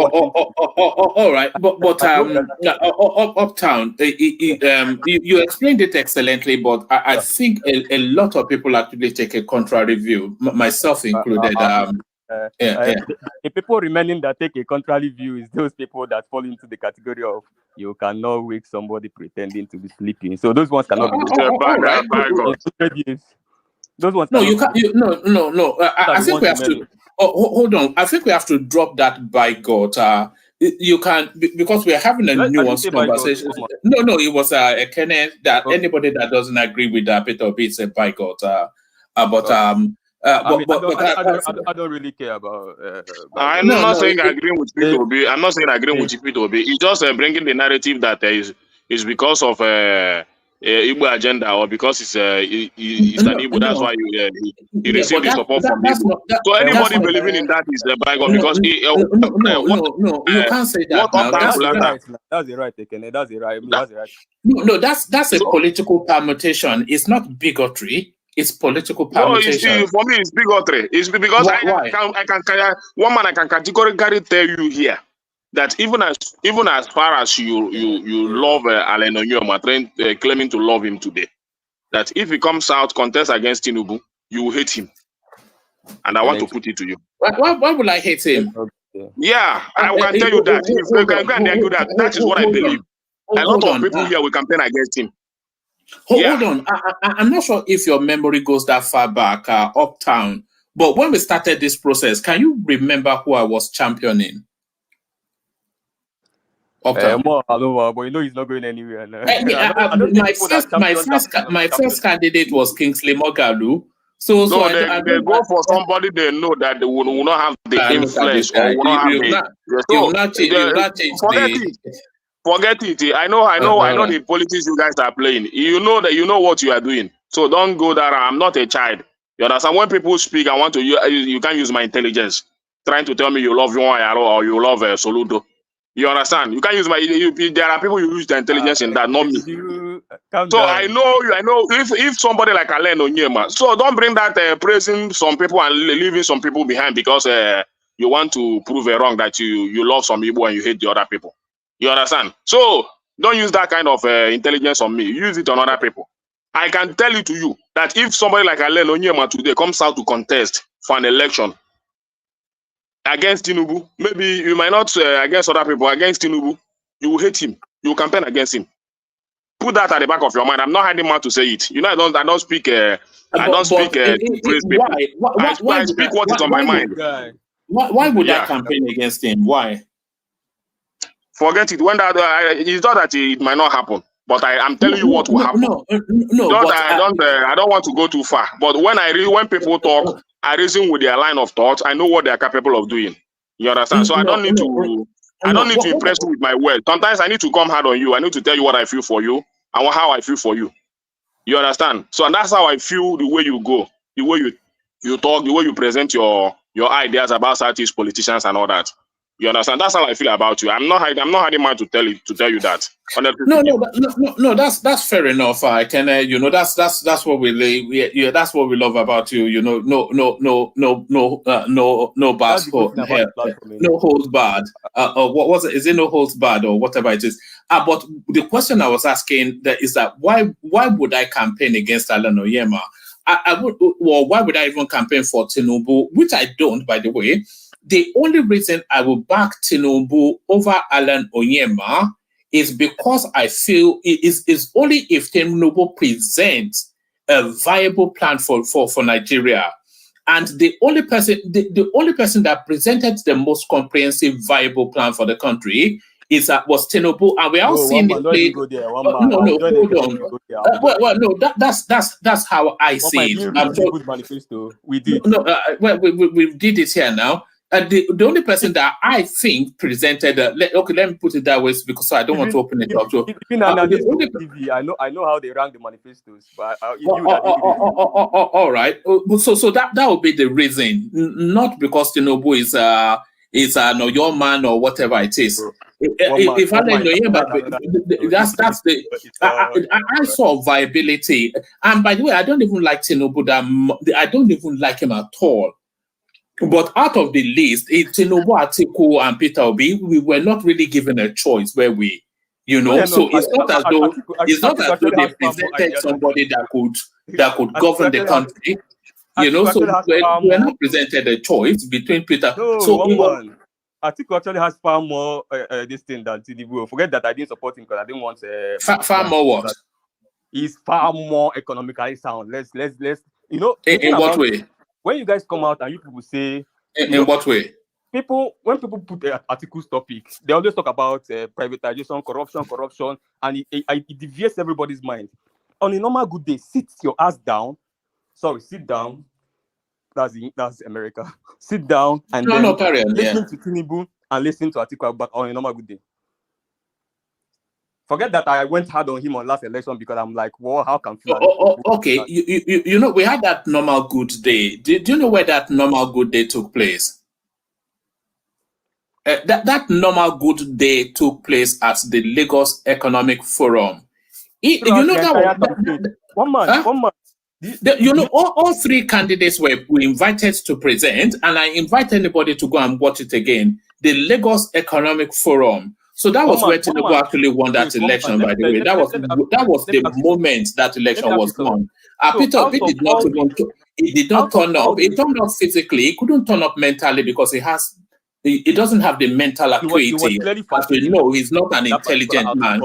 He's not an intelligent man. But TINUBU turned up fully, and it was blue sky thinking all the way through.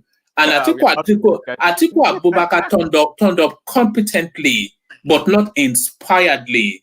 competently but not inspiredly. But TINUBU, maybe there was something in the water that it was blue sky thinking all the way through of celestial proportion. Of How is it that? celestial Wait, proportion. calm down now. If you, it's not when you repeat it, then we will start believing it. But One Peter man Obi in never an turned up election. because it doesn't have the mental acuity. It doesn't have the brains. One man, you said that He's a earlier now. pragmatic man, but he's not a man of. He's not a man.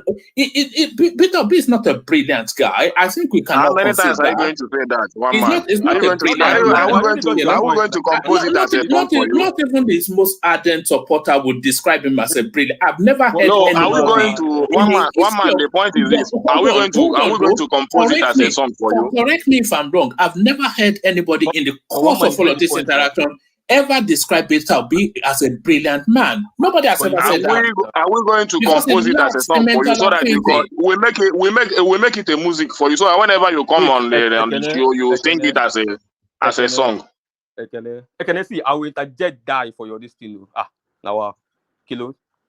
So the one man, I know you have this methodology of what anything you want to, you repeat it, and then, but we are used to that already.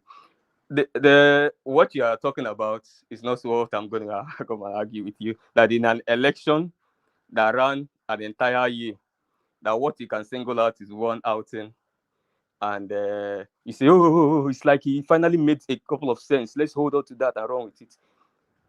But the point is that with Tinubu's idea and mentality, even simple, even the voting demography of that election simply will tell you where the intellectual Nigerians were living. It's really very simple. Why was it hard for Tinubu to even get competent people in his cabinet? Because most competent people are not Tinubu leaning. Most of them are not Tinubu leading. If most competent people you ask now, even the ones who go on TV, they're always sounding Obi leaning. You can almost say, oh, this guy is Obi leaning. Anybody talk about Paul Alaje, talk about what is the other economists that talk on this thing, Professor, what's this man's name? I also talk on channel. They're all sounding Obi leaning because they're actually Obi leaning. So where are the intellectuals that supported Tinubu? When they went to MDA, we saw the ovation in a black tie outing at the MDA meeting. We saw the embarrassing ovation. Almost 80% of the entire lawyers there was giving Obi. No, And Obi can be a rock star. It can be Michael Jackson. We're not looking for Michael Jackson. We're looking for somebody that has maybe a according to brain that Odom, that's the functions. problem. We're not The looking idea is, for this whole Diddy. We're packaging. not looking for P. Diddy. Wait, one man, this whole packaging, this whole Lagos packaging, I hope you know it has been demystified because even the talent hunting has demystified as well. But don't worry. Before I'm coming. We see how Cardoso is failing. We see how Umahi is a You know why? failure.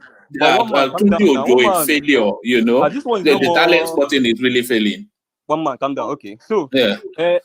one man, this whole thing you people, it has demystified. And but why I actually, How has it been demystified when it's playing at a now. local player? I've not Is landed Tunji now. Ojo a failure? Is Umahi a failure? You just said you don't like Tinubu, but you're sounding like somebody I'm talking about. But you're telling an outright like untruth. Emotions that You're telling an outright untruth. You know, without allowing me to speak. I'm speaking okay, to carry on. demography and facts and data. The thing about me is that I like speaking. I'm a mathematician. I like speaking to numbers. I like making calculating. I don't like this person will never be president. I don't. Nobody cares about that. He got traded and nobody cares about it. Check the demography of the supporters. Whether you're moving about it, unless you are calling Nigeria dummies and you're calling Nigeria middle class and upper class and highly educated people dummies. Who was NOI leaning to? Who was all these mega brains around the diaspora leaning to? Who was our mega surgeons leaning to? I see people around Obi when he was doing his diaspora tour. Some of if you go and check their profiles online, some of the But they have Southeastern people. stuff now. Southeast What are you and saying? Okay, where are the inferior. Yorubas they were around Tinubu? What are you saying? What do you mean by that? They were not, man. What are you saying? Can I interject a little bit? If I'm coming, no, please don't, no. You have been talking for more Not in than 2 addition hours. to one man. I'm not the only one there. Please, I please, don't please. know why you have been talking for too long Oh, like that. all right. We're Yes. there when the section started. Hold on, Remy. Bring it home uptown. As you say, people are now getting impatient to speak. Yeah. Sorry, Remy. Yeah. Let me end it with this angle you drove me to. It's very clear. Unless you are calling Nigerians civilized and educated class dummies. Even APC was bragging in the election that, oh, you can have all the urban guys, you can have all the educated guys, but you can't confuse the talaka, the people in the village. You can't reach to them, so we are banking on them. Because that's people that are banking on, the people in the rural communities that cannot make any calculations, that cannot make any logical conclusion in terms of choosing their leaders. But who won all the urban spaces in Nigeria from Abuja to Lagos to Jos to Port Harcourt to Ibadan? It was recently I even saw Obi won Ibadan, like Ibadan town, the town. Or talking about Asaba or The Obiani support, those that were doing that was because they feel like it's the son of the southeast. That's sympathizing. It's more of sympathetic support. I get you. It was not because Obi was competent. Now. Don't make it long. Make it long for me. You never round off now. You said rounding off like 10, 30 million 1 hour ago. I mean, come on now. All right. So we know you're not rounding off, man. You just want to preach someone and trying to brainwash people. That's all. Yeah, I'm not saying anything about that. Okay. So it is very clear, one man. Me, I like speaking to things on the table. Watching the electoral map, I'm monitoring where the intelligent people voted. It is hard. See what TINUBU is doing now. Before he can get somebody intelligent, he will go and he will put the person there. Will say, oh no, he's obedient. He will remove it again. Oh, let me look for another intelligent. Oh, he's obedient. Because most intelligent people in Nigeria are clearly obedient because they can take with their head, they can see through that packaging that was done in Lagos. And that's demystified. Because you're telling me, I see, when you speak with that thing he learned in New York, you say, we are going to divide the Atlantic Ocean. And then it sounds, we must have some marquee. No. Forget all those things. We are all educated. We know when somebody, we know how to judge a leader. We know the things a leader needs. And we are listing all of them. We are ticking our boxes. We are not dummies. If not for the northern Muslims, okay, Obi won him in the south. If southern Nigeria was all Nigeria. Right. Sorry, Lockdown. Land it in a couple more minutes. I think people want to speak as well. Yeah, carry 1 minute. Land it in a couple more minutes. So it's really very simple. Where is the dense population of the brains and educated people in Nigeria? Is in the southern Nigeria. Who wants southern Nigeria? Obi, he gave him a margin of almost 500,000. So if southern Nigeria was a country, TINUBU can never win Obi, even if you contest the election 100 times. Because they're educated. So he banked on the poor northerners that couldn't read and use Muslim ticket and gathered 5 million votes there and became president.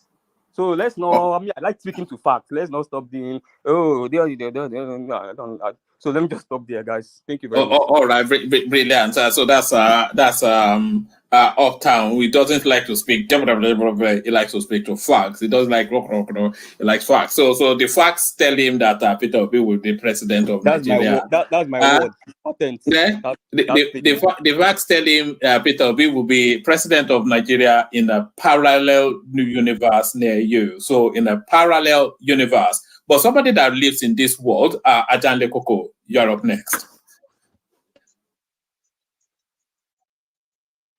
All right, I don't think Ajanle Koko is quite ready, so I'm going to bail out. Ajanle Koko should come on, but let Ekene go. And Mike, I'll bail out, hand over to you. Ekene takes the floor as soon as Ajanle Koko is ready. No. Before you take over the floor, one thing. So let me get this straight from Uptown. You've called them. You basically you think that they're not smart people up north. You've called them dumbasses pretty much because the smart people down south. Oh, let me finish, please. So they are smart down south. They are dumb up north. So therefore, they don't know anything. But the same you in the next 4 years will now go to those dumb people to go for their vote. The same people that you are building boreholes for right now. The same dumbasses that you are condemned because they're not smart. But yet you will then go campaign for their vote in the next 4 years. They will So insult people and then they will I mean, expect them to just vote for I them. can, I can answer you. I But can, that's not what you mean. Now, no. Wait. I can answer. No, I can speak for myself. What's the problem? What are you trying to tell him what to speak? Or all what? right. So you are Hold now on. the spokesperson of the North. Hold on. Him to speak anything. You guys even listen to yourself. Babati, I expect less from you. I expect less from you. No. When This you doesn't talk suit on your the platform, it doesn't suit your intelligence. I can answer him. Hold on. No. Uptown, please mute your mic. When you condemn people as intellectually inferior to you, Not being educated is not condemnation. can I finish my goddamn point? Mute your mic. No. You were here for 1 hour. We heard you enough. When you condemn people that are intelligently, He talked about urban and rural area, and he made his point clear. So where do you have those urban areas? Can I finish He made point clear that the guy cleared urban areas and rural areas. Don't you have rural areas in your country, in Nigeria? I even called Jos. No, what is this? What are you trying to do? You're trying to tell him he's making the North to look less Nigeria. So what? All right. I have the right to finish my point, man. I actually have. Go on, BT. Yeah. This is the point. We are talking about politics here. In the political sphere, what you just said was not very smart, because you condemn them as intellectually inferior rather, but the same you and your group will now go up there in the next 4 years to ask for their vote. How does that make any goddamn sense? What are you guys doing? Your same group also go to that. Let me finish one man. I have to say something. Let me say something.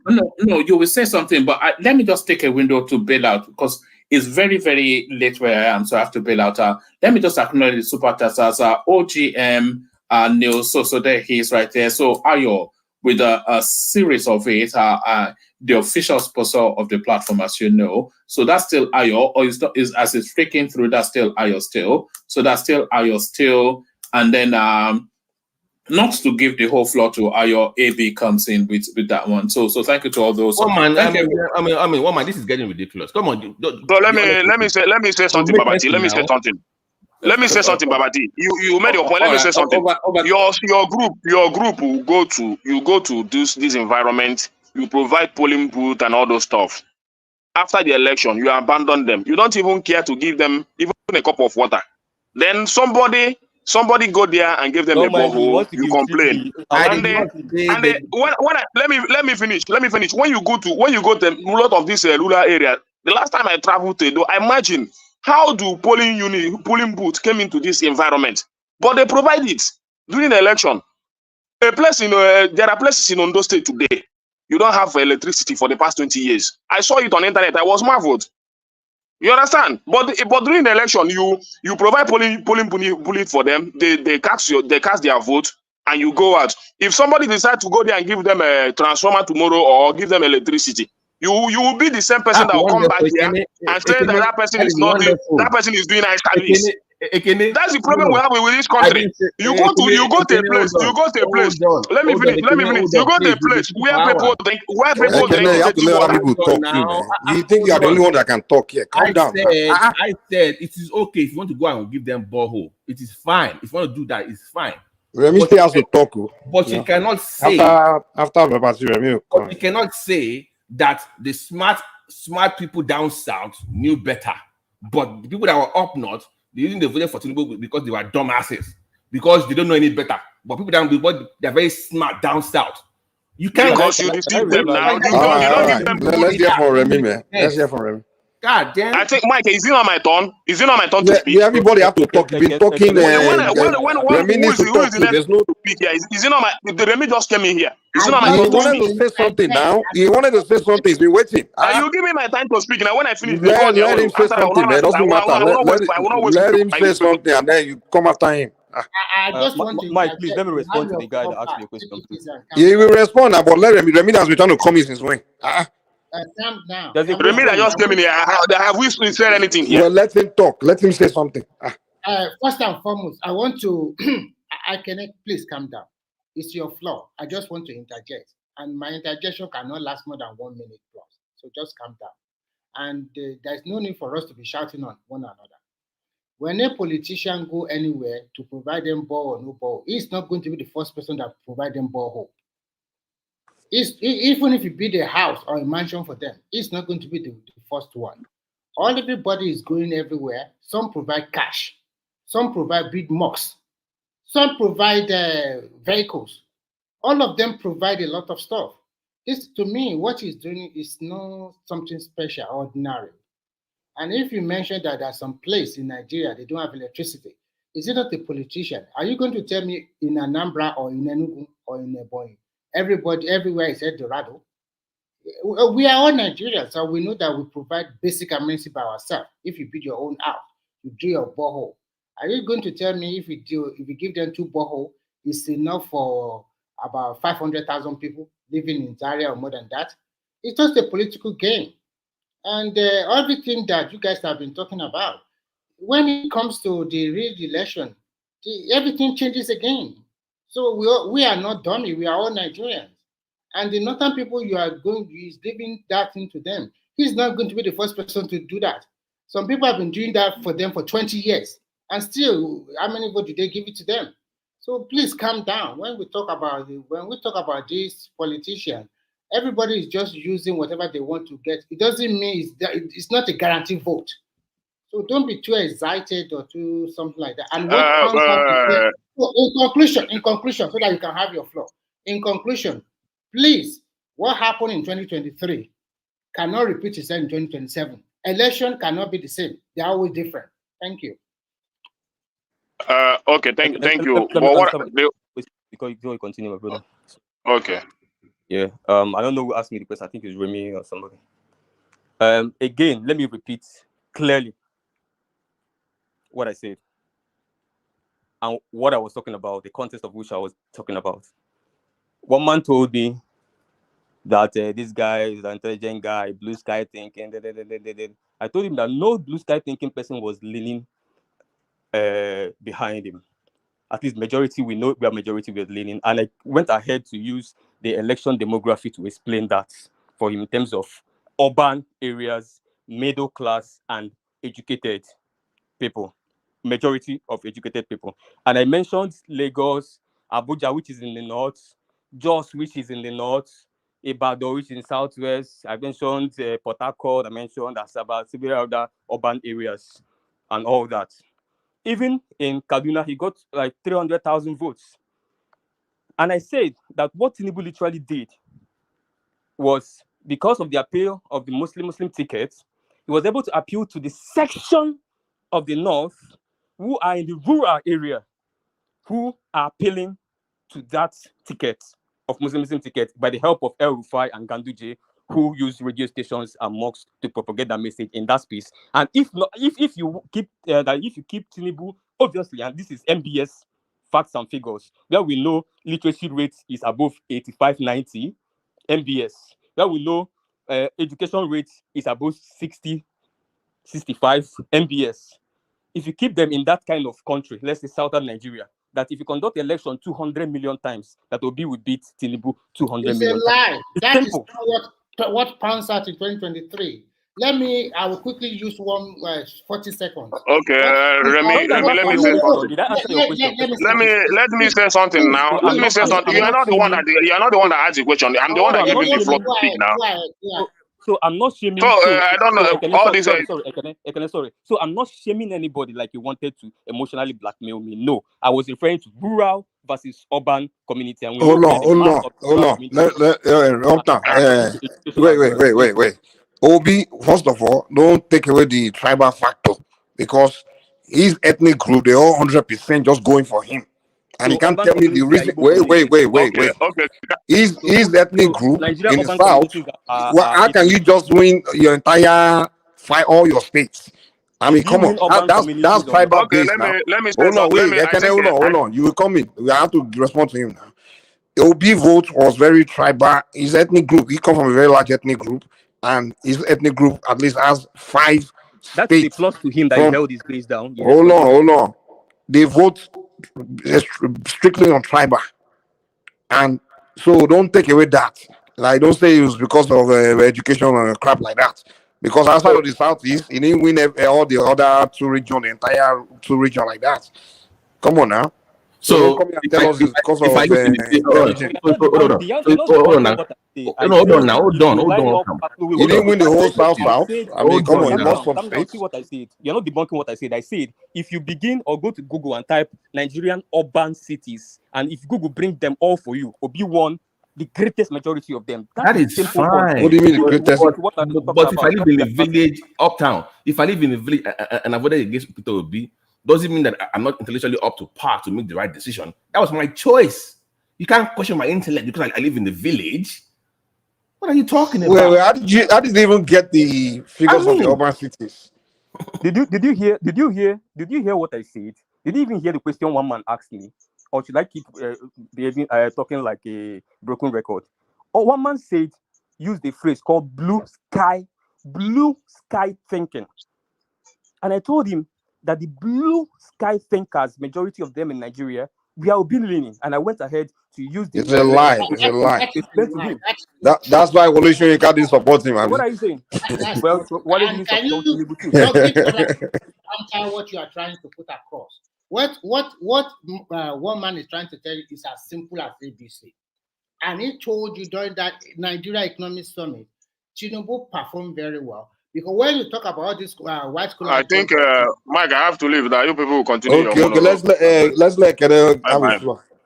Yeah, I agree. Okay. All right, so that guy performed very well in that interview. And when you talk about what was his performance in every other interviews? Let me conclude. Interviews. Let me conclude. Corporate outings. Let me conclude so that you can. At the end of the day, and you mentioned the demography. Do you have the statistics? Remy, make it quick. Can I have his floor? Yeah. Do you have the statistics? I have it. I've studied it, and I can present it to you. Oh, come on! I can't speak to what I don't have. All right, guys. Can I have his floor? Before now. So at the end of the day, the election. Let me ask you, Remy. Do you know he won? Hold on. Kenneth, you still want to have your floor or what? Which one? I know that Remy will come here. I will not allow somebody to speak. You want to Okay, control Remy, can I have his floor, man? Give me 10 seconds. Okay, go ahead. Can I talk? Just let me have his floor. You got within too long. Yeah. Mike, for me, I don't even have much to say again because I don't like all this kind of arguments. But I think Uptown made his point clear, and anybody that wants to twist it can continue to twist it. But the problem I have with our society, I still maintain that somebody will go. I don't think if that community has a borehole for the past many years, and nobody has provided it, and even the emirs and the locals confirm that. So I don't know who provided the water for them that Obi will have the opportunity to do it. I think somebody has done it. Obi wouldn't have the opportunity to present the one that you guys called substandard. They have House of Rep. So they have House of Rep, they have local government chairman and all those stuff, and they couldn't do it, and they know that community is in need of water. So what happened in our society is that you perpetually keep the people in abject poverty. Then you have that privilege to use it to make them look as if they are nothing in the next election. You use it to do campaign. You are going to do this. So when some of these wicked politicians see that these guys are getting what they are not giving them, they are making it politics, and that is why somebody in Nigeria will come out and condemn a borehole, no matter how little you can see it. But that is water. You understand? That is why. How many boreholes could be provided for you in Anambra State?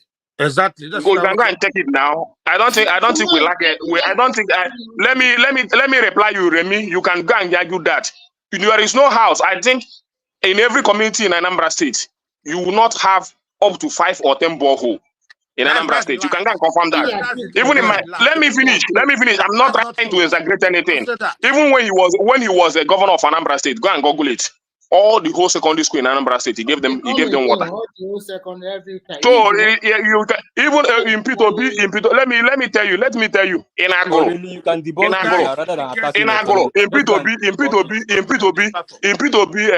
a P2B community in Agro, that water is most part of our state is very hard to get water. When you travel to Agro, you will see community boreholes in his own community boreholes. So you don't come here and argue. Community boreholes everywhere in Agro. And in my own family, Gogo, we have nothing less than 3 boreholes in my own family. So we're not lacking it. Thank you. It's Obi that provide everything. He's the one. It's not Obi that provided, but what we are able to do it. You understand? So if you guys cannot provide it for the people up there, or their chairman doesn't see responsible, and somebody that know the importance of it, coming from the area that we have it enough, when there to give it to them, and you turn it into politics, that's very bad one for Nigerians. You understand? It's a very bad one. And you enjoy your fellow Nigerian drinking from the same place that the cattle are drinking. You enjoy it. You're happy about it. You cannot even say somebody that you know what it makes. Would you know what it takes or what it means for someone to give a cup of water to drink when you're thirsty? You know that water is life. You are chatting about, Gary, calm down. It's nothing. You cannot see it as anything. You cannot see that as anything. But when you go to desert and you cannot find any water to drink for a day or 2 days, you know the importance of water. You understand? When you go to desert and you stay there for a year, a day or 2 days, and you didn't see any water to quench your thirst, you know the importance of water. You know that you can die without even taking water. Do you know that you cannot eat food, but you can survive with water? Sometimes when we speak as Nigerians, I don't know what is giving us the audacity to do things the way we do because of politics, and that is why we cannot progress. Yeah, you see, the same politics, that's what you are playing. You know, you are just ranting, shouting. You can talk it as you are the one start. You are the people that started it. You started it. Somebody didn't go there to. Somebody didn't go. He didn't go there to do that borehole and ask you to vote for him. He didn't say anything like that. He didn't ask you to vote for him. What does he do? You understand? So whatever you want to put it. But you are the one. You are the person that turned it into politics. Can I just suggest you for 1 minute? Yeah, Obi is not the first person that will go to the north and build the borehole or do whatever for them. You understand? So all this I don't say that he's the first person. I'm not saying that he's the first person, my guy. Let me tell you. I'm not saying that he's the first person. You understand? But when you go to that community, let me tell you, when you go to that community that he provided that water to, you can ask them, is he the first person that do it? Or that the water he gave to them, that is nothing, they will beat the hell out of you. Because you are not able to do it, and somebody do it, and you want to condemn that person. I don't even care if they should vote for Obi. I'm not even praying that. They are not concerned that Nigeria as a country with that level of GDP is yet to meet the Millennium Development Goal. That's the least. The way we think in let me say this. I will continue to say this, and I will stay. And the day we stop all this kind of politics we are playing in Nigeria, that's when we're going to move forward as a nation. You see somebody doing something, you say it's politics. You can type something on the internet and bring it to downgrade that person's effort. Somebody that provided more than 24 boreholes in just 3 months. People are joining in different communities. People are joining him on diaspora now. People are saying we are joining Obi. People have already, because of only that tweet. People have already. Nobody's joining, man. We join. You guys start making up. You understand? So you check, and it's not only. And it's not only that he provided it. You didn't read the news very well. You just come and post something that suits your narrative. You didn't read the news where he empowered 100 youths in that community cattle. In a community. You didn't read that one. You only see borehole that you want to talk about. The one that suits your narrative. Are you done so that other people cannot? So sometimes I don't know how we want to turn Nigeria to. You support politicians. They go there, they draw ballot boxes, they vote for them. At the end of the day, they leave the community. You leave them. All right. Let's hear from after 4 years. After 4 years. Can I let you interject now? Give people a chance to interject now. I can't just he can only give time to interject him because they think the same way. Yeah, I go ahead, Kenny or Remy. Are we rigging the conversation, Remy? That's what you do now. Tame Yakubu. Okay. This thing is a very simple thing. There's no big deal in what he is doing. He is not going to be. I've known people that have built mosques across all the 19 northern states. I have known people that have empowered by giving people cash for businesses. I have known people that have constructed borehole for them. Obi is not going to be the first person, and it's not going to be the last. Let's say the truth. Whatever.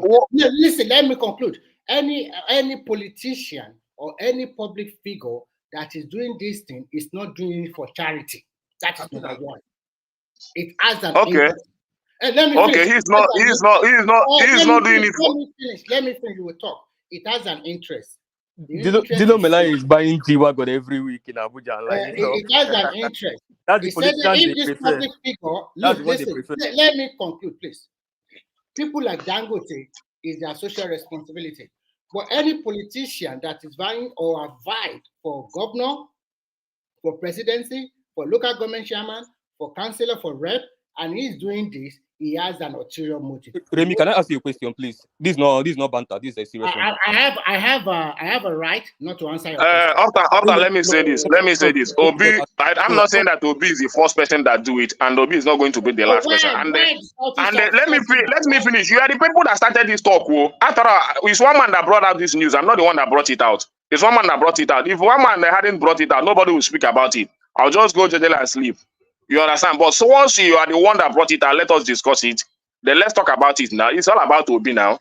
Obi will not be the first person, will not be the last person. And I'm not praying that he will be the first person and be the last person, because that means we don't love Nigeria. Pray that kind of prayer now. So why will anybody pray that kind of prayer? I'm praying that other people should come up and even do more than him. You understand? So I don't know how we think. I don't know how we think. But they just don't make noise about it. You need to know that for fact. Remy, I think if you don't like my voice, I will just leave you. You understand? If my voice is disturbing you, I will just leave you. One man and say go. slow. But I will still say it. I will still maintain what I am saying. If you are not okay with what Obi is doing, just go and sleep. Don't disturb him. There are people are benefiting from it, even if it is one family.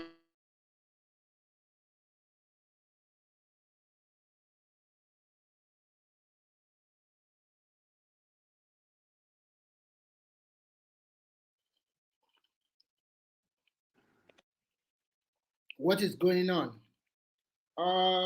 We can't hear you. What we are trying to say is very simple, and I think we should move ahead. I've already laid what I'm trying to say is very simple. Anybody, public and you are happy, and you are not happy that somebody gave them a little water to drink. Can you come down? You understand? So why are you behaving? Why are we behaving like that? Why are we doing like that? It's not good for our country. So those people should continue to drink in that well with the animals, and you continue to be happy. And the next election, you go and take ballot box to them to vote for APC, and you are happy about that.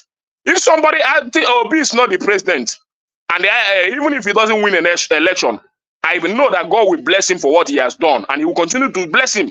It's not because it's not because of politics, because God has already blessed him. If God didn't bless him, he will not have the money to do it. Okay. So for doing that aside politics, God is going to bless him the more. It was because of politics. You understand? Come on now. Okay, fine. Stop it. It's not doing it for aside politics. God is Why going to give him more. Why didn't he do it before? Why is he not? He has been doing it. Yeah, no, you guys said he's not building bridges, or he's not extending his. Let me finish. You know, people say he's not extending his charity to the north. Now he's doing it, and you are complaining. You are complaining. You said he's not bringing. We told you that he has done it in Anambra. He's done it in many places. He has helped many schools in Anambra State. You guys say he's not extending it. He's not building bridges and all that. He's not building bridges and all that. Then you guys woke up. Just this little one he did. You guys woke up against him. Why? Why are we doing like that? The only thing I know is that no matter how you want to condemn him, no matter how, Remy, let me speak. When it comes to your turn, you speak. Stop interjecting me. Stop doing all this. If you don't like my voice, I leave it for you. You take over the platform. What is all this? Can I have been rude now? When they become rude back to you now, you say people are rude. You see how you're insulting people. What kind of interjection is that? Somebody will be speaking. You are the one overtalking people now. We'll not give that person room to talk. I beg, continue. I beg. I'm tired of all this nonsense. Let me come in. I take the insult with a pinch of salt. I don't care. What we are trying to say is that whether you do it for charity, we appreciate him. If that's what you want to hear, then we'll say kudos See, for you. Remy, No, no, let me finish. Remy, Let the me question I finish. wanted to ask you. Let me No, finish. it's not about anything. The question I wanted to ask you is that if you were there when the section started, when I said what the emir of that place talked about how Obi has been funding and financing them with Fidelity Bank, and he was a staff of Fidelity Bank, and how Obi has been using Fidelity Bank for school projects in Zaria and so many other things. The Do video you is have on the this internet. this thing? So can I respond to you? The video is on the internet. Can I Can respond to you you? share the video so we can check Can it out? I can. Can I Why not? respond to you, Uptown? Can I respond to Okay. you? All right. What I'm trying to tell you is very simple. No, because he What said he has not been doing it. That's why I no, brought no, it no. up. Let me respond to you. I heard you when you were He just talking has more media presence now. That's the difference. Okay, But okay. candidates. Can you just ask question, or do you want to answer your question so that I'll keep quiet? What you said, I heard it when you are telling everybody in the platform, and how Obi and Sultan talk about how he has helped the northern people. I mean, create a lot of things, you have school or whatever. What I'm trying to tell you is very simple. There's so many Nigerians have done more than what Obi has done, providing all these kind of amenities, even more than Obi. So what I'm trying to tell you here is that everything he's doing is not a big deal. And I'm trying to tell you that if you're a politician, then there is a motive behind it. The motive behind it is because you want them to know you. And the only way you want them to know you is by providing one amenity or the other for them. In return, including when he was using Fidelity. Listen, let me conclude. In return for their vote, unless you are telling me that Obi is done with politics. If he's done with politics, no more interested in any political position, then we can now categorically say 100%. Remy, what about when he was in Fidelity now? He was not in politics then now. No, listen. I I think don't get it mixed up. Everybody, we are not dummy head here. No, because you said here that he was not doing it before. That's why I brought up this. No, I did not. I did not say something like that. I said every public figure or politician that is doing any amenities for anybody in Nigeria, that is doing it in return for their vote in the future, in the immediate future or in the long-term future. But all this down. Has he declared interest that he's going to run for the next election? Has he told you that he's going to run for the next election? I don't know. But for him doing this, he has not. Then why bringing it? Why making it politics when he has not declared interest that he's going to run for the next election? Relax. Hold on, Babati, are you still here? Relax. Hold on, Remy. Babati. It's not here. Okay, continue. Okay, what I'm trying to tell is very simple. No. I'm here. I'm in the background. Yeah, if Obi is not interested in. Do you want to switch his topic? Or this guy, I don't even know. Man. Okay, maybe we can switch it because it's becoming too monotonous. Yeah. I'll talk about something else, man. I don't even like talking about this. God bless Obi for providing the ball water and Inshallah. Thank you, my brother. God, let's pray for him now. Yeah, let's move the topic to something else. Inshallah, let's move on. Let's move on. What were we talking about earlier today, Babati? You're here. We were discussing I think we discussed Eco Atlantic. The guy down the Go Media on the campaign. He's been doing all sorts. But I made my position known earlier that he has no legal standing. I wish him the best. But I think that was one of the things we talked about also. And just what was that? What happened? So basically the beachfront, they're going to run that 5-lane Lagos to Calabar highway through that beachfront to Calabar. That's the plan. So, and that cuts across his own. So let me just give a brief history, just a few minutes. So basically, the original plan for that front, from what Eco Atlantic is from now all the way down, it's 6 phases, right? It was supposed to be what is called Ocean View. Ocean View is a company owned by who we would call the OBJ boys in the early 2000s. They were supposed to build. So if you go online, if you put Ocean View, you will see their own original design there, right? Who are the OBJ boys? The OBJ boys mean what? No, like business partners and friends. The same which Aguri is to TINUBU is just what that own that plan was. Now, when you say OBJ boys, are you talking about OBJ meaning businessmen that have interest? Like if you're a governor now, you have put a businessmen that are your friends that you do business with. Now, a company. That's why you call it OBJ boys. What does OBJ means? Are you talking about OBJ meaning? No, Obasanjo is what I mean by OBJ. Okay, that's what I was trying to make sure. It's Obasanjo, sorry. Okay. Okay, So, his voice is kind of like people. Yeah, it's friends. So yeah. So Mike, they had to explain that one to you. OBJ. Yeah, no, that's what I thought. That's what I thought. But then that's what I thought he said. But I want to be sure. So a different company called X Energy, right? That is Shaguri. Now swindled them to take it over. They went to court that it was theirs. You remember they have all the hotels close to that Kuramo Beach and everything. So that case was going on for years. They won the bidding. They were when Goodluck got into power, right? So they were doing a Eco-Atlantic phase. They did 3 phases, but they could not expand beyond that part after Kuramo Beach because there were litigations. Ocean View was in court that they need to stop expanding, that they need to even build their own original design, but they will move it down from. They will give them that 3 phases, but they can start building their own after that 3 phases. They were still in court as of October last year. So if you Google Eco-Atlantic court case, you will see the case as of last year. What happened was TINUBU won the election. So once TINUBU won the election, it was over. Like, okay, our guy is there now. So it was like, forget court case. We are going to run this. So you never heard anything about the case anymore. And decided to expand. So if you look at Landmark, you will see that they were expanding the what you call the Lagos whatever as of last 2 years they've been expanding. Okay, they've been expanding it. So the front of Landmark is supposed to be the phase 4 of Eco-Atlantic. Remember it's in 6 phases. So road or no road, that place was gone. What he did was he bought the land, rightfully so, but the beachfront, he paid more money to expand it into the ocean. So when they say that they want to build that coastal road, it's not about his property that he bought. He will still keep his building, he will keep everything. All they are saying is that beachfront is not his. It's meant for the coastal road. Now, up front of it is Eco-Atlantic.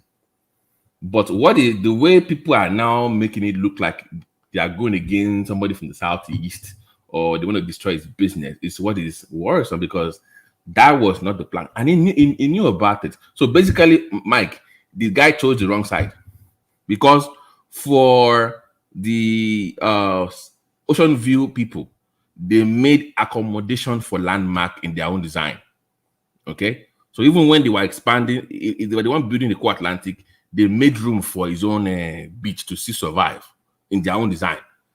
The Shaguri guys didn't give a damn about him because they legally have the right to expand there. So basically, the guy chose the wrong side to do business with, is what happened. That's pretty much what happened. But he won't come and say that in public. But it's a fact. So, Joel, go ahead. You are trying to I want to drop. Sorry, guys. Can I just pop in? Can I just say something? Okay. Thank you. Good night, Mike. Everybody, I can. Playtime. This is Exero. I just want to ask a few questions. Now. Go ahead, Exero. Go ahead. Yes. Good morning, guys. It seems like you guys are loaded. I just listened to you from 3 a.m. and this is about 6:30 here, and you guys you were up all night, or you guys are using a different time zone. Anyways, I give you guys a hand for that. I don't know what the explanation was for the last speaker was talking about. Was it the Landmark case he was talking about? Right. Yes, and he referring to the Onwuanibe as saying that the man knew. The man breached the coastal road. No. I said the land that they bought is legal. The issue that is the expansion of the beachfront into the ocean. That is the issue that they have, not its entire ecosystem. So if but I don't know if you checked the man's through the man's explanation, because it was everyone in the media. You see, the coastal road had an initial map, which was behind, taken through the road behind landmark, and then some time after the man had purchased and started his project. After the man got the land 2007, I think, or 2007, yeah, and then they redesigned the road to take the front, the coastal, along the coastal I just front told again. you So it why. was And hold on, let me clarify so that you understand. That design that you see that goes in front of his building is a design by Ocean View, not Eco Atlantic. Remember, they were those two companies were bidding for that space. The people that he was in business with are the Ocean View people. They had their design in front of. Remember, it was the PDP government. It was the OBJ in office at the time. So it was PDP. This business has been going on since 2002. So if you go on, okay, when I'm done here, I will give you a link to follow the story so you can have full details of what's been going on here. They've been bidding for that land, that space, before I even bought it in 2007. Is my point to you, sir. The war has been going on before he even showed up from the UK. But what happened is, at that time, people that had the right to that land had already made deals to move that coastal line in front of his own building that it was planning to build. What happened is, when that company lost the bid to develop that area, the new company went back to what they were going to do in the first place. That's my point to you. He chose the wrong side to deal with. Is the point? So look up South X Energy Group and look up Ocean View Group. You will see the war between them for over 15 years now, before he even bought the land. So Babati, I want to ask you a question. So this new coastal road is going to pass through the ocean, right? They're going to be the bridge. No. There's no ocean. Remember, that land is going to be sandfield with Eco Phase 4.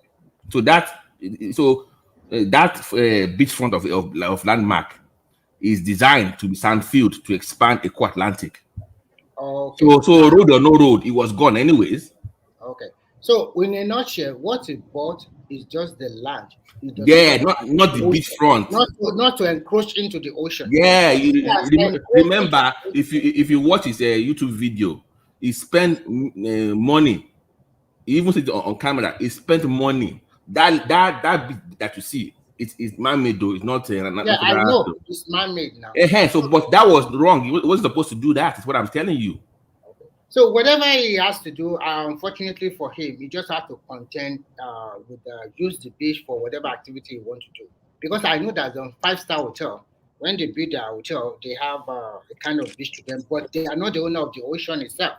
But he encroached to the ocean, and I think that is what we have been talking about Nigeria. I think sometimes. But why are they making it look like in the media they're going to destroy this whole property? That's what the way they are making it sound. Because a lot of people will not take that patient to really know what is really transparent. Nobody is touching his business. Nobody is touching any structure from whatever he has done there.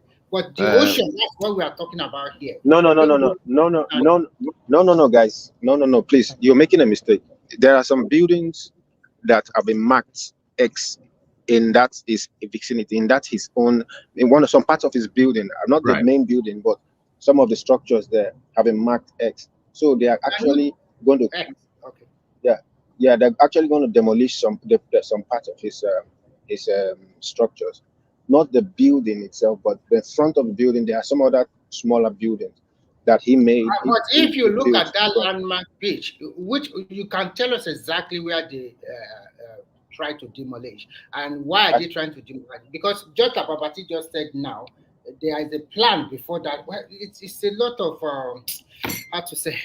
What I think. Should I just conclude? What I think is for this is a multi-million-dollar business, and what's the building without the beachfront? I know.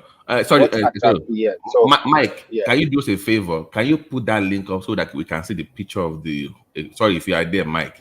I put a link in the private chat. So if we cannot just put the picture up, so we can just so they know what we're talking about. I think what's happening that people don't know what the plan is. Because by the way, for full disclosure, X0, I'm a member of Skyscraper City online, so you can join Skyscraper. Any global big development, Skyscraper, anything is there. Even this guy is there. Okay. So anything that is above 10 floors globally, Nigeria, Abakaliki, they will everything you see details of the building. So I've been following this for over 8 years now. So Mike, please, if you don't mind, so that they can see what I'm talking about. Sorry, go ahead, excellent. I just want to interject you. Yes. So what I'm saying is, whether there's a bridge or no bridge, once you have a building in front of a beachfront, I think it's the main attraction is the beachfront. That's why people are even coming to that zone in the first place, because it's a beachfront investment. If you look at everything, this guy is employing over 4,000 people, and this business are costing over half a billion dollars, and then we just want to just crush it because, and there's a road behind. What I'm trying to say, whoever is at fault here, the government should just try to look at what it's benefiting from this business and what the people are benefiting from this business, I and think try to adjust so that there's a win-win. I'm sorry to interject. Actually, when you get involved with the government and government have a plan to build an infrastructure, they cannot bend rule for one man. Because if you bend rule for one man, then you have to bend rule for the second man. Thank you, Mike. Let me just explain briefly. Exero, can you see your screen? Yes. Okay, so you see how it says phase 1, phase 2, then it says 3, 4, 5, and 6. This is what a quad like is supposed to look like eventually. You see that yellow on top right there, close to that Kuramo beach. That is where they are right now. That yellow on top, right above. If you go up, it's right there near the pyramid. That little water on top. That little once you go past 1 and 2, that little that is where they are right now. But do you see how wide the thing goes all the way down? Mm-hmm. That is the original. That is what was approved by federal government for Eco Atlantic. So highway or no highway, a landmark was not supposed to be there. What I'm trying to tell you. Well, my argument is not for the man. My argument is for the employees. You know, I don't think so. I'm not saying. Babati, sorry, Babati. So if they construct this road, can you tell us how is it going to impair his business? Because first, people must understand what is at stake here. Babati, please. What did you say? Babati, can you tell us if they construct this road, how is it going to impair his physical infrastructures or the ocean, whatever? No, so by design, above that Kuramo, you see a bridge go over it. It goes across his bridge, but there's still one. I think it's still done some distance to his fence that he bought. All he's going to lose is the beachfront, but his property stays intact. Now I don't know what is because the ecosystem is tied to the beachfront, according to him. So that's what he said. But I'm telling you that they already approved this before he even bought the property. He bought it in 2007. So think about it this way. The name of that place was Ocean View. Well, before 2007, right? Well, Yeah. Go ahead. You know, Mr. Paul has been in this business for over 30 years. So I don't know who is more grounded between you and him. But how can he what I'm saying is but it's my point to you, sir, X0. The guy said, think about it. He said, "Oh, I spent close to $200 million on my property, but I found out that they're going to come for it 7 days ago." Do you believe that? No, but what he said, because sometimes when these things appear, you know how things appear. Sometimes they come in drips and drabs, and you're not bothered when you believe that yes, you stand on the right. You know? So I think what he specifically said is that he got this approval in 2007. The plan was changed in 2008. That there's a timeline for everything. I think once you go through these timelines, you can actually say who is fooling who. If the time it showed everything on television, and this man has been in this business for 30 years. He cannot just come up with arguments without I think what is facts. going on now is that it's possible that it is also whipping up public sentiment, of course, because if you have a big Somebody who has been in business for 30 years, he has been in this forget business for about 30 forget years. about whether it's into business. When did he actually build that? He bought the land in 2007. When did he actually put the structure there? What I'm trying to say here is this: he might have a valid point, but at the end of the day, at least those people that sold the place to him, maybe the problem now is the water itself, where people can play. That is the issue now. Not even Of course. So that is the issue. Yes. And But at the same and to time, me, listen. But at the same time, if there is a coastal highway the federal government want to construct, if not because of politics, if they have constructed that road since 2007, basically you won't have opportunity to that beachfront also. But because our government did just put something on ground, they won't do it on time. If they have done it, we won't have access to that water. So let's be factual. but let me even throw a new question. There's a new question arising here.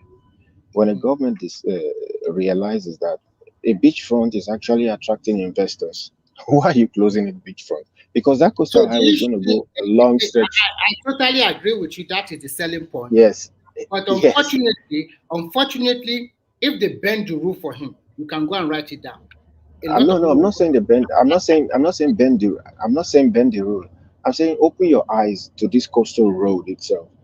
If you're creating a coastal road that is claiming the beachfront and destroying this foreign investment, not just this man's investment, this whole road, that's what I'm talking about. It's going to Right. stretch all the way to Calabar, and the whole stretch, to my mind, is an investment portfolio, a new kind of investment that's going to bring in foreign investments directly to those beachfronts. Okay. I'm saying, So, no matter where the beachfront is, Chief X0. So yes. Forget the road for now. Just forget the road. Okay, let's say there's no road. They're going to sanfeed by next 6 months. They're going to sanfeed that whole place. So what happens? What happens to the beachfront then? My point to you is that forget the beach road. It was going to be sanfeed anyways. Yeah. So regardless of road or no road, it was over. No matter how you do it, I don't know how they're going to do it, but in saner climes, in more advanced places, there's a way a road can go, and there will still be. You can still see the beach clearly. Like from here where I am, if I'm going to say the next country, there's a road that actually passes underwater. That's what I'm saying. You don't need to destroy anything. It's So only applying some wisdom. if you are talking this way, you will not Yes. see development because people that have No, I'm not saying.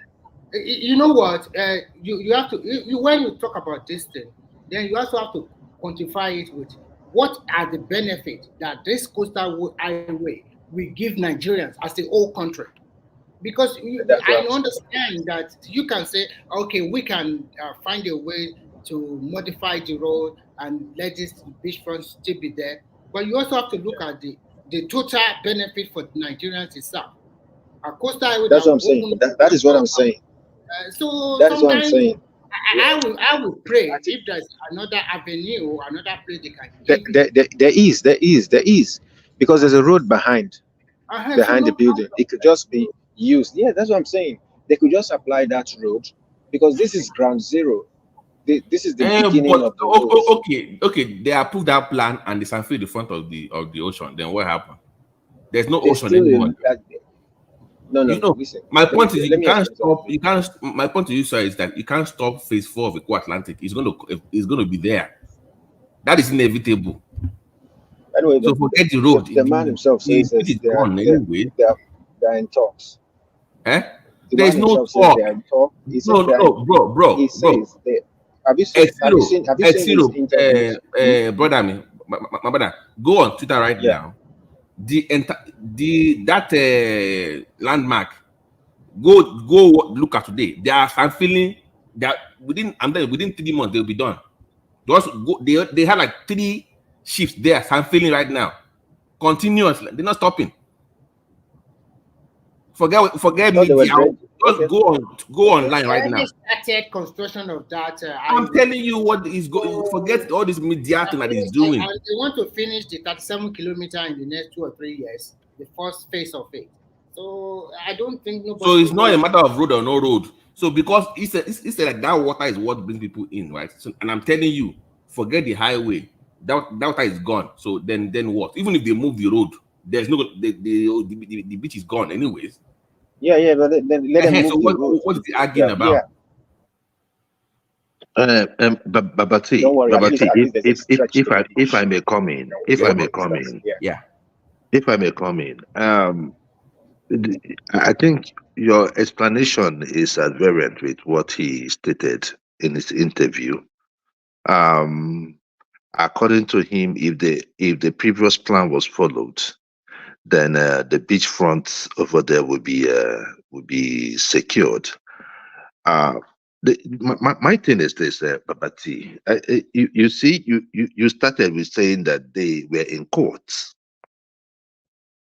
and because their man got into power, if I'm quoting you right, because their man got into power, then they now won the case. That is to tell you that if they could win the case because their man just got into power, then it means that such plan can be tweaked. I am not against the coastal. Hold on, let me. For the sand filling, not the road though. You remember I said for the sand filling, for the expansion of Eco Atlantic, not the coastal road. So when I say their man got power, I'm just going by what the guy. I'm not talking about Eco Atlantic now. I'm just talking about what the guy. Atlantic is the one that is going to the Wahala now. Is what I'm telling you. I thought it was the coastal road, according to him. No, I'm telling you that this is what I'm saying. That's the reason why I showed that graphic. Like if maybe you don't, maybe do you have your phone with you? Can you see the screen? No. I had a phone, but I could not see. I showed something earlier that showed you the whole of it. You see that beach front of Landmark, Joel. That front of Landmark is phase 3 of Eco Atlantic. Okay. So okay. Oh, maybe I will send a link to you so you can see it. So forget the coastal road. That beach was gone anyway. By according to our law, they own that place, not Landmark. You see my point? Yeah. Okay. See my thing, Babati, please, Babati, because the reason why I'm telling you this is that just last year when I went to Nigeria, I and my friend, we went to this other side of the beach of the beach. I mean, like if you're going from how do I explain it? It's just like the other side of Lekki, but that is where you have but you have to travel away from Lagos on water, right? Then you now get to the beachfront on that other side of Lagos. Now those places are being sold.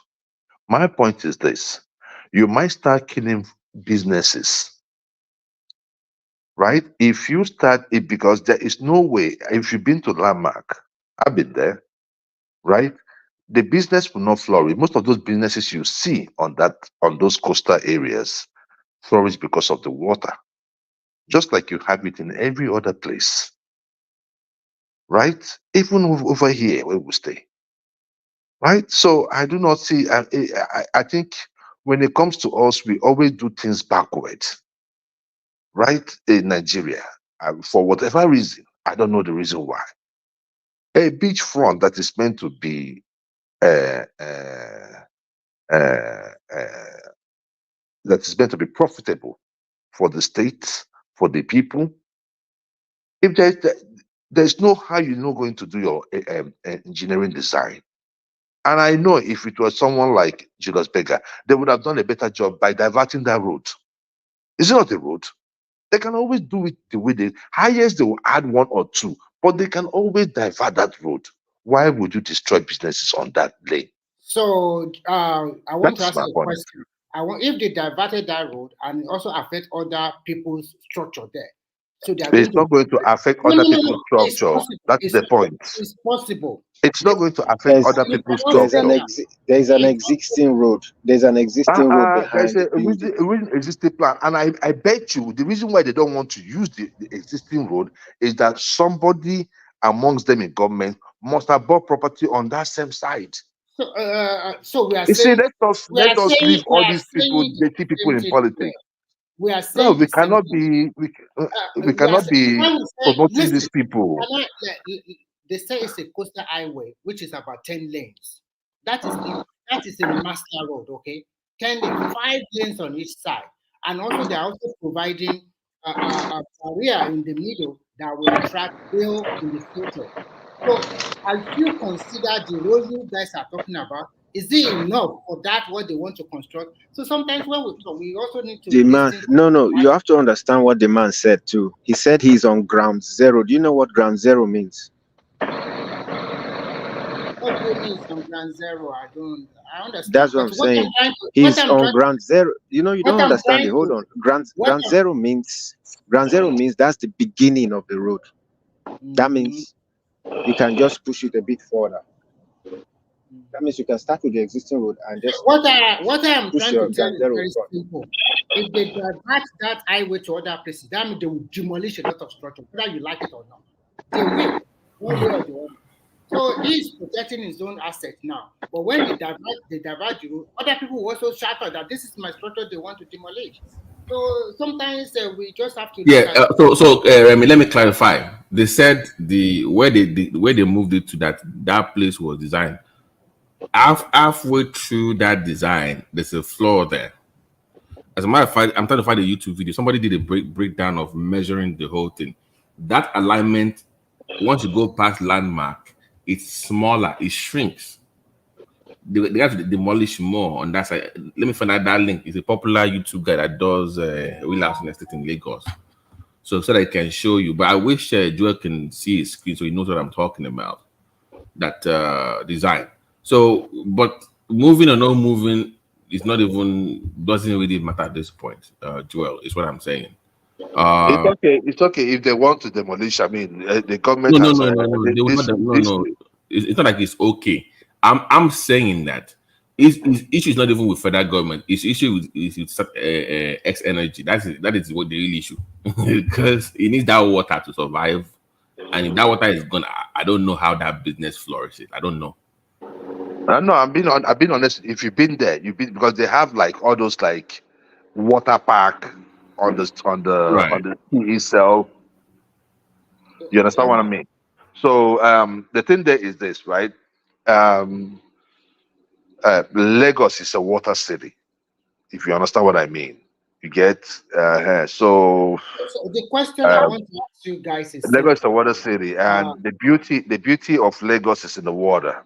If apart from the beach, over 50% of the beauty of Lagos is gone. You get me? So the attraction, Remy, make another person talk too. You don't they talk cha cha cha cha cha. Go ahead. Let me finish. Let me land up. Let me land. Go ahead. You understand me? So the beauty, that's the beauty of Lagos. So properties will always spring up. Like if you go to this place I was talking about, because we did a party over there. That was how I was like, wow, I didn't know this place existed in Lagos, right? Then and most of those properties over there goes for at least as of last year, goes off for about 100 million. Right. Right. So you go there and you now pick up this there, and they will not tell you tomorrow. The inconsistency in policies. Right. The inconsistency in policy. See, my thing is this, right? My thing is this. TINUBU is there right now. Like I'm not going to come out here and say that everything he is doing is wrong. Like I believe like in the aviation sector, that Keyamo is doing a good job. I mean, he's surprising me. I listened to him and I could see that some of the problems that we are facing in the aviation sector. They say Airpeace is coming to America soon, right? You say? Airpeace is going to New York. They're going to New York. New York and where else? I was thinking. I think it's more or less like what he was facing or what he faced on his inaugural flight Right. back from London to Lagos, which I was thinking was a slap. Because Joel, A slap. I saw Gatwick guy there like before they approved that thing. Ogunlesi was in he runs Gatwick, and I saw him in Abuja before Airpin got the approval. So you know Ogunlesi is from my state now. I know. So it's from your state. He was in Abuja now. I'm like, what is this guy doing here? And next thing you know, they get approval to London. I'm like, oh, okay. I see what TINUBU did right there. Even actually, they are going to concession all our airport house soon, okay? Because the while of the public servant there, I mean, they are just playing politics among themselves. Yeah, Remy. Because if you listen to Kenyamu, you will know that, man. It is we ourselves. We are killing ourselves for simple. To maintain toilet, they will be fighting because of the money. He said he wanted to give it to that guy that died. Yeah, that was sad. That was a sad. That was a sad one. It was sad. I think when they take everything away from them, but mind you, there's a question, so that Nigeria will not shout. When you give it to private or pensioner, there's tendency to pay a little bit more. So Nigeria should be aware of that because not everything is not free anymore. Because they have to use money to maintain it. That is how it's being done everywhere in the world. So, let's go private now. The airport. It's about time. Even if I will pay small money, I will pay. It's okay. Yeah. All this thing is. You mean privatizing it? To run it now, like to have to run the airport. Okay. At least you know things are working. Things will be working. Yeah. But my brother, see, as long as the concessioning will come with 24 hours, or at least, if not for anything, 20 hours of flight time, airport being open. Because the issue most of these airlines are also having is that if there is any delay that takes you past 6 o'clock, you won't be able to land at the other airports. Now tomorrow be that though. Now tomorrow. So and if not tomorrow now, right? If it's tomorrow, right? Just like it happens, if your flight does not, they will be like, okay, book for the next flight or book for the next available flight. They're not telling you the next flight; they'll tell you the next available, right? But Nigerians will say like, oh, you know what? My own has to be in the morning. I have to be in a meeting. Blah blah blah. So the airline should put the passenger in a hotel. That is how it's supposed to be done. The problem is not even the hotel, Remy. The problem is not even like putting them in the hotel. That is one part of it. The other part is that the overzealousness of the normal Niger man or woman, right? I have to be there. So if you understand it, so it's like if you've done a bus transport before, right? So they'll be like, oh, you know what? Bring the next bus, the next car. Now you go. So I think Nigerians have that mentality that okay, if it's not happening now, then the next one is good to be there. But the airline booking system is different, right? Because those people that have booked for 8 o'clock tomorrow, they have to go. You can't bump those people off now. They already booked their own time now. I want to ask you a question. Nigerians have good weather. Why is almost every time they are postponing they cannot fly? It is the airport. That's the thing they're telling you. It's the airport officials. Yeah. By the time you know what is going on in the airport, by the time you go on through the bureaucracy in the airport, there are slight delays. The airlines have come out to say that it is not their fault, and I have seen it. It's just like what they did to ONYEMA in London, right? Where the night before, right, they changed the booth where he was going to collect his ticket. Then the booth they finally gave to him, what they call it, the luggage, what they call it again, Eyesore. We take 2 hours. Yeah. Was not working. So you have to. Nashville, that also showed Nigerians that the white people also play big politics because Nigerians always believe that everything in foreign land is El Dorado, so they can see the politics of the game. Yeah, but you have not been in that field for a long time now. We had Yeah, the opportunity of being there all along. So all these spaces have been filled. Actually, wait. But they will teach you the way if they see you as weak and vulnerable, they will exploit you now. It's just human nature. Yes, that's If you what don't I show any, if you don't show any backbone, if you go out there, they will not respect you now. just to But fight back. look at you, you have to be able to show up now. What do you notice? The respect comes back. That is the way it works. But this is the thing, Babati. This is my fear. My fear is that we've had over 3 airlines in the past that went through the same shit and they could not stand it and they left. Who knows what is going to happen? Do you know the kind of policy that they played? Okay, now let me tell you the latest because he was on the channels with Sheung. Now, those airlines now that were selling 17 million for first class, right? Now, some of them are now selling for $100. What kind of politics is that? Who is selling for $100? Now there is a flight for $100 from Nigeria to the UK. That's the point. What? Now they have brought down. Are you Yeah, kidding that's me? what they did now was that they slashed down. They now slashed down the cost of tickets. Below airpiece one, Abi. They went below airpiece just to keep. Below airpiece, yeah. They went below airpiece. So, and from what airpiece was saying, right?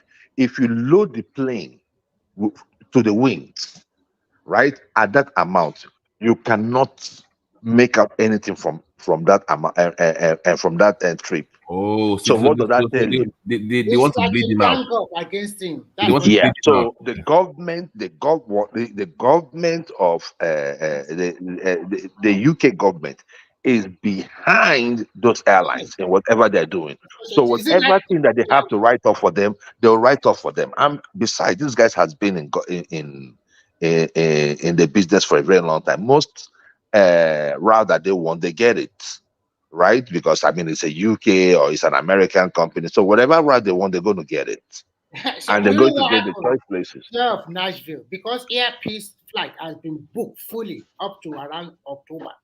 No space to London, Lagos to London anymore. Fully booked, and they have seen it, and they are now ganging up to fight him. Wow, business is very cutthroat. So you can see Yeah. now that. So So even now, like that didn't really help him, but these people are. I didn't know that though. Joel, when No, did you see the price? look at go just look for airpiece, look for Onyema and Sheung. This thing was today. I mean, this one came out after he granted the interview with You mean That Arise. is about Remy, about £80, Abi. yes? It's not 100 You flights said, about. Joel, you said $100, Abi.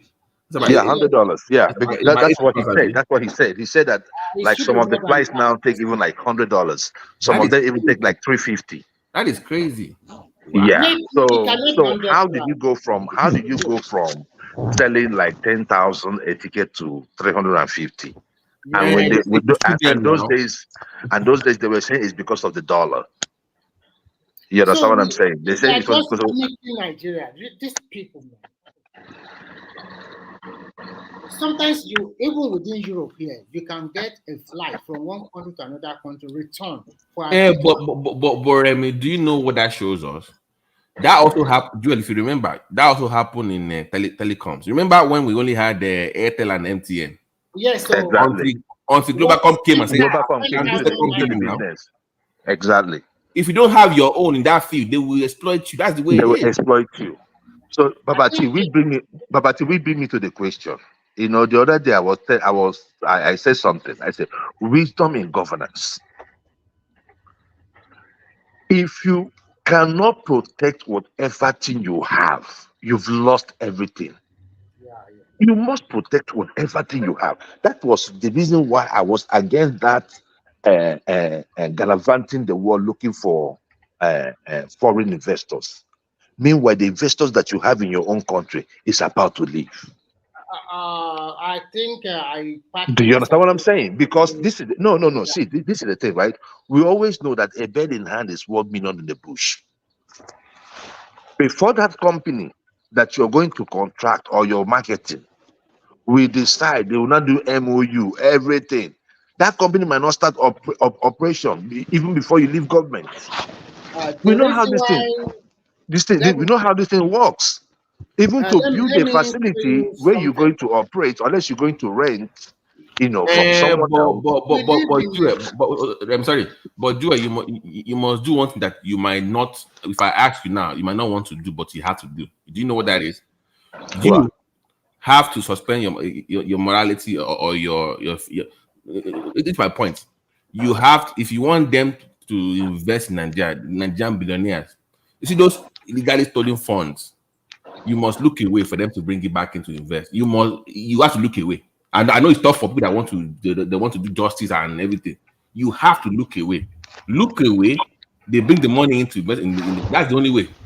The money is there, but they will not bring it into the regular government. So government will find a way to have this crazy billionaires that stole money or whatever that's doing it. They will bring the money to Nigeria. They invest there. You look away. You don't persecute them. That is the only way you can go about it. Okay, you see, that's the same thing I was talking about, wisdom in governance, right? Instead of gallivanting around, right? You stay back and you call those people. You know them. We know who they are. You know their bank account. Hold on, let me finish. We know their bank account. You know those people. Why don't you sit back and call them face to face and tell them, look, I need so and so money back into this economy. You do the business, no prosecution. Because the thing there is this: I found out that to prosecute someone that stole money from government, by the time they give you the bail, those lawyers charge EFCC to go defend them in court. Do you understand what I'm saying? You find out that, look, we are wasting time, and sometimes this case go for 10 years, 12 years, no conviction.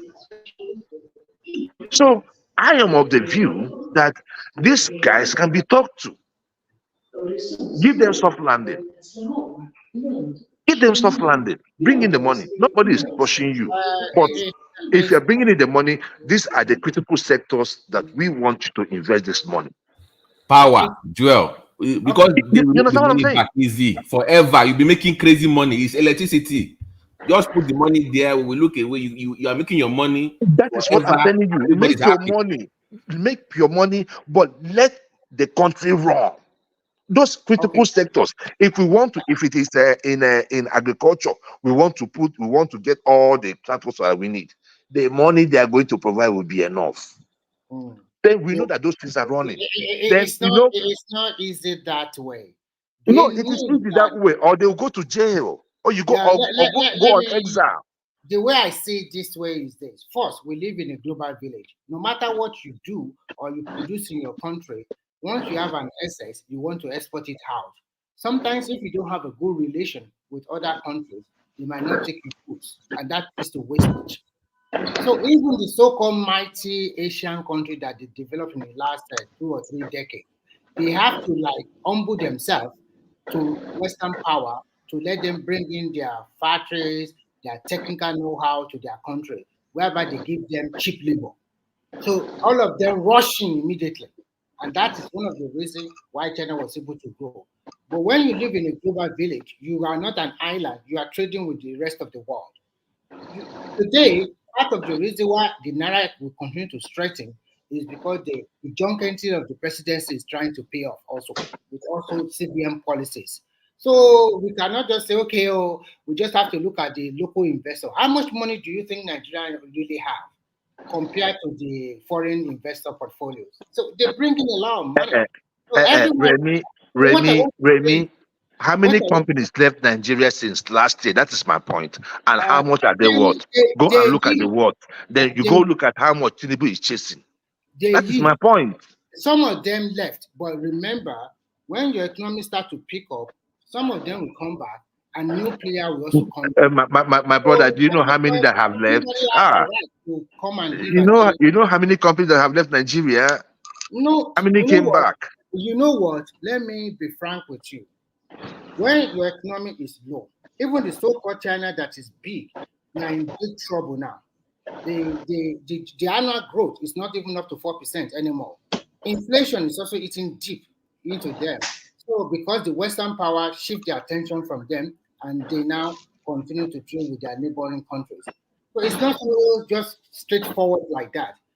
If you put your house in order and there's physical development, I mean, we continue to open up the country, new players will come in. You don't That need is to the point rely I'm on trying one to place make you understand. Are we fixing? That's the point. So you see Fix that your homeland. so we are Are talking we about really fixing the homeland? Look, see, let me tell you, Remy, see, the areas like insecurity in Nigeria. What are we doing? Even I was waiting. Where is the recruit?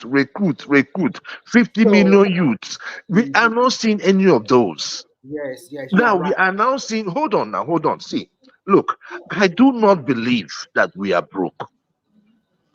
If we could spend 90 billion on Hajj, the thought of it, the audacity that we are spending scarce resources to send people to go and pray in another land, it's mind-boggling.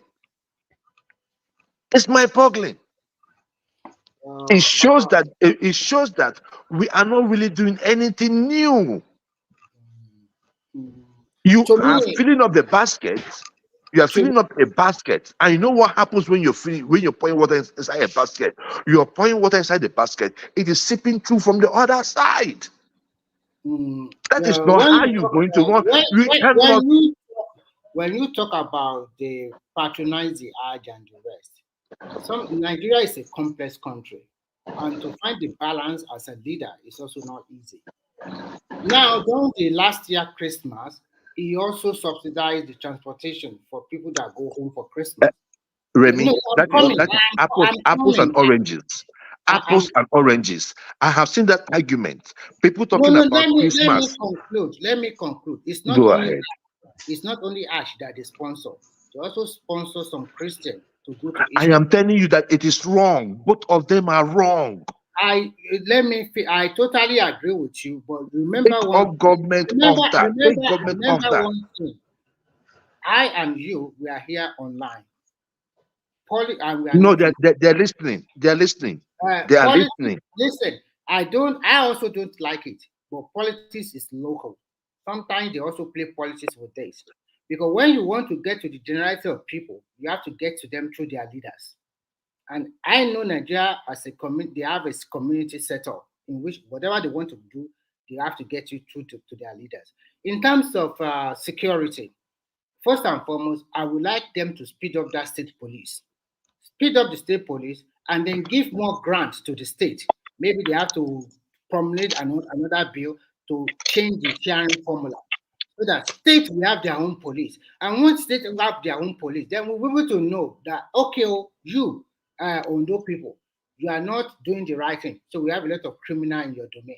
Everybody will leave that state for more better secure state. Because the way, if we continue, if they recruit 100,000 police and it's still the federal government that control everything, the same result will come out. So let them have state police, and then we tinker with the sharing formula, and then state will now try to pay money. Because if there's so many problems, where do you want to start? Things have been bastardized for more than 40 or 45 years. Remy, by the way, I'm trying to look up the story about the Siemens bringing in something to Nigeria, some transmission. Yeah, Did you hear about it? they already brought it. And they have installed some. But Recently, what is the capacity? What is it? I cannot remember the capacity, but recently there were more than 10 super. They call it super 10 super. They have brought in like 6 super subway. Sorry, not subway. How do you call it? Can you say stations? And they have And installed. that is for transmission, right? Yeah, it's for transmission. I really want to know because that will tell us where we're going. Yeah, if Yeah, they can do 30,000, we will know we are here. they have installed 2 already. 2 has been installed already. I'm I think not. it's in Can I say something? Yeah, go ahead. I'm not particularly impressed by Siemens coming into Nigeria at this time, and I'm not particularly impressed by what I see about the pricing of electricity in the country. Some people think electricity is the end goal, but electricity is a means to the end, not the end. The government is seriously taxing electricity, forgetting that electricity is not just for lights or to heat up your homes. Electricity, the major reasons why people electrify is to build the capacity of investments, of the production sector. And if electricity is highly taxed, how is the production sector going to wake up? Because at the time they produce, their goods will be more expensive, leading us back to ground zero. So when I hear this electricity thing, and we have local, and even there's this guy interviewed recently. He said he's done something with Turkey and all that. They produce electricity with different means, not the normal coal and all those rubbish. And then Siemens is hurriedly coming in with their outdated tools to come and retool Nigeria with those things, Right. pushing us back. They were here. You know, I'm not. They were here towards the end of OBJ's. Didn't say they deal with Obasanjo. Yes, yes, but they didn't proceed because you know why they didn't proceed. Yar'Adua kind of was it Yar'Adua that kind of abandoned that? Yes, no, it's not that. Because I heard from Angela Merkel. If you watched an interview where Chimamanda Ngozi Adichie asked Angela Merkel that she heard that they are coming to electrify Nigeria, what's stopping it? And she said something along the lines of, you know, sometimes when you bring in those investments, you're coming in to with your 100%, that they want a government participation and they also want some level of sovereignty, which the government is not ready to yield, you know. And I think they could do that. They could come in earlier if they were not asking for too much sovereignty. But the government wasn't giving them that advantage. So why are they suddenly coming in now?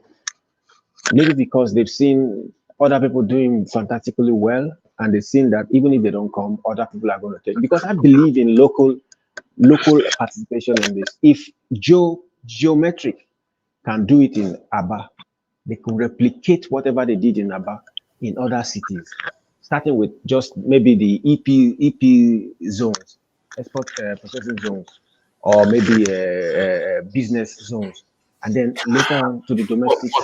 I think we could get it right. Actually, we are discussing Yes. transmission parts now, not distribution, not generation, no transmission. Yes, listen. Go and look at what Geometric did. They are doing all three tiers.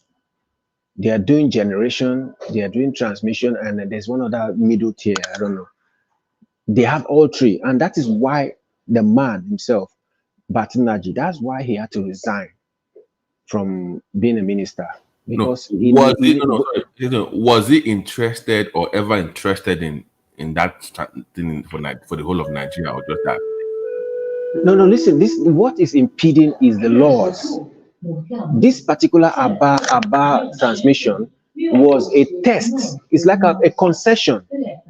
You know, when you're doing things, you concession some parts and say, okay, let's see what the result is going to be like. So the guy had a bigger plan for the whole country, or that was even if you have a big plan for the whole country. But let me answer that question, right? What actually happened was, right, it's like, you know, you have something going on, you know, and with your power station already, right? And they made you a minister. There's some people now say, oh, how can you be a minister? And I think there was some subvention that was going on then, I believe. And the company he was working for, because it's a power company, I think they got something. I think don't quote me, but at the end of the day, what the target was conflict of interest, and that was how he left. Now, when he was there as a power minister, we saw a significant improvement in the runnings, especially in the runnings of NEPA. Right now, at the end of the day, this guy was pushed aside, and he continued with his geometric thing. After 15 years, now that plant was ready as of 2015, Babati. The problem was just the politics involved.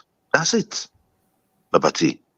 That's the reason why that company did not take off.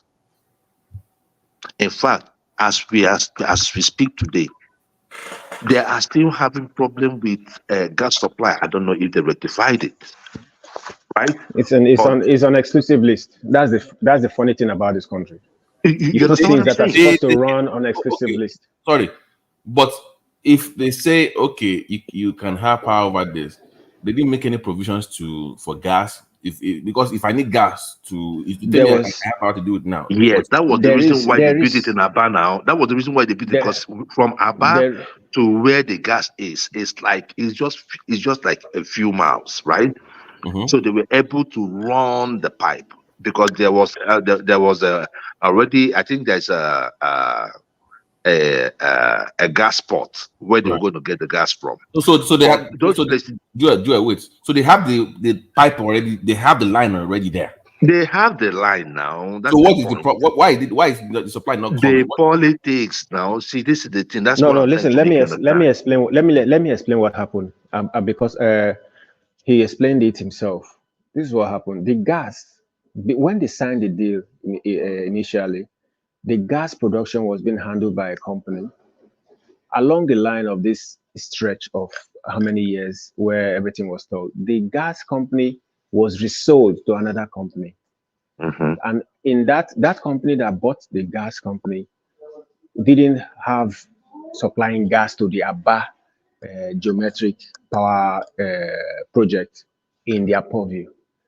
So they had to, by stroke of luck, anyways, the current governor was in the mix for some time. It became the bank MD when and he looked at the contract between the bank and the Aba geometric power project, and then he eventually became governor. So he just fast tracked the discussion, and the new company had to give in, and they resigned. I think they relooked at the whole deal. That is why they were able to get it right. If he was not in the mix, and the new governor was maybe from another party, it would have been stalled, and we will not have electricity, and we will still be dreaming of But electricity Excel somewhere. right now, they are still having. They are not powering up to full capacity because they are not getting Yes. enough gas. That is what I'm telling you. Yes, What is that's going on right now? And we yes, are and sitting on gas. that's We one are of the sitting things on we say. gas. Oh God. That's one of the things we're saying. If you want to, like you said, I think you're the one who just said that Nigeria is rich. The problem is we are too focused on the center, and the center has too much power. If every state invests in their resources, these things will be streamlined. They will work effectively. Any state that doesn't have gas will have to deal with a state that has gas, and the supply will be, Yeah. fluid. So But Excel, are they having issues with the Genco?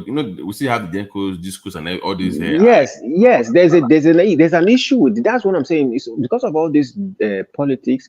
The person who had the disco in Enugu, in Right. fact, he's the one who has concession for anything that has to do with Enugu state. It's one bloody guy. He's one bloody guy called. Yes, and he doesn't have. This is what I wanted to say. Stay with me. When Wait now. I'm saying that if you tell me that, oh, I John of Nigeria and Excel, you now have the power to now do all three levels of power, whatever. You should have made provisions for me or deals with the existing companies. You see my point? To make it easy. No. What happened? What happened? This is what happened. Let me tell you what happened. Why he bidded? They bidded for the whole of the region, but because their bids were similar. When you bid for individual states, maybe Aba or maybe Abia State, you bid for Enugu State, you bid for Anambra State, So Emeka Ofo bidded, but when he now Geometric initially won the whole bid, but Emeka Ofo's company had to go to the court and said the bid was too similar. Like maybe you bid for 500 billion for this and the same 500 billion for the other one, that it is the same all through. And no bid has to be the same. So they claimed that the government had a hand in it. That was how he lost the bid. And then they gave that to concession to Emeka Ofo. And this is what I wanted to say to you so that you understand where the problem was coming from. And this is why he left as minister. When he sat on that meeting, when they were discussing about these concessions, he specifically stated that you don't come into this business unless you have the money to generate and to supply. There are 3 tiers that you have all 3 tiers so that it will be easy, so that once you start, you finish it and you don't give us excuses. Because this is the problem we have in the country. So many people bidded for discos everywhere, but there's no supply, there's no generation. And when there's generation, they don't have the money for the equipment or for the to foot the bill for the investment to kick off. And this is what we have. But people come in and bid because they are friends of the government. And this is what's stalling. That's what's stalling the whole this project in Aba. It's supposed to go. There are so many concessions all over the country, like maybe 6 for the all geopolitical zones, but none is functioning. Only the one in Aba, and that's by stroke of providence because Geometric held his ground and OT But was why a bank can't person. Zero, Joel? Why can't the governors of the East come in and say, let's help these people? Like if I had a company that have power, that want to give me power, I would say, governors, let's come together and help this company. And you know,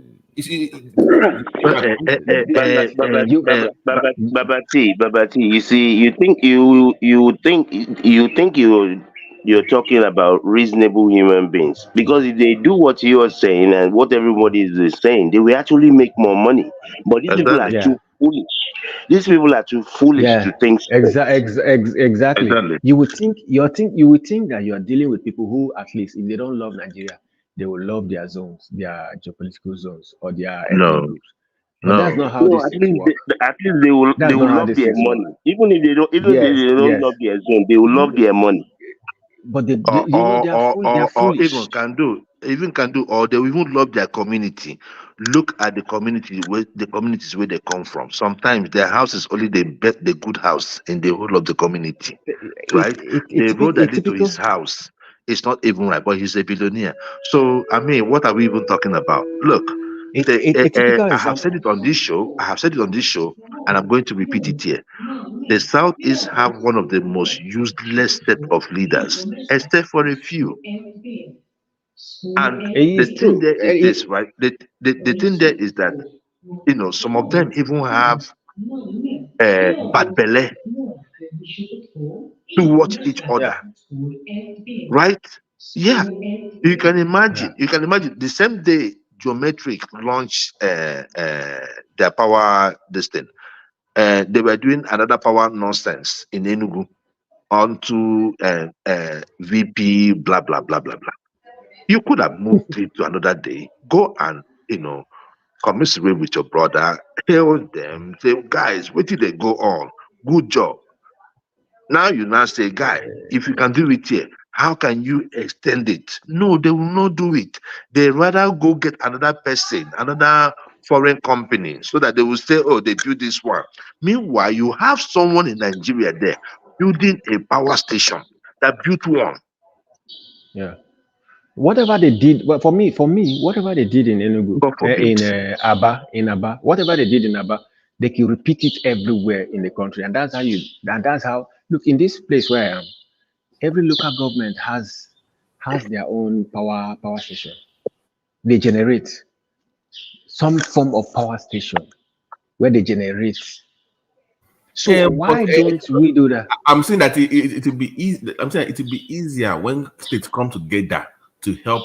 You know, you see my point. I said, exactly. We cannot. If we remove Lagos and some states, we cannot all afford it as some states. They cannot afford some of these things. But if you say, my brother, let's look at it together. You see my point. You look at what is happening. You look at what is happening in Abia State.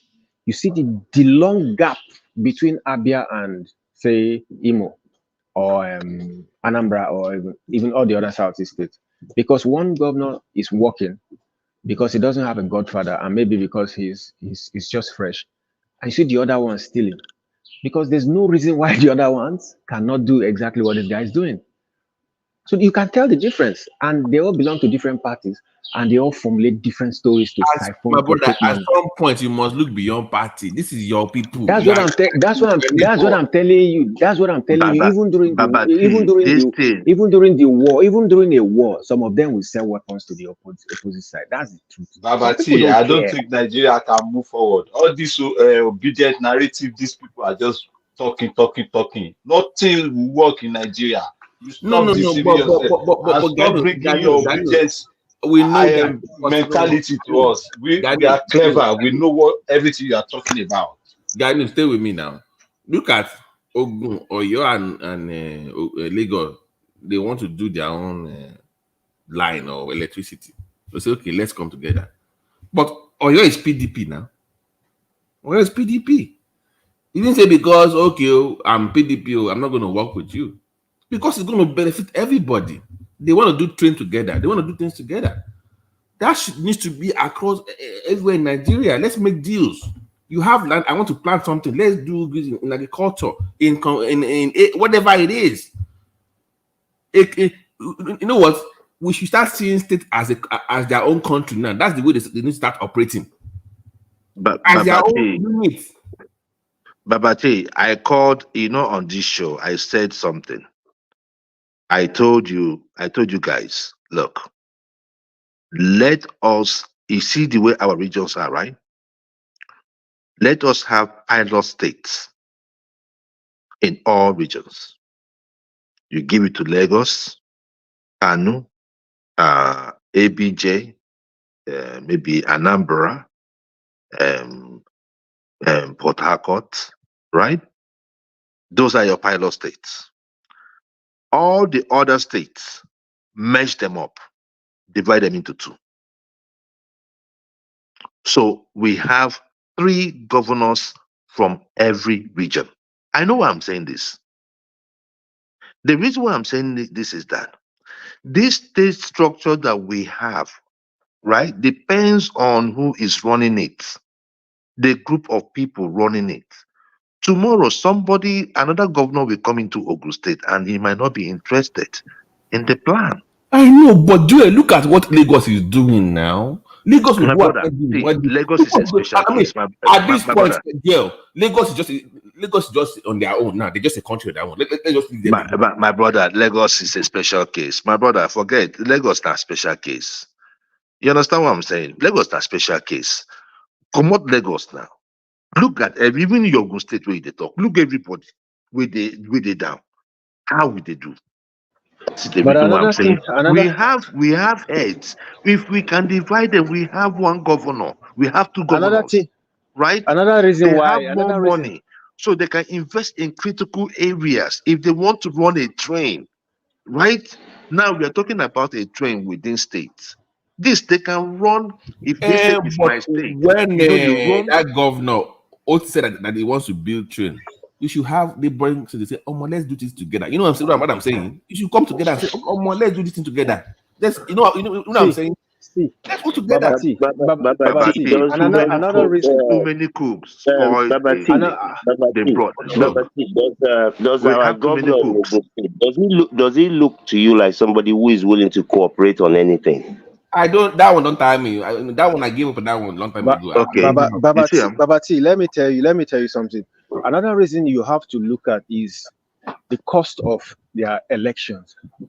You cannot campaign with such huge amounts and then win election and not recoup. Exactly.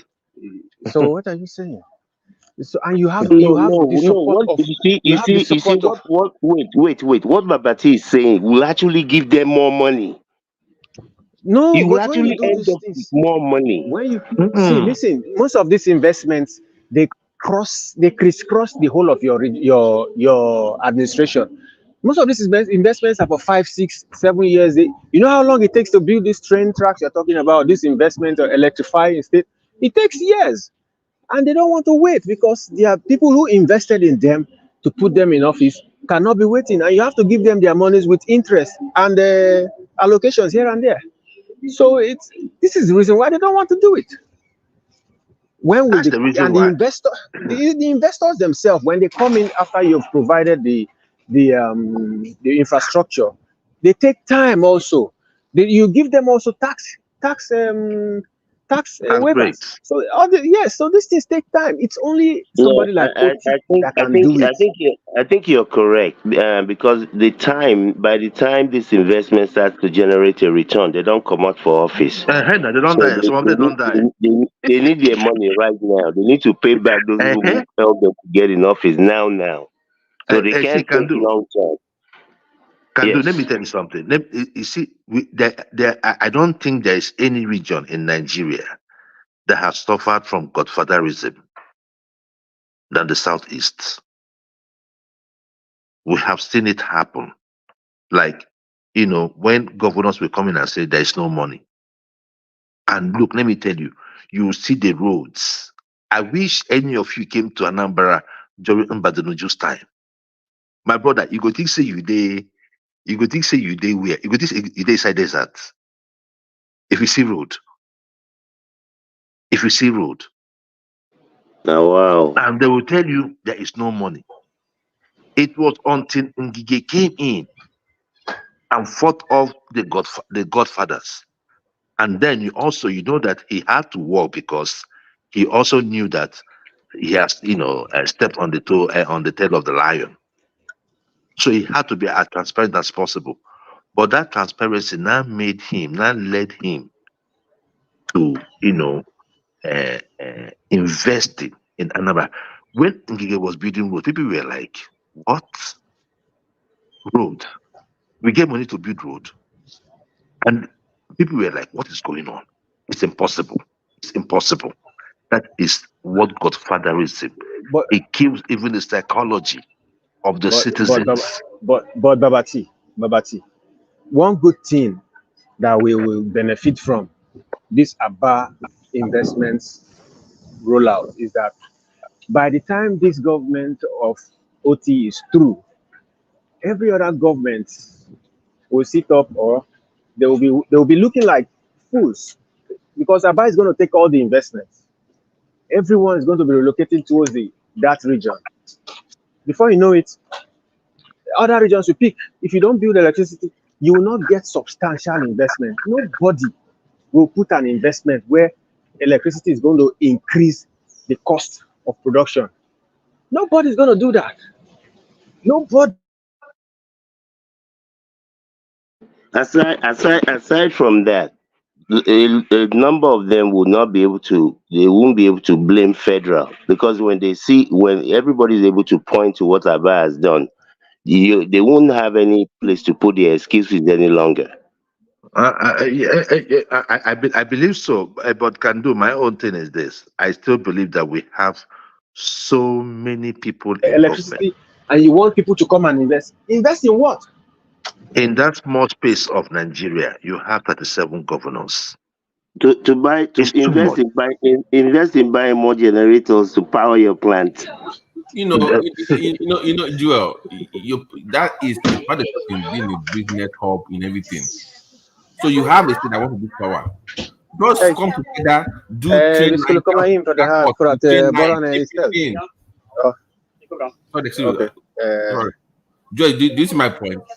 You have business come again. Ja, kom tillbaka. Ja. Esther, you have a hot mic, please. Oh, sorry. So Yes. Joy, I'm saying that you have a state in your region that has power. That's good. You have business district across the place. Somebody wants to do train, you then work with them. You now have a main line down to the seaport that you can come together and do and work together with it. This is about policy, about having this is saying that, because to be honest with you, Lagos and some states, we need to leave them alone, like you said, because they have the money. Most states, you need to work together to bring this. That's just reality. You have to work together. So just work together and get this thing, make it happen. My brother, everybody in that area will benefit. You're thinking that this common sense is very common. You know, common. It's not common. Babati, See, listen. Babati, in the southeast, let me tell you, you see this beach front we are talking about, right? If you go to the southeast, if you go to Ebonyi, you're going to see like I won't say it's a beachfront, but like riverfront, beautiful, right? Those people are not interested in developing that place. They don't even want you to come because if we are many in there will be problem. So most of us will just be like, you know what, just do your shit. Let's just get out. They like it that way. We have useless leaders in the southeast. I have said it on this show. If it's not for OT, okay, look at OT for instance. Look at Abia State, and this one is most recent. When you go into Excel, can you put off your mic? Oh, sorry. Yeah. So when you go into Aba prior to OT coming in, you'll be shocked. You'll be like, this is the place that laid the golden eggs, but this is the way it's been treated. In fact, as a matter of urgency, the federal government ought to have seen Aba as a spot for himself too, for himself, because he knows that if Aba is paying taxes, I'm getting more money. So it should be like a special area. Did the federal government give a hoot? No. Did the state government give a hoot? No. That is the country we live in. But you know one thing. I'm glad. You know why I'm glad? The Southeast is a production basin, but what they lack is electricity. And Nigeria has slowed themselves so much that it took OT to start the process. It's finished for Nigeria. You know the discussion we're talking about, the Africa free trade movement. Southeast has gotten it already now because in Aba, there's nothing you cannot manufacture. In Nnewi, there's nothing you cannot fabricate. But by the time, bet me, in the next couple of years, Nigeria will be centered in the Southeast because Nigeria, the federal government will stop getting money from all these resources and be focusing on production. Other states who are busy stealing now, they would have so much, stifled their citizens. My brother, every part of Nigeria can produce. But that is my thing. That's what I'm every saying. Part of Nigeria, every part of Nigeria can produce if the policies are right. My thing is this. I don't even want anybody to come to the southeast because the wahala will be too much. Everybody stay in your region. By this time, do your thing. No, we dey come. We dey come. By this What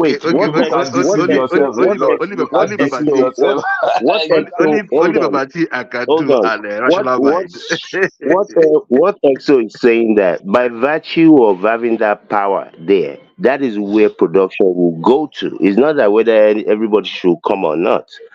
Business people want to reduce cost. So if they have a place where number one, the power is there and it's consistent, that's where they will go. Yes, exactly. And Nigerian politicians, they have this flock head mentality. They see what's but investing today and you get it tomorrow. It takes like 5 years for any state to meet about where it is now. You have 5 years to start putting everything into place. That means production will first and foremost headquarter itself in the southeast, even if it's not Aba, somewhere close to Aba, so that the electricity can penetrate. It will headquarter itself in the southeast before it. Yes.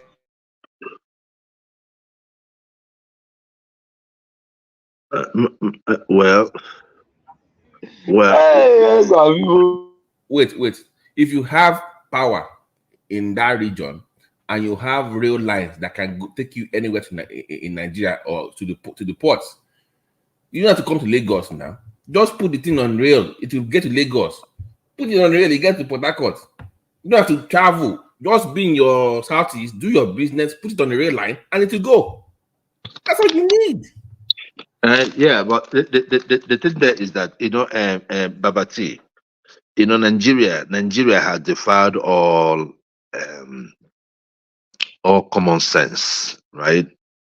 We defied every things that normally works in other nations. It comes to Nigeria, it will just yabata. So we can still have, my thing is that in Nigeria, we can still have all those systems and things will not still work. We have a normal cargo. Is it working? At least we have the facility to do our normal export. What are the bureaucracies there? So it is still, like the airport, I said, have the private people run it is my own position. All this, someone that studied the agriculture, working in CBN, or all this nonsense. If you don't have any experience, I don't want you there. You must be qualified to even work in those kind of places. And you live in a country where it is quota system. That is You going see, to there's take always a contradiction. long, that is going to take a long time for people to be given jobs based on merit. Go to But that is the only way. Exactly. That is the only way. You can't have it because somebody is can't be a sister. All of us here understand and agree with you, but we're talking about the reality. The reality. These people, no matter how qualified, well, there will be few exceptions. But go to NNPC, go to all these big companies, go and see the people that are there. It is senators, children, former governors, cousins. Now them pack full, and that's the way it's going to be for a while. Kando, didn't Cardoso fire 40 people today? At CBN, he fired them. No, I didn't see that. About 43 of them. Yes, because they were not qualified for the job. You have to do that. You have to. You can't keep employing people because there are some uncles. You don't. I have shamefully. I have friends that work in CBN in Abuja that did not study anything that has to do with economics, and they've been there for years because their dad is a lawyer at CBN. That's why they work there. Most people working in many agencies and even business. They have no experience there, Mike. They were not employed based on qualification. What about NNPC? It's just, what about NNPC? But a typical example is like having Ogunlesi, the manager of how many airports in Nigeria in the UK, but we don't have an airport in Nigeria that's fully functional. You know. So is it that we don't have the capacity? We have the capacity to run whatever. Look, bro, we are Nigerians, man. Look, bro, I believe Nigerians die. I believe Nigerians die. We don't practice meritocracy. That's the problem. Many times, when you go to Nigeria, go to agency, you see one guy that worked there, you're like, this guy's not qualified for this job.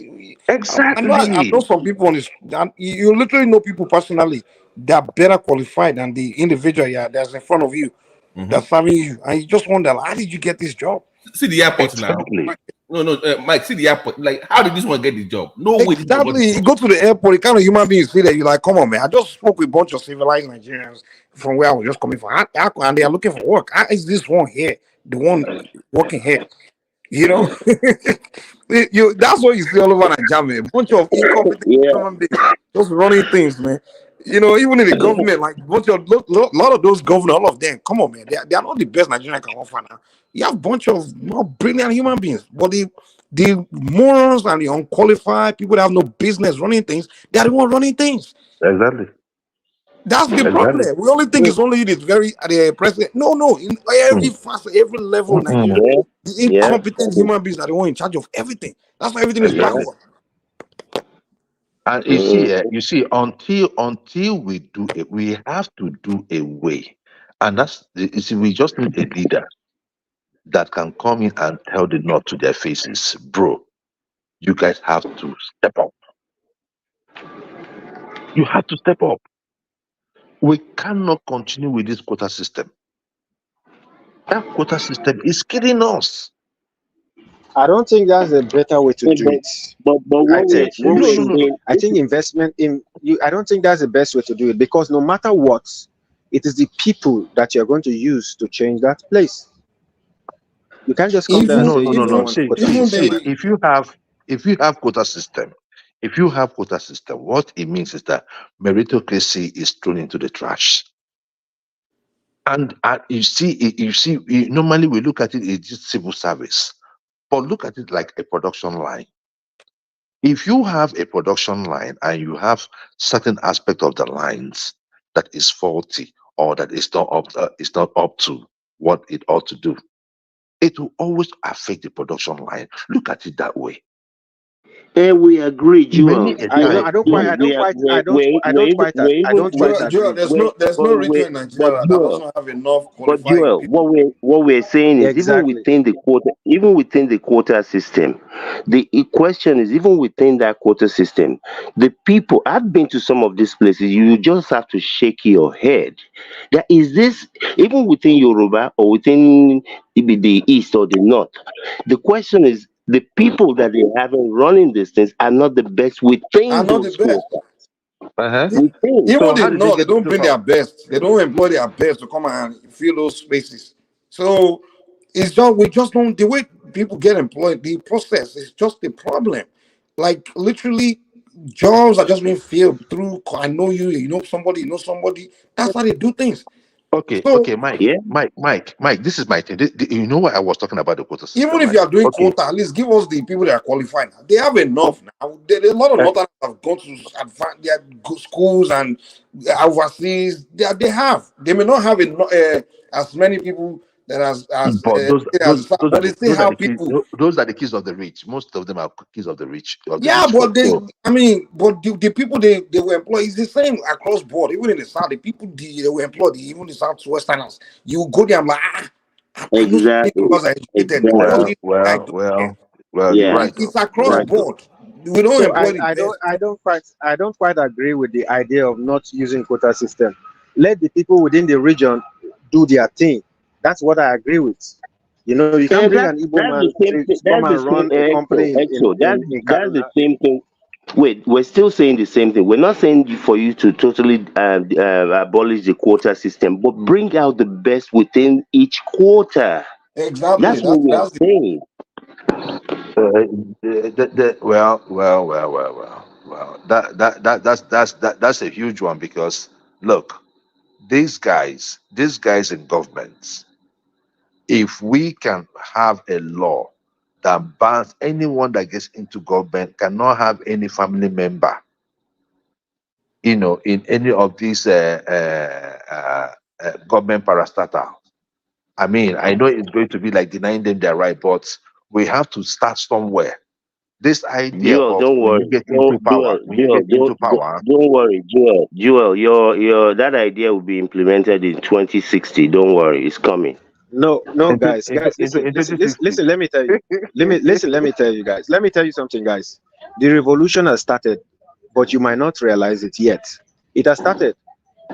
If you don't shape up, you'll be ashamed of your state very soon. With what OT is doing, some other states is going to pick up. The other ones is going to pick up. If you don't pick up, you will be a disgrace.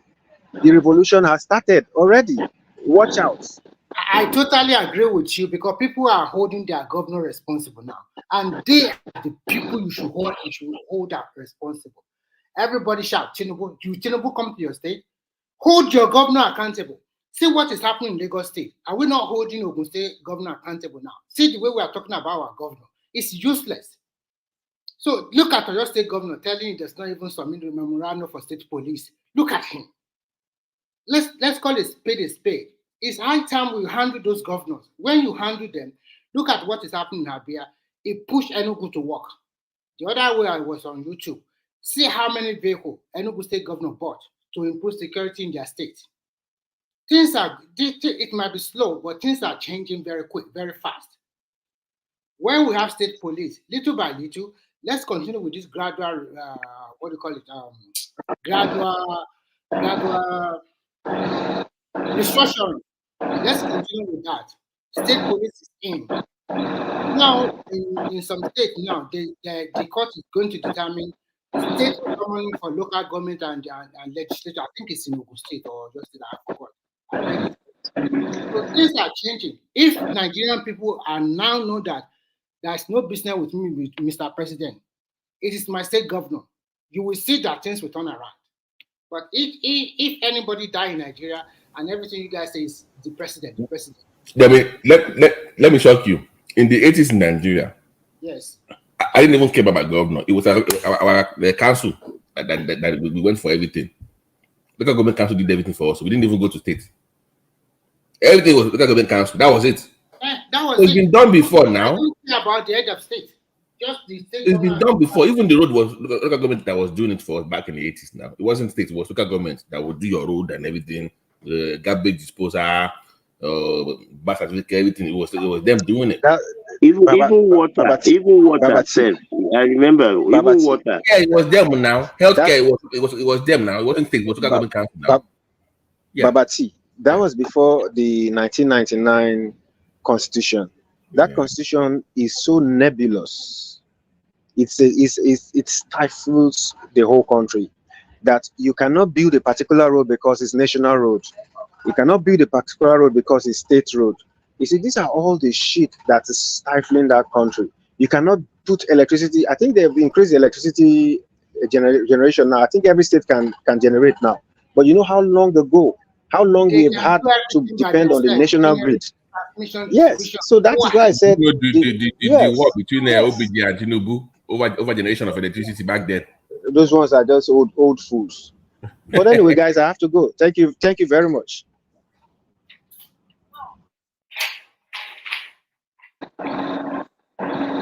I'm happy that hello Babati. Yes, sir. I'm very happy that what they call Abia State is the Eldorado of Nigeria. We are going there. So I love that. yeah, We are moving. no, we are not going there. They should hold their place. They should hold it. All the narrative they be bringing since they thought people don't have brain, Abi. They all the narrative, everything you see that this government is doing. We are talking about there are some cement they came. They say that one is you see this platform. I'm on it from 24 hours. I will just keep quiet. What? Just keep quiet. Be listening to everybody. But when I'm annoyed like this is when I get into the matter. Okay, Ganu, hold on. Let me get you into trouble now. You know, like Wala. So the borehole or no borehole, the capital B is doing up and down. How far? Yeah, can you imagine? Are we the people that said we are? You see, the Yoruba people is complaining about the borehole. Is the northern people are saying they don't want the nonsense? Yeah, and now you can hear Kenneth talking about somebody they don't have water. They are drinking with the cow. Are they begging? Did they come to beg Peter Obi to come and do borehole for them? Are they dying because of water? You see these people. I don't know. These people they've been living in Syria. I went to Ahmadu Bello University. You understand? And I was in Zaria. I know Zaria very well. There is water everywhere. But I knew. They said that him giving them borehole it's not political, just because he just love to do it. It's not because he wanted. Yeah. Peter Obi is doing charity now. You know, he's doing charity. So and the people they do the water for, they tell the people they do the water for, they say, don't come and do nonsense borehole here. And it's simple as ABC. And now you people are still talking, Nigeria, no. And look at the Kenya now, he doesn't even allow anybody to talk. Oh my God. No, because Babati, one thing I found out is this, right? On this show,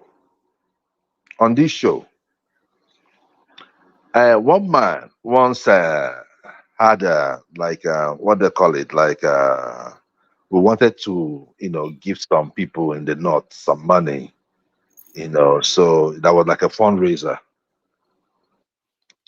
Many people on this platform talking did not contribute. Why am I saying this? The people that complain about what someone else did, if you feel so bad, why don't you do the one that is better? He is not doing it for you. The people that he did it for are not complaining. It is you on the internet from another place. Maybe you're living in a city where there is water. These are rural areas. And you're talking about the quality of the thing. Look, let me tell you something. Each of those things cost like 6 million naira. You know the problem?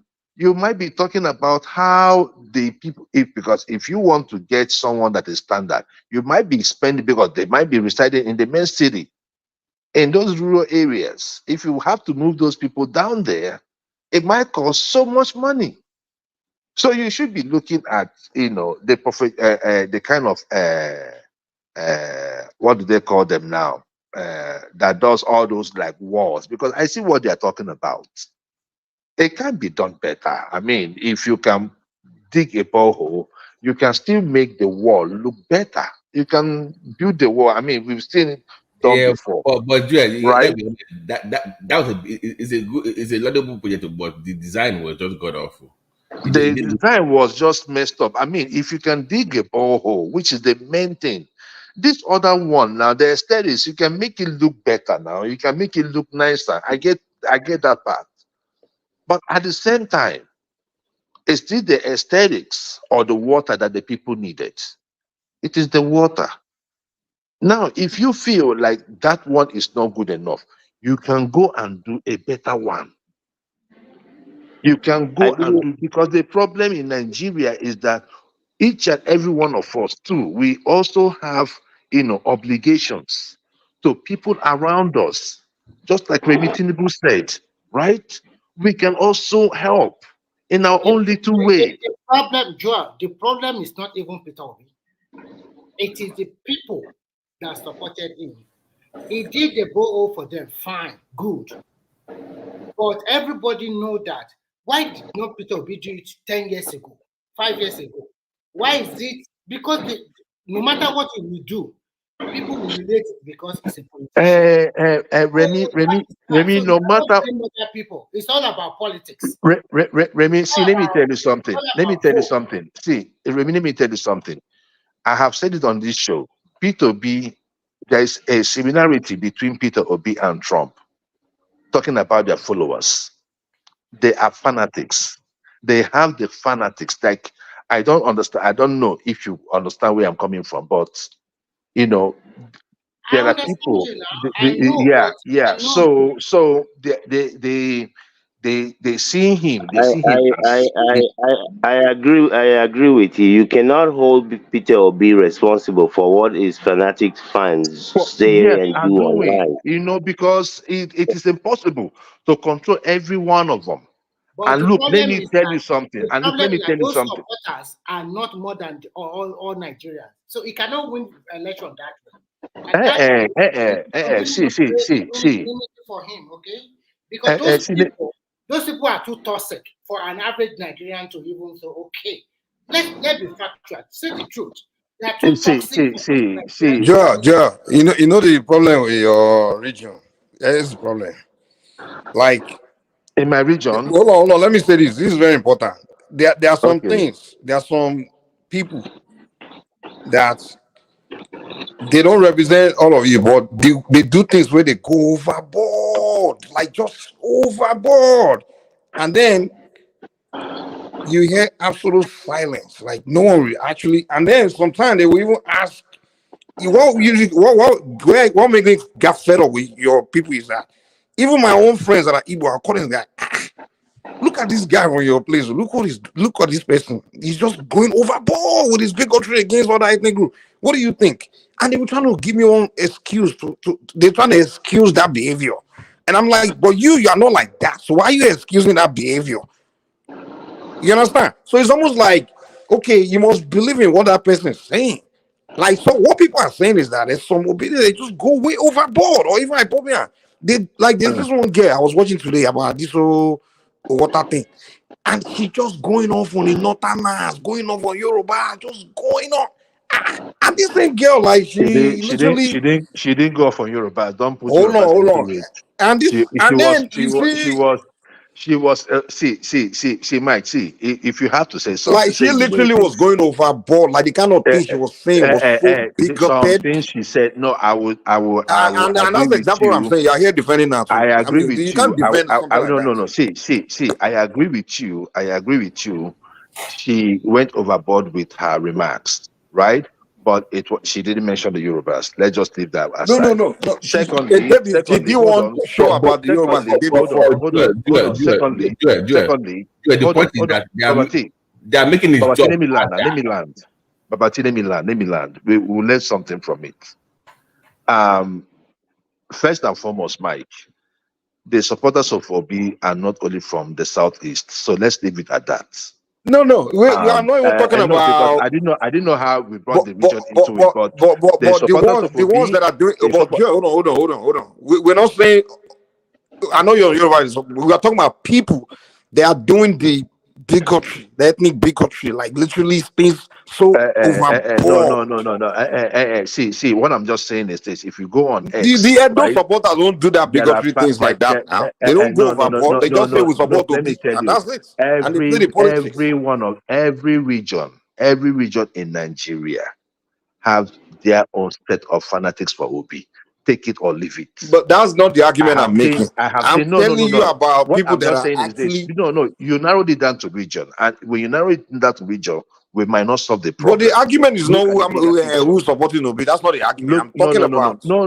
You're talking about the fanatics. Hold on, calm down now. We speaking all over the place. We started from when Remy said his followers, some of his followers do they come out with certain behavior, and I went to from there pick out certain behavior that tend to come. Now I give you an example of that girl. She's actually from the southeast, and the way she was spilling some overboard bigotry shit about the northerners over that well, like she was literally going way overboard. And she did another show, and I'm like, you added Yoruba to the mix. So that was why I said no. She did not call the Yoruba. I'm talking about this girl that's getting and see, she get like 14,000 views, 77,000 views, and not a single Southeasterner say, "Come, girl, you are killing Obi's chance. You are burning." No, it had nothing to do with Obi. Somebody comes out and says something. It has to do with Obi. The issue there is this. Hold on, let me land now. Let me just say something. Hold on, let me just say something. Then you continue. See, right? The issue there is this. I do not always believe, even if someone is saying something wrong, I always want to draw, some conclusions. I always want to infer, trying to know what this person is talking about. And there were some valid points that she made. And I'm going to state it to you. You said that Rocha Sokorocha built houses, built schools in the north, and Peter Obi built water. First and foremost, apples and oranges.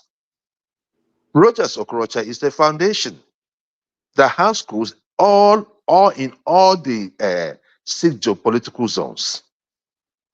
And in fact, he has more even in Imo State. So trying to put that comparison, right, was what made her angry. And secondly, she asked a valid question.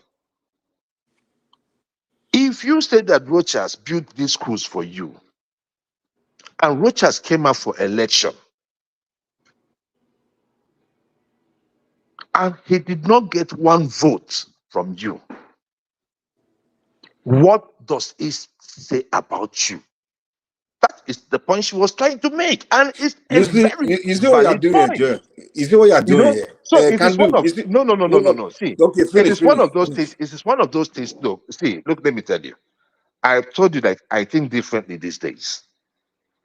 I listen to everybody, and I make my deductions, and I will come out. I will not just say, let me just throw away everything. And that's the same mistake, some people made about Trump.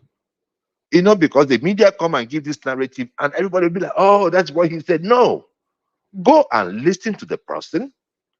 Look at the situations. Look at the reasons. I will get your point. Just because you took us way off, what the point we're not even making.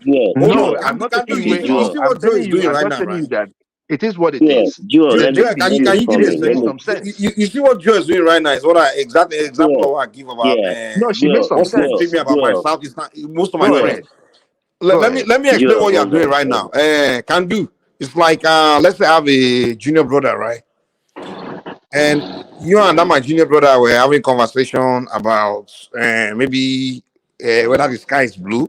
And my junior brother said, yes, the sky is blue, right? In the middle of that same conversation, my junior brother started maybe insulting your mother, your father, saying all kinds of bigotry stuff. And then you came to me to say, come, me and your brother had this conversation, and he was saying, going overboard, insulting me like he's saying this and that. And then I look at the conversation, and my only response to you is that, but there's something, what he's saying in that conversation that the sky is blue. The sky is actually blue. So I would dismiss, or the main reason why he came to, you understand? The fact that he was insulting your mother, your father, and all those other things, I will only focus on the fact that the truth that he said that the sky is blue, and just dismiss every other thing. That's exactly what they would do. They would dismiss that bad behavior, that nasty thing that's indefensible, and begin to talk about a whole different thing. You talking about the valid points you made about Rochas or whatever. But is that what we are talking about? I'm presenting to you that the things you were saying about the northern nas, like over that well, like the kind of nasty, she went No, you added overboard. Yoruba. You added And Yoruba you to it, dismissed that, and you I didn't called you address out that, on you it. come to tell me about the valid points you made about Rochas. No. I mean, come on, man.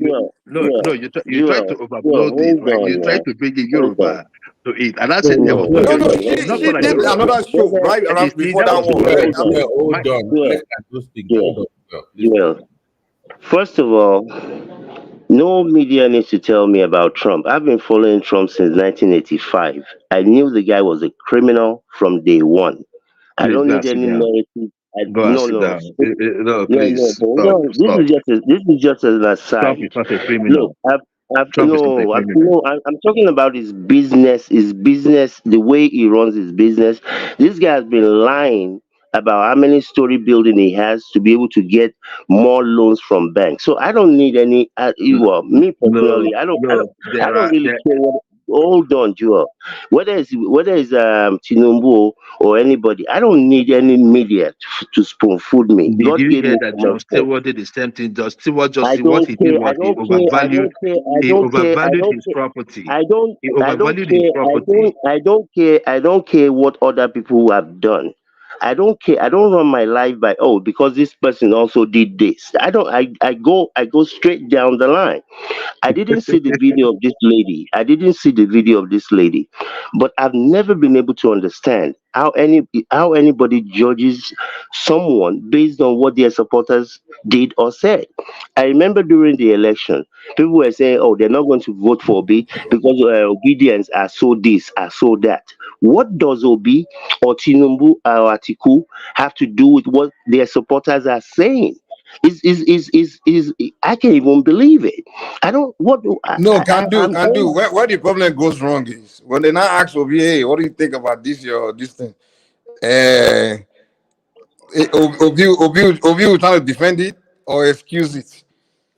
okay. I hear you, but what So I'm that's what the saying is, problem I is, don't. Well, for me, it's not a problem. I He don't care condemns what it. Well, that's obedience. He the fact of condemn. the He matter condemns. is I No, don't no, care. no, Mike. I don't the care what fact the of Mike, the you're not matter going to. supporters. is if Mike, you're not going to put a spin on this. He I had don't care condemned. what the He had supporters of condemned those anybody. that were vicious online, and he has said everybody should treat people with respect. But What do you want him to Joel, do? I don't care. I don't care what Obi tells. Obi doesn't tell me what to do. Maybe he tells his supporters. I don't care what any leader, politician say to anybody. I don't wait on anybody. Obi telling people don't go on the street. I don't. Who is Obi? Or who is Biden to tell me go on the street or don't go on the street? I have common sense to make my own decision. So maybe that's what people do. That's not what I do. I cannot. It's not even possible for me to go by some leader tell me to vote or don't vote or to go out on Monday. can do what Who exactly in is the your world point? are you? Who are you talking to? Who are you talking to? What You is your put point? juju for mouth. No, my point is, I like I said, I did not see this particular video, but I don't judge what Obi is doing or Tinubu is doing based on what their supporters are doing. It's No, about what is I that. don't think. No. The fact of the matter is this: And she's not even a supporter of Obi. She's not even a supporter of Obi. People are going to have feelings for you based on your camp. That's just natural. It's unfortunate, I but that's hear what life you. is. I'm just telling you that That's is just not the real way. life is, That man. is not the way my brain works. I don't care about what any camp camp members Well, or you your just you're an supporters exception, do. but hey, that's real life is, man. There's no way. There's no way your people of your stock or your whatever that belongs to your side are launching an attack and attack and attack. And I know that me supposing giving you my votes, I'm doing it in their favor. Hey, guess what? This is just natural. Okay. It's No, I natural. So hear that's the you. way it I'm works, just man. telling you. Yeah, This is not you may even be about the different, but Nigerians. it's natural that others will say, no. If I'm Yeah, giving this guy Mike, vote, I'm giving Mike. I'm helping I guess you got you now have a jingle for 2027. It's going to be your jingle for 2027 to buy the northern vote, right? Carry on. But the thing there is that Obi is Obi. You cannot hold Obi accountable for. I mean, she's not even an obedient in the first place. She's just a social media talker. She talks on her own. So you cannot just come out and say Even if she's yes. You an cannot just come even out. if she's an Obi supporter, what does she have to do with Obi? And like I said, or Atiku or whoever I else, don't think you understand the way I life don't works, judge. man. But I anyway, don't. I don't want to. Let me not waste my Yeah, time. I no. know you just I don't waste my time, Shano. Mike, Mike, you're part of those that were pushing. The nobody own Lagos now. That talk don't die down, right? It will come up in It never 2027 died again. down, though. No, So that talk because has been there for no, even before the it will come up again. It will come up again. even Trust me. before the election. It's been going It on. comes out every 4 years. They've Every 4 been years it fighting comes over out. Lagos since when? When all of us move to Aba, are we going to be able to say nobody owns Aba? See, my brother. See, let me tell you something. Good luck even getting See, space in Abbas. You won't get comfortable enough to be able to even say that, to get to the point where you be able to think about doing no that. man's land, though, Joe. Abba is no man's land, Yeah, though. Aba is no man's land. it's no Abba, problem. you won't even get comfortable enough to get to that point to be able to say Hold on, that. let me say this, right? I was looking at there was this YouTube clip I was looking at. I was watching one day, and I saw Smokey Robinson, saying that if he was telling, like, addressing some African Americans, telling them that that if you go to Africa, that nobody's going to accept you there. They're going to look at you like you're a scum, that blah blah blah blah blah blah, right? And this is me looking. I was like, why is this man talking like this? I say, where in Africa is that happening? Where you come and they are treating black, they will treat black Americans, or they will not accept them and all that. So I looked at it. I was like, this is just misinformation, and that is what some of you are doing here. Most of you have not gone to the East. You cannot just sit here and say, Oh "Oh, man, I we know cannot people get that have been anything." there now. They tell us So now. you want me to No, go no, no, to no, no, no, no, so no, no, no. See, let me tell you. hello, Can I hello. just? I'm just making a So you point, want me right? to go to East and meet If you want, unknown government to buy, okay. Let's do it this way. and If you meet want to buy land, Najikano? I can offer. Let me. If you want to buy land, say, Mike, you are here. But I can do. Ekene came here You, and told us now. maybe They I don't, have they don't land sell to land. sell He you. told us now. Hold on, He let me sell you land tomorrow. Tomorrow, I will get you where you buy land. Even I will buy Ekene came land. here and told us. He said we don't sell land to outsiders. I don't need to buy land. I don't get woman for there, so land are free. That's why you've been talking like this. I always know this Yoruba people. Come here to get it book every and wife like see. So that misconception. That misconception, right? They That don't say it misconception again. is very wrong. And those is the bad problem. Because you see what is the problem Tomati here? don't tomati fẹ́ yàwó níbẹ̀ ẹ̀ báyìí wọ́n yóò máa sọ̀rọ̀ nìyẹn. We don't mind. Now the thing where they pay I tell you, person, I ain't be I tell you, say main my Igbo problem. wife now from somewhere in Igbo, Anambra. Hey, Baba T, and I have pictures to prove it. No comment. No, no comment on that one. Baba the fire woman, but it's Tony. Ah, Obi should come and do Baba T. Obi should come and do water for us in one village in Shopmo. They call it in Shopmo in Shagam. Obi should come and do water for us. So we one ball. Well, my thing is that in that your shop, you can still go and do for your people. You understand? That is how life is. Obi want vote now. So Obi want vote, so we can vote for him in Shagam. No. Obi is only doing it in places where he need vote. You come on now, he's telling us. And John also convinced us that he's doing it for humanity. Well. I mean, he had donated to schools as well, so probably he needed vote from those schools too. You see, if you are not a giver, right? If you don't have the heart of giving, right? Obi's a giver. We are in the history that Obi's a giver. But you guys think Obi don't dey give shishi now? Now he's a giver. Obi don't dey give shishi, but he's a giver. Obi said he's not giving shishi for election. And he did not. That is what he said. He's not going to give shishi for election. But what he's doing right now, he has been doing it even before he became governor. Yes, So, that's true. he has been doing it. How many boreholes has he built before he became governor? And where? How many boreholes has he built before he became governor? Because in the southeast, the priority is not borehole. He probably has more resources now than before. Yeah, I mean, can do. See. Let me say this, right? In the southeast, where he stays, right? Where in the southeast, the priority might not be borehole. What's the priority? Because see, has he stopped erosion? Has he stopped erosion? Hold on now.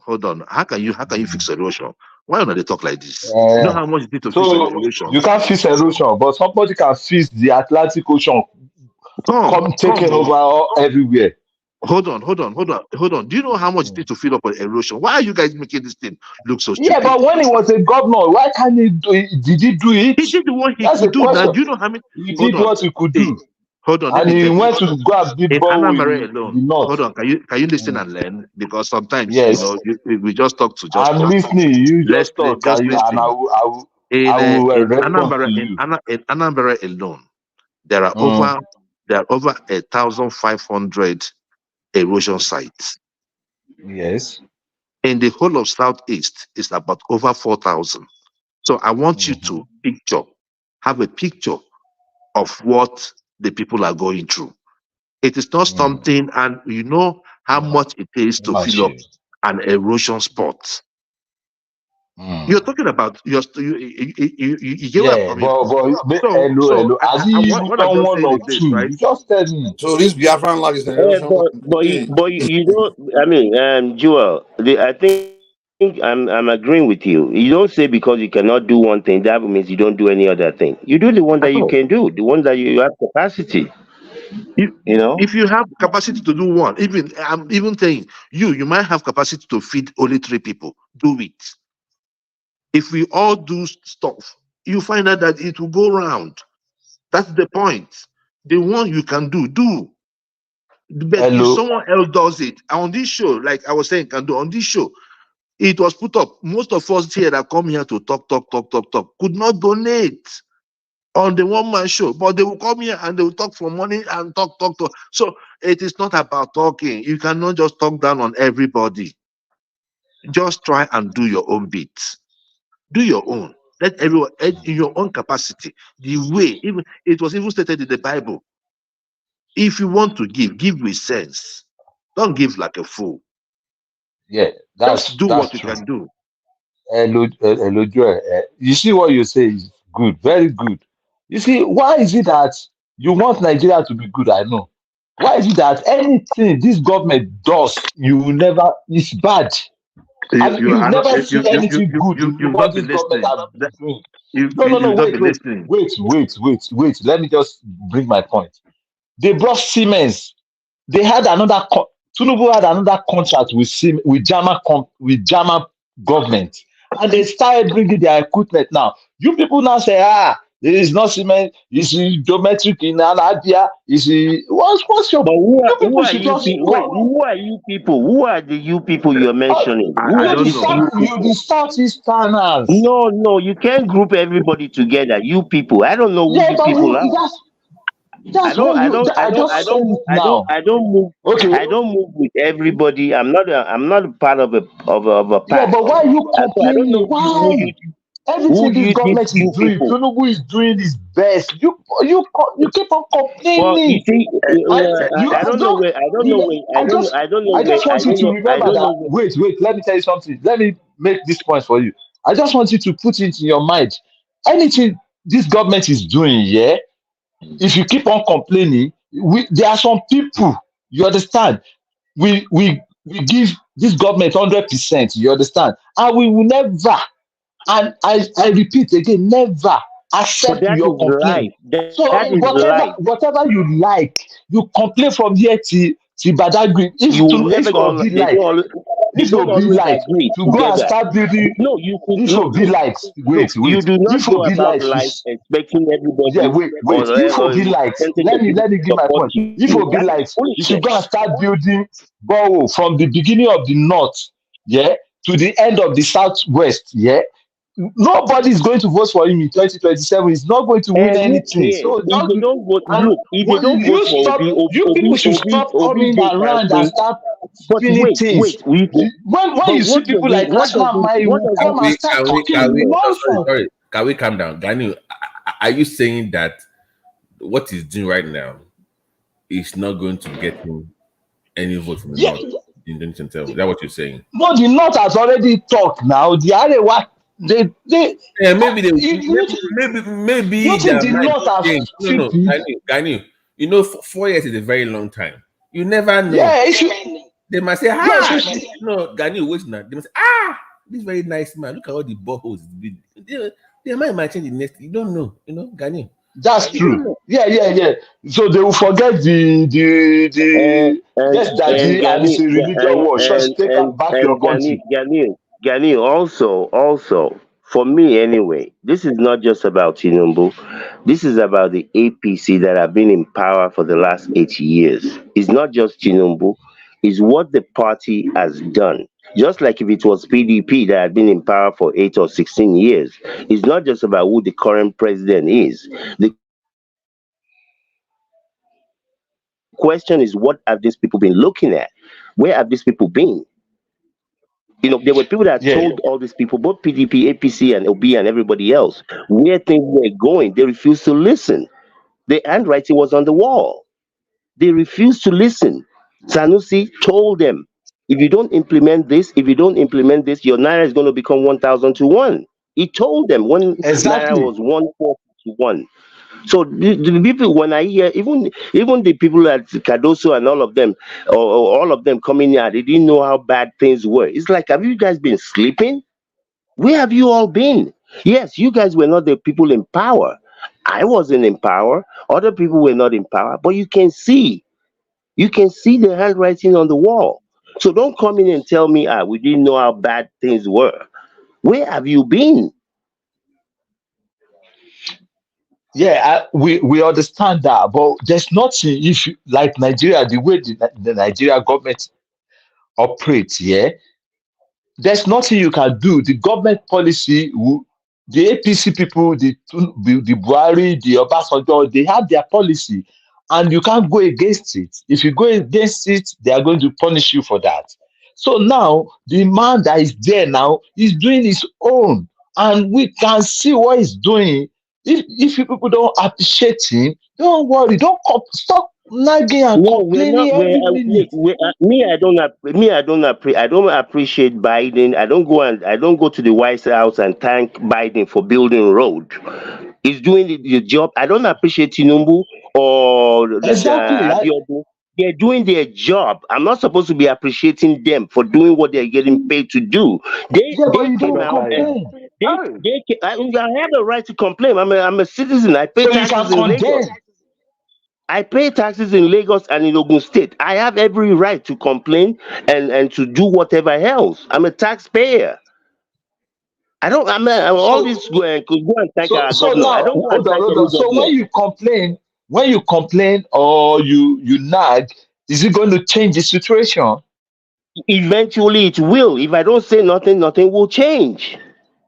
If you don't say nothing, if you just keep quiet, nothing will change. The changes that we're seeing in Aba, all these places now, is because people are nagging, people are complaining, and so like some people have said this morning, a lot of people are now asking their state governors and their local council chairman and chairwomen, what are you doing with our resources?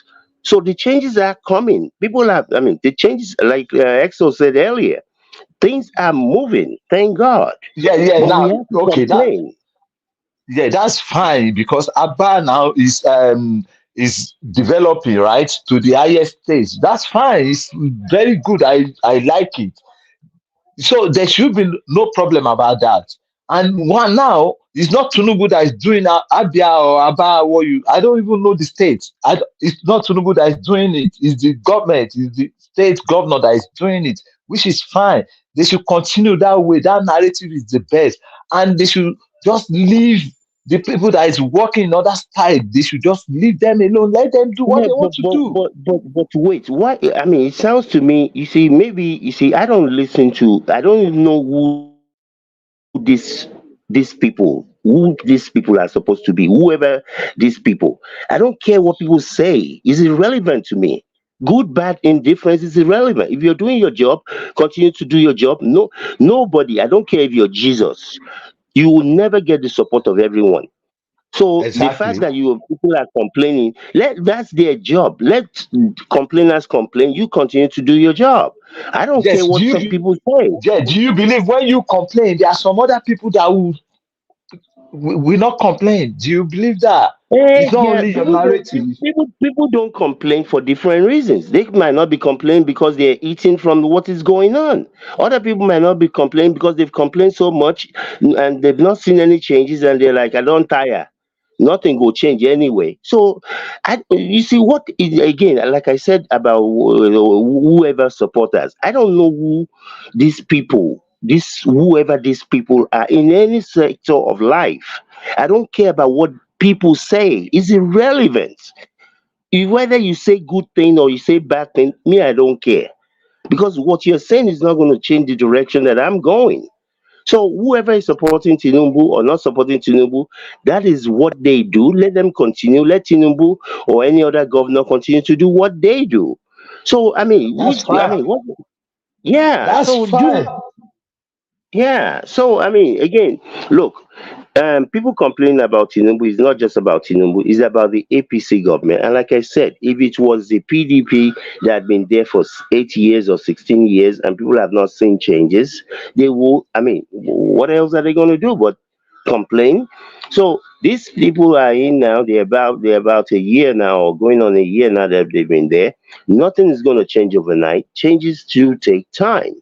But people get tired, and they have a right to be tired after how many years of lackluster development and performance all over the place. It's not about one party or one person. We have said it here. I mean, look at all the things Babati tried to bring up to the table. Now, why can't Ogun or Yo and maybe another state cooperate together? Because the cost of doing these things is enormous for a lot of states to bear individually. So borrow yourself some sense, cooperate with each other. You reduce your overall cost of production, and the people will get what they need. But like we all narrate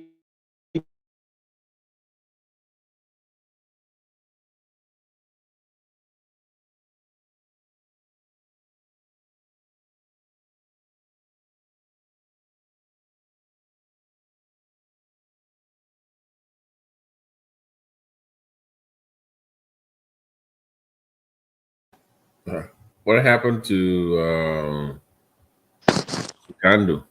He dropped off, man. I think he accidentally dropped off. It's in Nigeria, right? I don't know. I think it's still in Nigeria. Anyway, Ganiyu, you made some point. And look, you see, governance is something. Those that will, and those that won't. That's life. Okay. Kadu, you went off the screen and you came back and you were still talking. Oh, I didn't know. You know what's funny? He We were went looking off, for and you. and he All of a appeared on sudden, the we were looking screen for without you. anybody even hiding him or even showing up in the back. I don't know how that happened. I don't know how that happened though. The guy I just don't know. appeared and You did, Niger. Yes, last day. You see, I'm you see, looking today. I tell you said not even know if you happen for Nigeria. Nothing. Yeah. The way you disappeared and appeared is like and you were still talking. I mean, it's Oh, I unbelievable. didn't know. I Man, didn't know. that was strange, man. Usually it's supposed to go to Now the what back. I tell you Not is just the show up Nigerian again, like, thing. It's the nowhere. Nigerian thing. We are too much. It's Niger. Yeah. So I mean that's just life. I mean I mean we're all in different parts of the world. You have I mean go to downtown Los Angeles, go and see poverty. I mean poverty. Go But even hopefully by I think next year October, Joe, Nigeria. Just to let you know, next year October ending, the whole of Nigeria from town to villages will be 100% fiber optic ready. Just so that you know, next year October, the whole of Nigeria. Is it by Glow? That's Is it by Glow? No. They have. So if you notice, you're seeing Meta, you're seeing Google, you are seeing them all over the place. You seen so the whole of Nigeria will be fiber optic ready. Okay. So that opens up market for people. If you work remotely, you can just go back and forth. It makes your job easier. So you think about it. Ticket is cheaper. You can fly to Nigeria sometimes when you want. I mean, you can be doing 60 and 60 now at this point. So I mean, this is what we're talking about, man. This is what I'm talking about. So hey, I'm excited about it. So No. See. Let me like I said, like I'm not one of those that will say everything is going bad, but I know that most things are going bad. But however, if someone does something good, I would say, hey, look, I can see this guy is working. Now, before Keyamo is one of those people that surprised me because I remember when he came in, we were all like, hey, man, yeah, so I give up on you. how can someone in the Lego field, do something in the aviation sector? But aviation. you see, I've seen that. I've seen the problem, we have in Nigeria or in the political sector or even within the government circle has to do with politics rather than the actual skill to do the job and all that. I believe that we have the manpower, to do most of these things, but the politics side is, where the problem is. And if you had listened to Onyema and also Keyamo himself on Arise, you see that it's mostly the politics, and I think he's doing a good but job. that has to do He's with doing a good job with that. don't let me be specific, but that Yeah, has to you. do I'm with so Babatis, please.